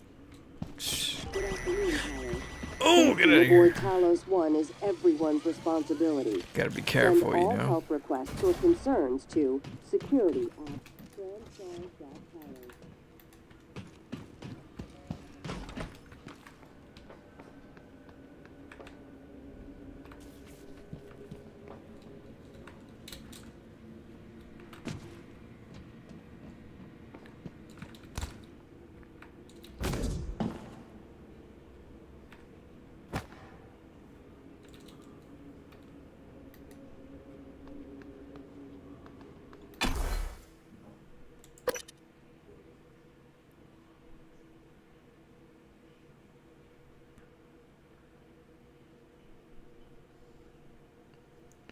Yeah, so that's when I left. They did not want me.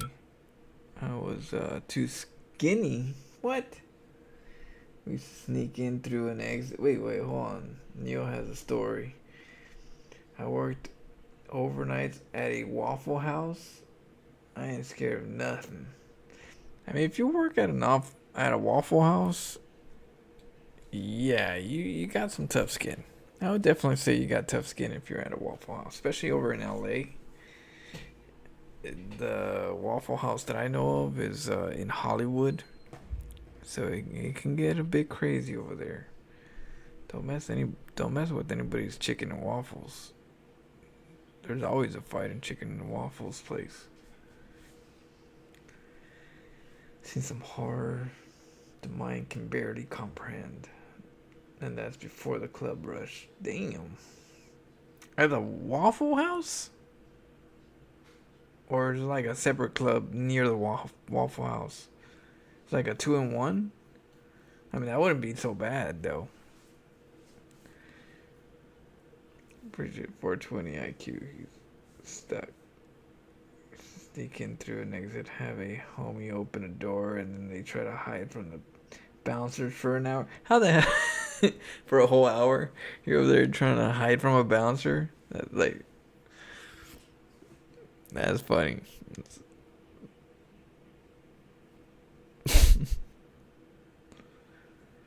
Oh, man. I love Waffle House. Don't you freaks ruin it for me. Bro, Waffle House is cool. I'm not saying nothing bad. Chicken waffles is always good. There just happen to be a lot of, bad influence over there. Always fights.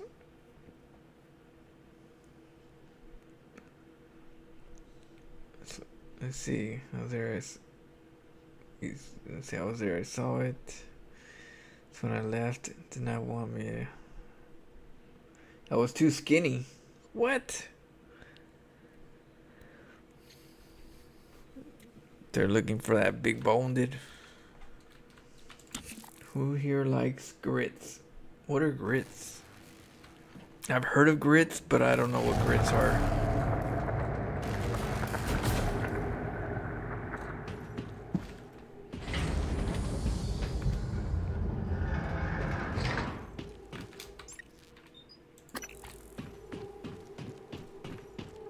Are they those little square things? No, right? That's not the square things, right? The little square breads?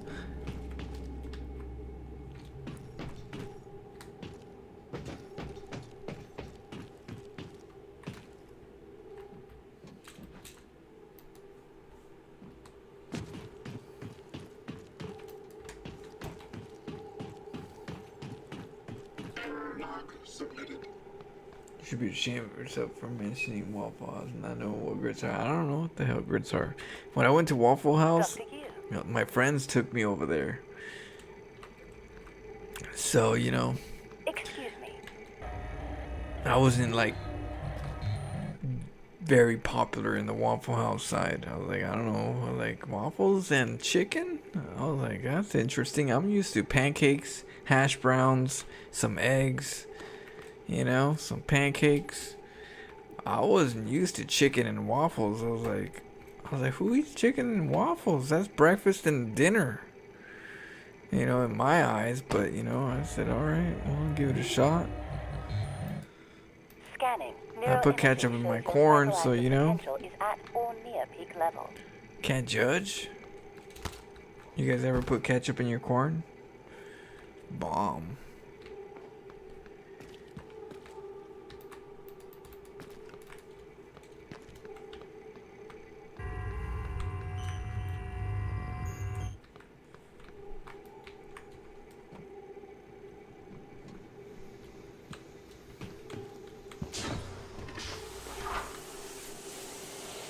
Good.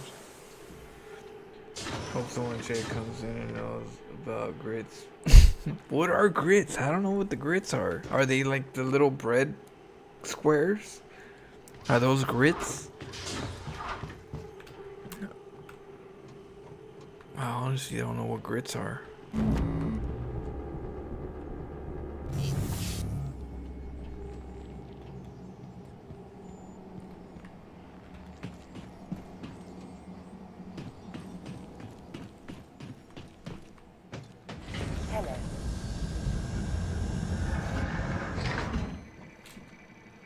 Scanning. Neuroimaging shows your psychoactive potential is at or near peak level.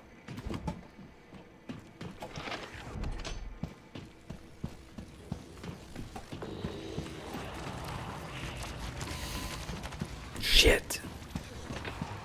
Open the door.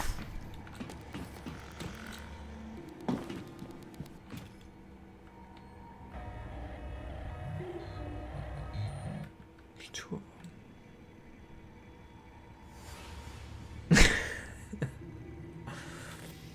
Oh shit, Mikkel.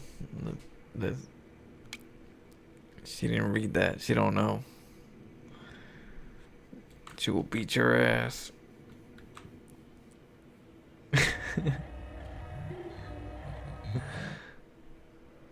What? Nothing? It's up to you. Nothing. You didn't say nothing. Definitely not on YouTube.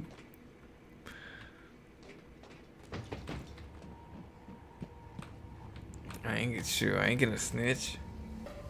I ain't no snitch.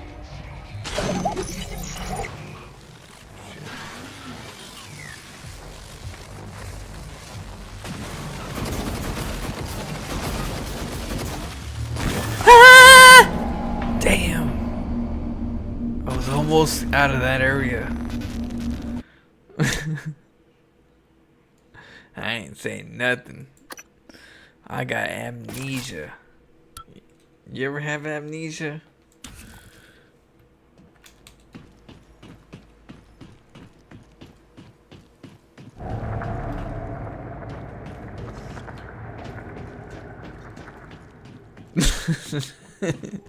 Yep.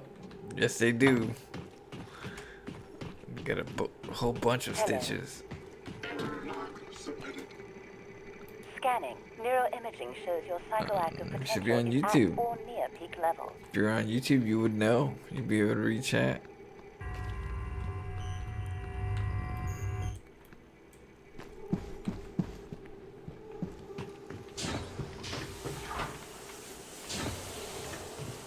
You know, I'm like that one girl, that little girl in Nightmare on Elm Street, remember? You remember Nightmare on Elm Street? I think like 5, I think. She would be like, I won't tell. I won't tell. Remember them? You remember. That's me right now. I won't tell. I think that's like the Dream Seekers. That was the Dream one. The Dreamers.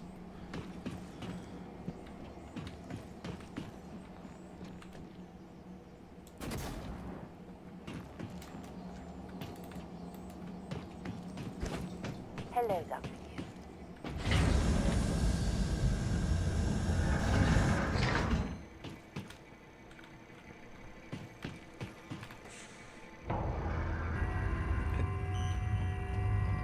Grits are the Demon food. Is it chicken? What is it? Grits or is grits bread or chicken? I'm confused. The hell are grits? Shrimp and grits are a big thing, but I don't like it. What are grits? Oh shit.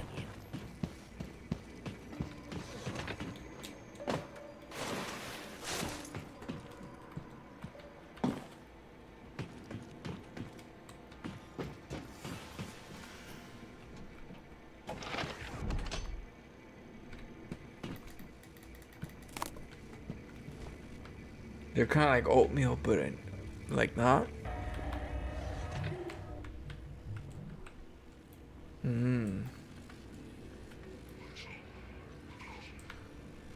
You don't like shrimp? You don't like shrimp, Titsika? Let me see what Google says.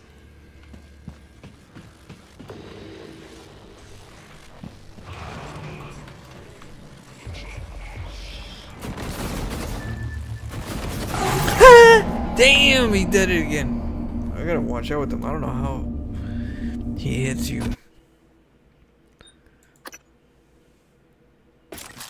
Maybe I gotta run. Grits are purge made from crusty grounded dried corn. Hominy, corn treated with an alkali.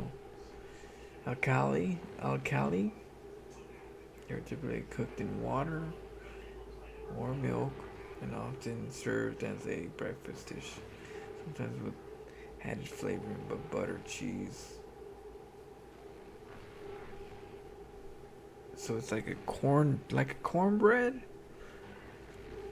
Like a buttery cornbread?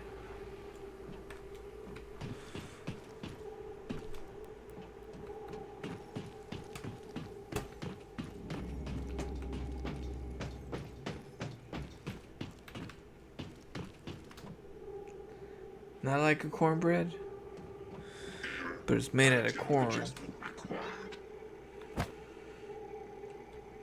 Maybe like a cornbread is liquid? Hello. Cornbread is... I thought it was like a bread. Cornbread. You probably didn't see me there.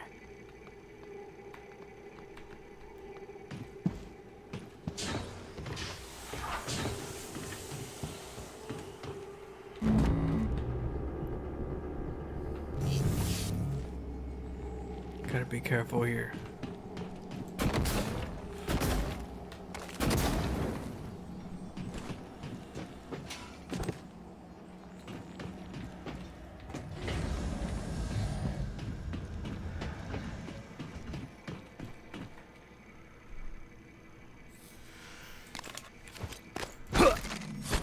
Excuse me.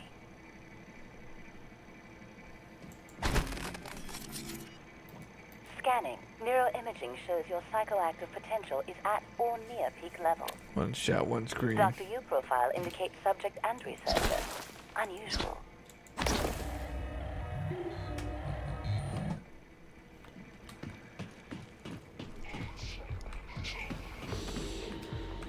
What?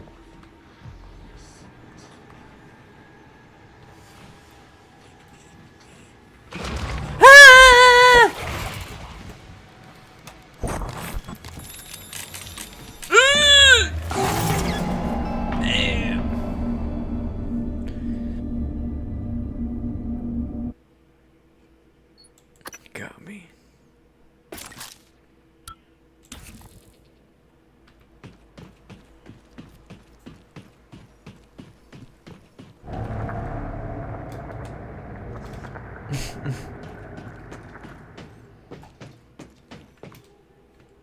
Spooktober is almost coming. In Spooktober, we get to pick some horror games. Hello. Adjustment required.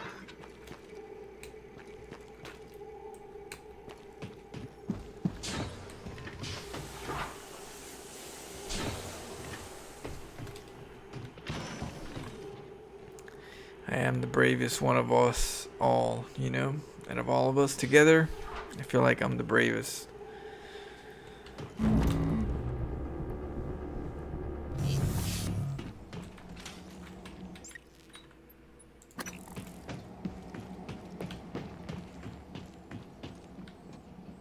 Grits are bread made with hyena milk and corn. What? Really? Hyena milk? Damn, that's crazy. Do they substitute the hyena milk for something else sometimes? Hello. I never had hyena milk before.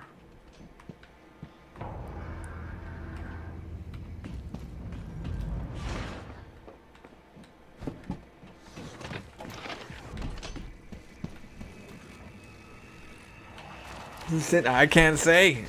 Ditsuka wants to know who's saying it. I can't say. Secret. I won't tell. It has nothing to do with hyena. Damn. Who's right? Yeah, it's on. I have YouTube chat and I have Twitch chat. Hello. Ooh! Where'd it go?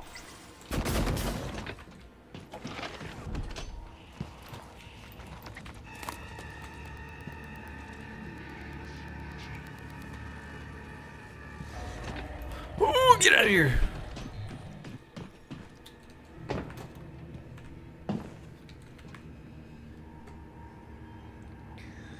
Free range hyena. You know what? You remind me of that one movie, The Animal. You ever seen the movie The Animal? It's a comedy movie. And the guy drinks badger milk. It's like badger milk. Who drinks that?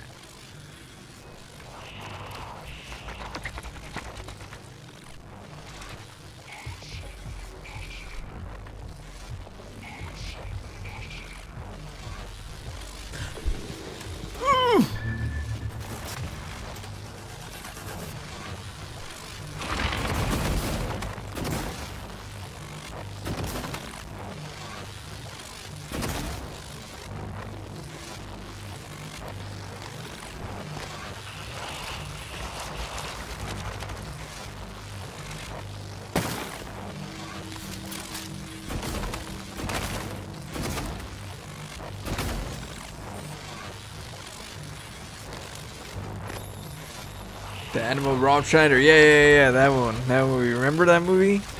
The Animal? Yeah, he drank badger milk. Shit, how strong is this guy? This is your last chance. What up, crazy critter? After this, there is more. Grits are yummy. You have to have to be from the right place where they're made properly. Whatever you want. You take the red pill. Stay in Wonderland. And I show you how deep the rabbit hole goes. Welcome, crazy critter.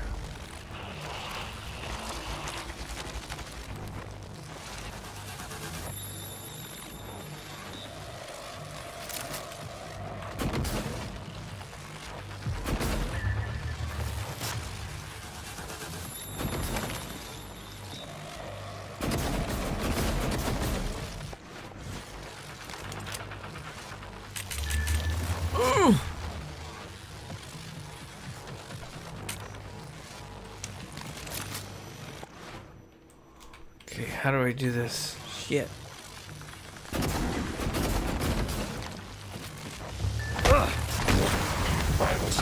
Ooh, he got me. How do you kill this guy? I bought this game so many years I can't remember, but really enjoy it. It's a good game. Yeah, I think overall it's a really fun game. Adventurous.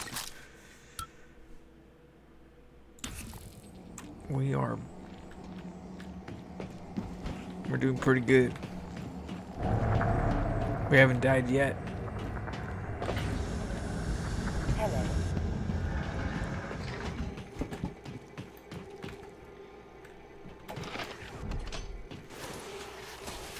Never had grits? Yeah, we were talking about grits.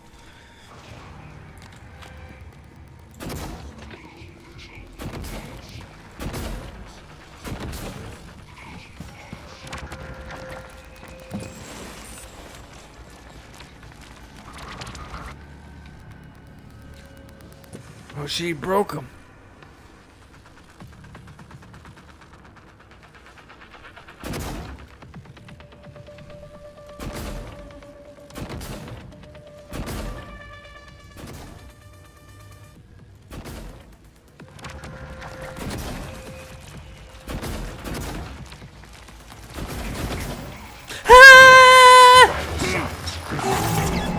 What the hell? Where'd that come from?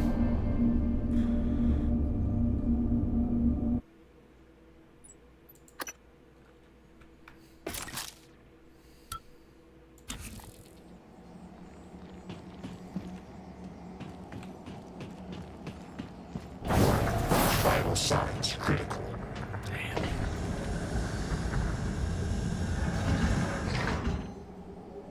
Which ones? Grits?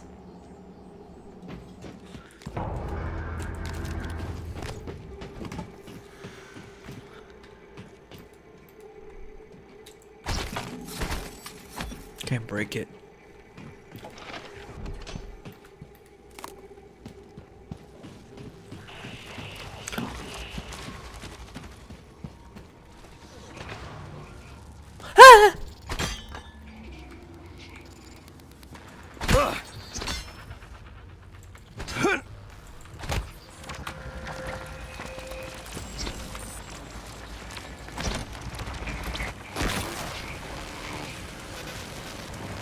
Oh, dang! Hello.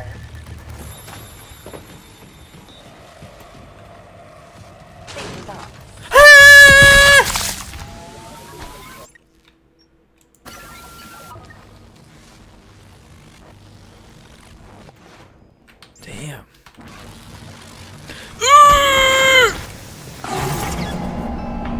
Shit.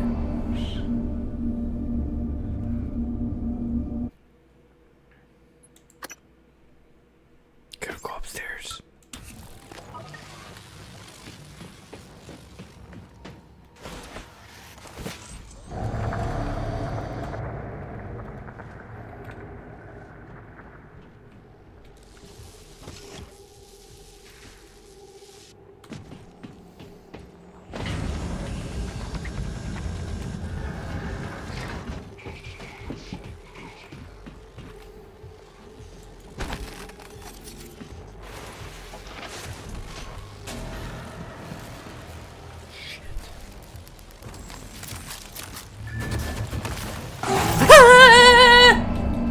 What? Where'd that come from?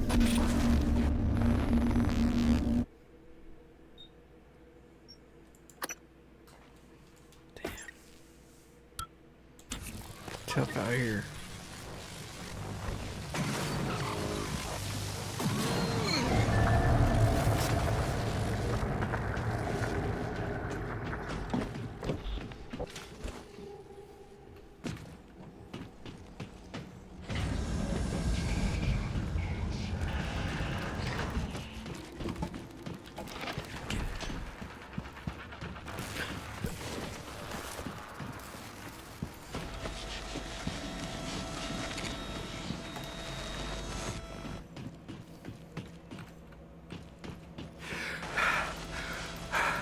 Infected.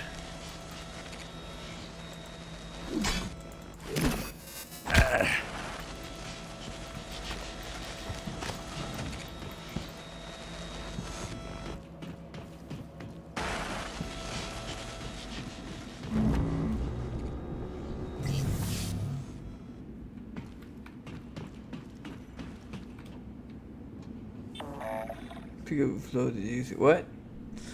We ain't scared of no ghosts. Scan.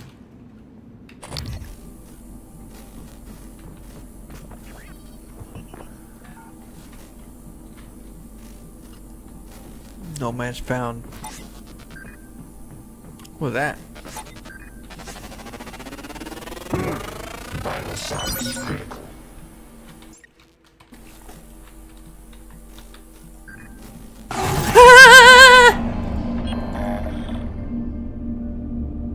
Damn.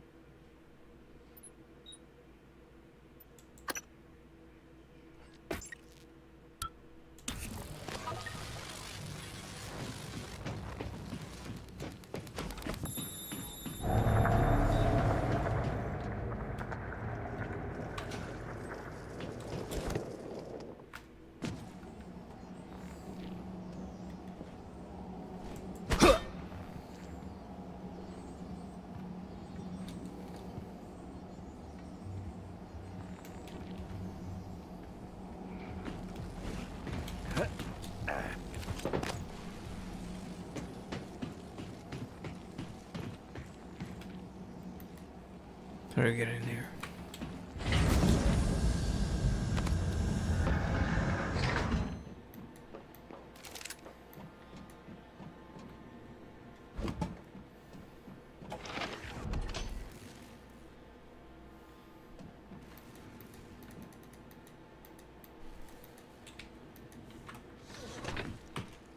The hell?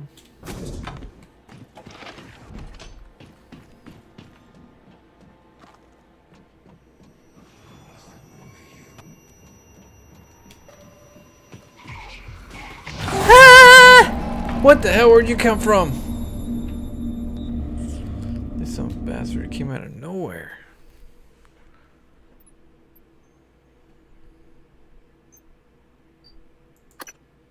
We got him. We beat his ass. I gotta rewatch the movie, but my favorite was the movie where the swap bodies somebody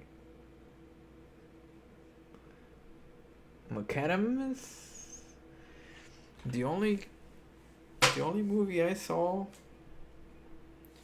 swap bodies was Tales from the Crypt.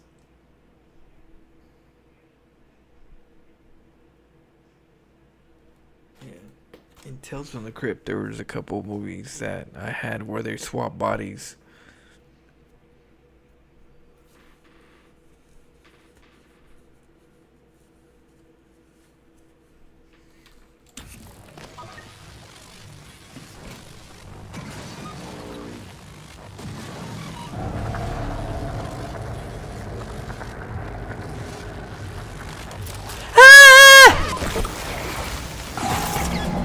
Damn, I gotta lock that place. Guy's dangerous.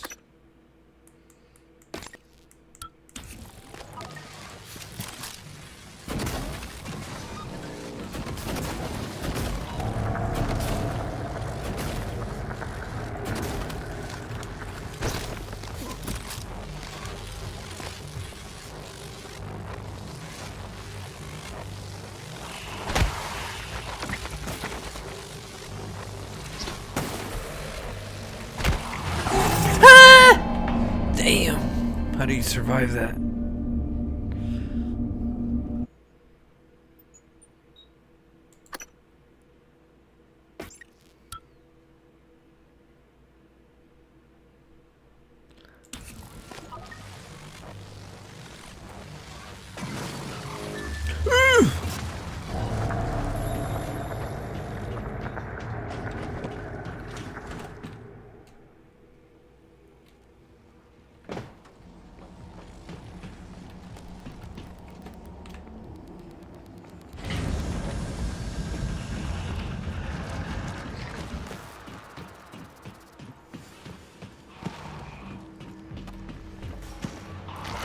Oh shit!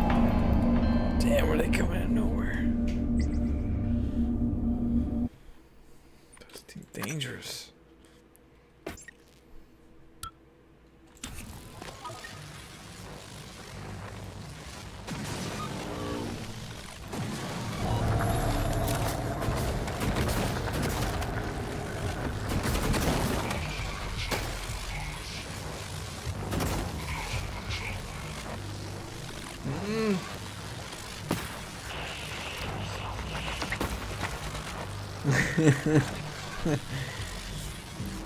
So you survived that with hyena milk. Try asking Jessica for she gonna beat your ass, watch. I can't hide your secret for too long.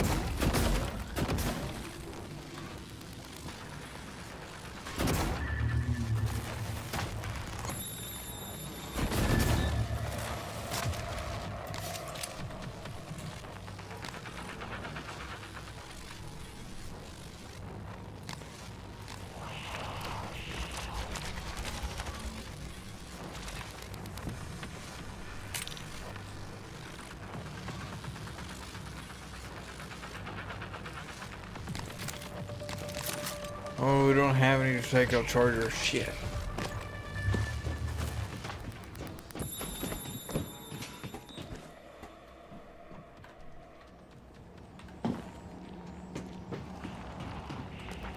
Asking for what? I don't know. Forgot.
What happened in YouTube stays in YouTube.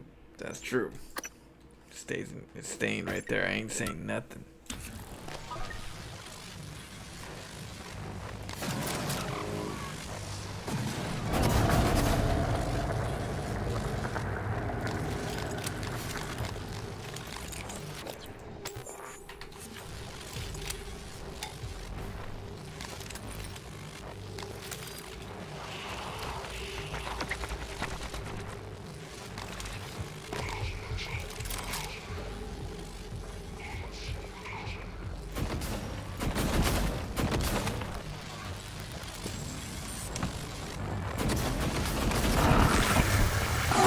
Oh, I ran juice.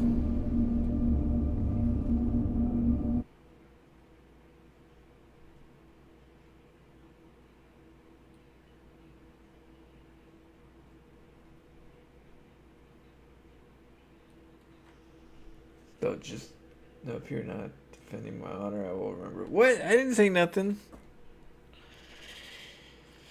But I do gotta go to sleep soon. We'll play one more and then what time is it? It's late night. It's probably 4. Almost 4. I'll defend your honor next time. But can't break the anonymous rules.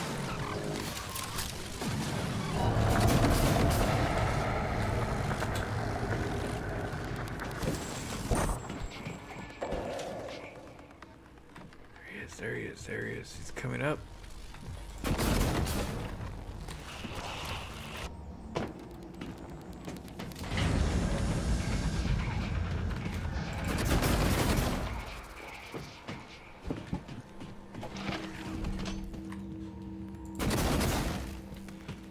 He ain't coming over here.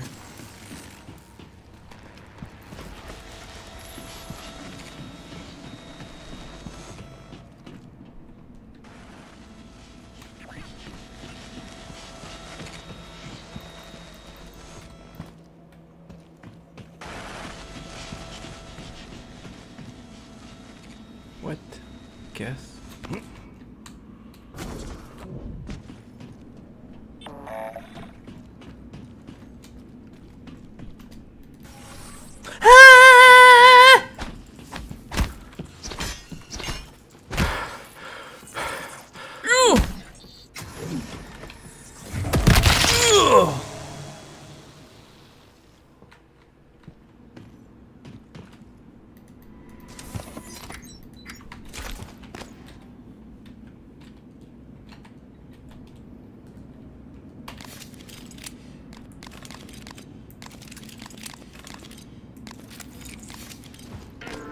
Coming through.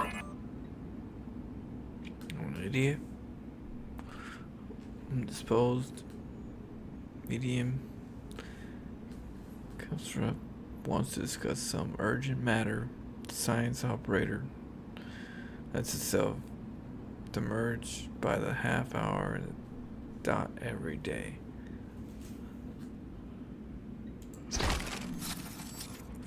Remember how funny I found Alvin Brolios? What?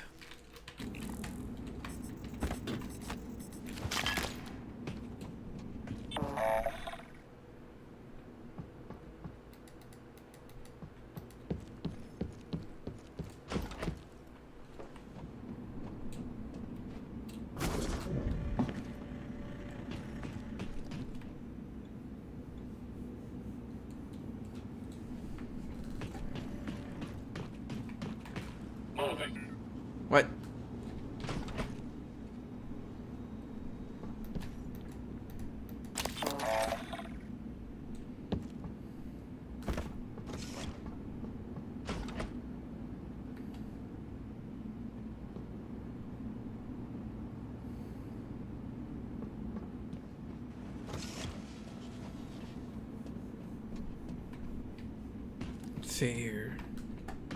Coming through.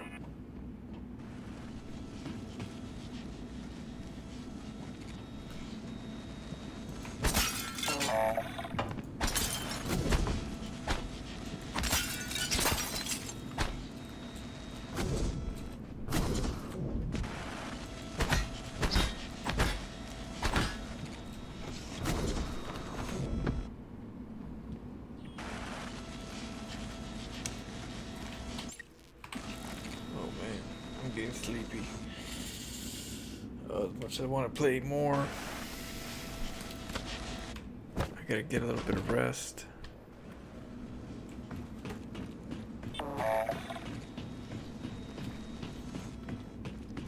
Operator approach.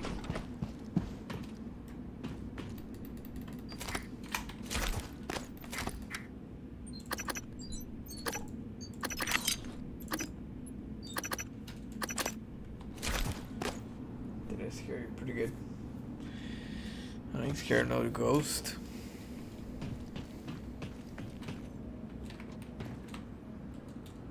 Hey Windows, you know what would have been cooler? This game with waffle crisps branched in hyena milk. I think it's almost surprised. I've never had hyena milk. I didn't even know that's a thing.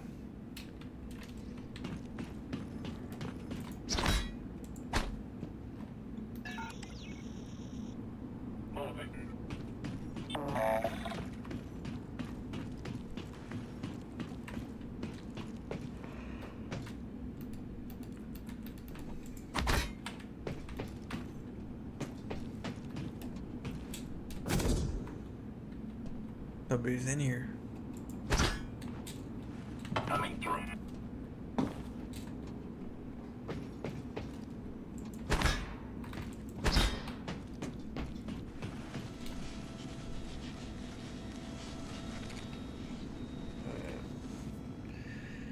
Alright.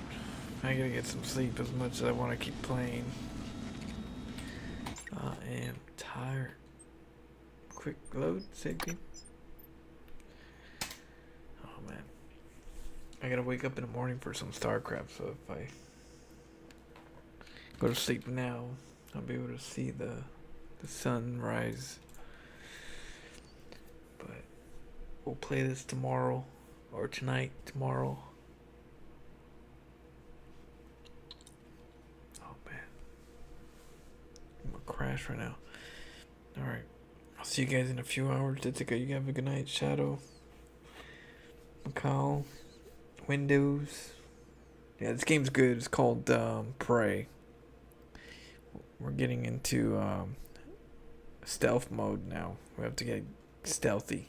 So I gotta work on the tips and tricks. Alright. I know. It's almost sunrise. I gotta go to sleep before the sun hits my eyes. But I'll see you guys in a few hours. Night Macau. Night Ditsuka. Shadow. Window. See you guys soon. Thanks NL, F.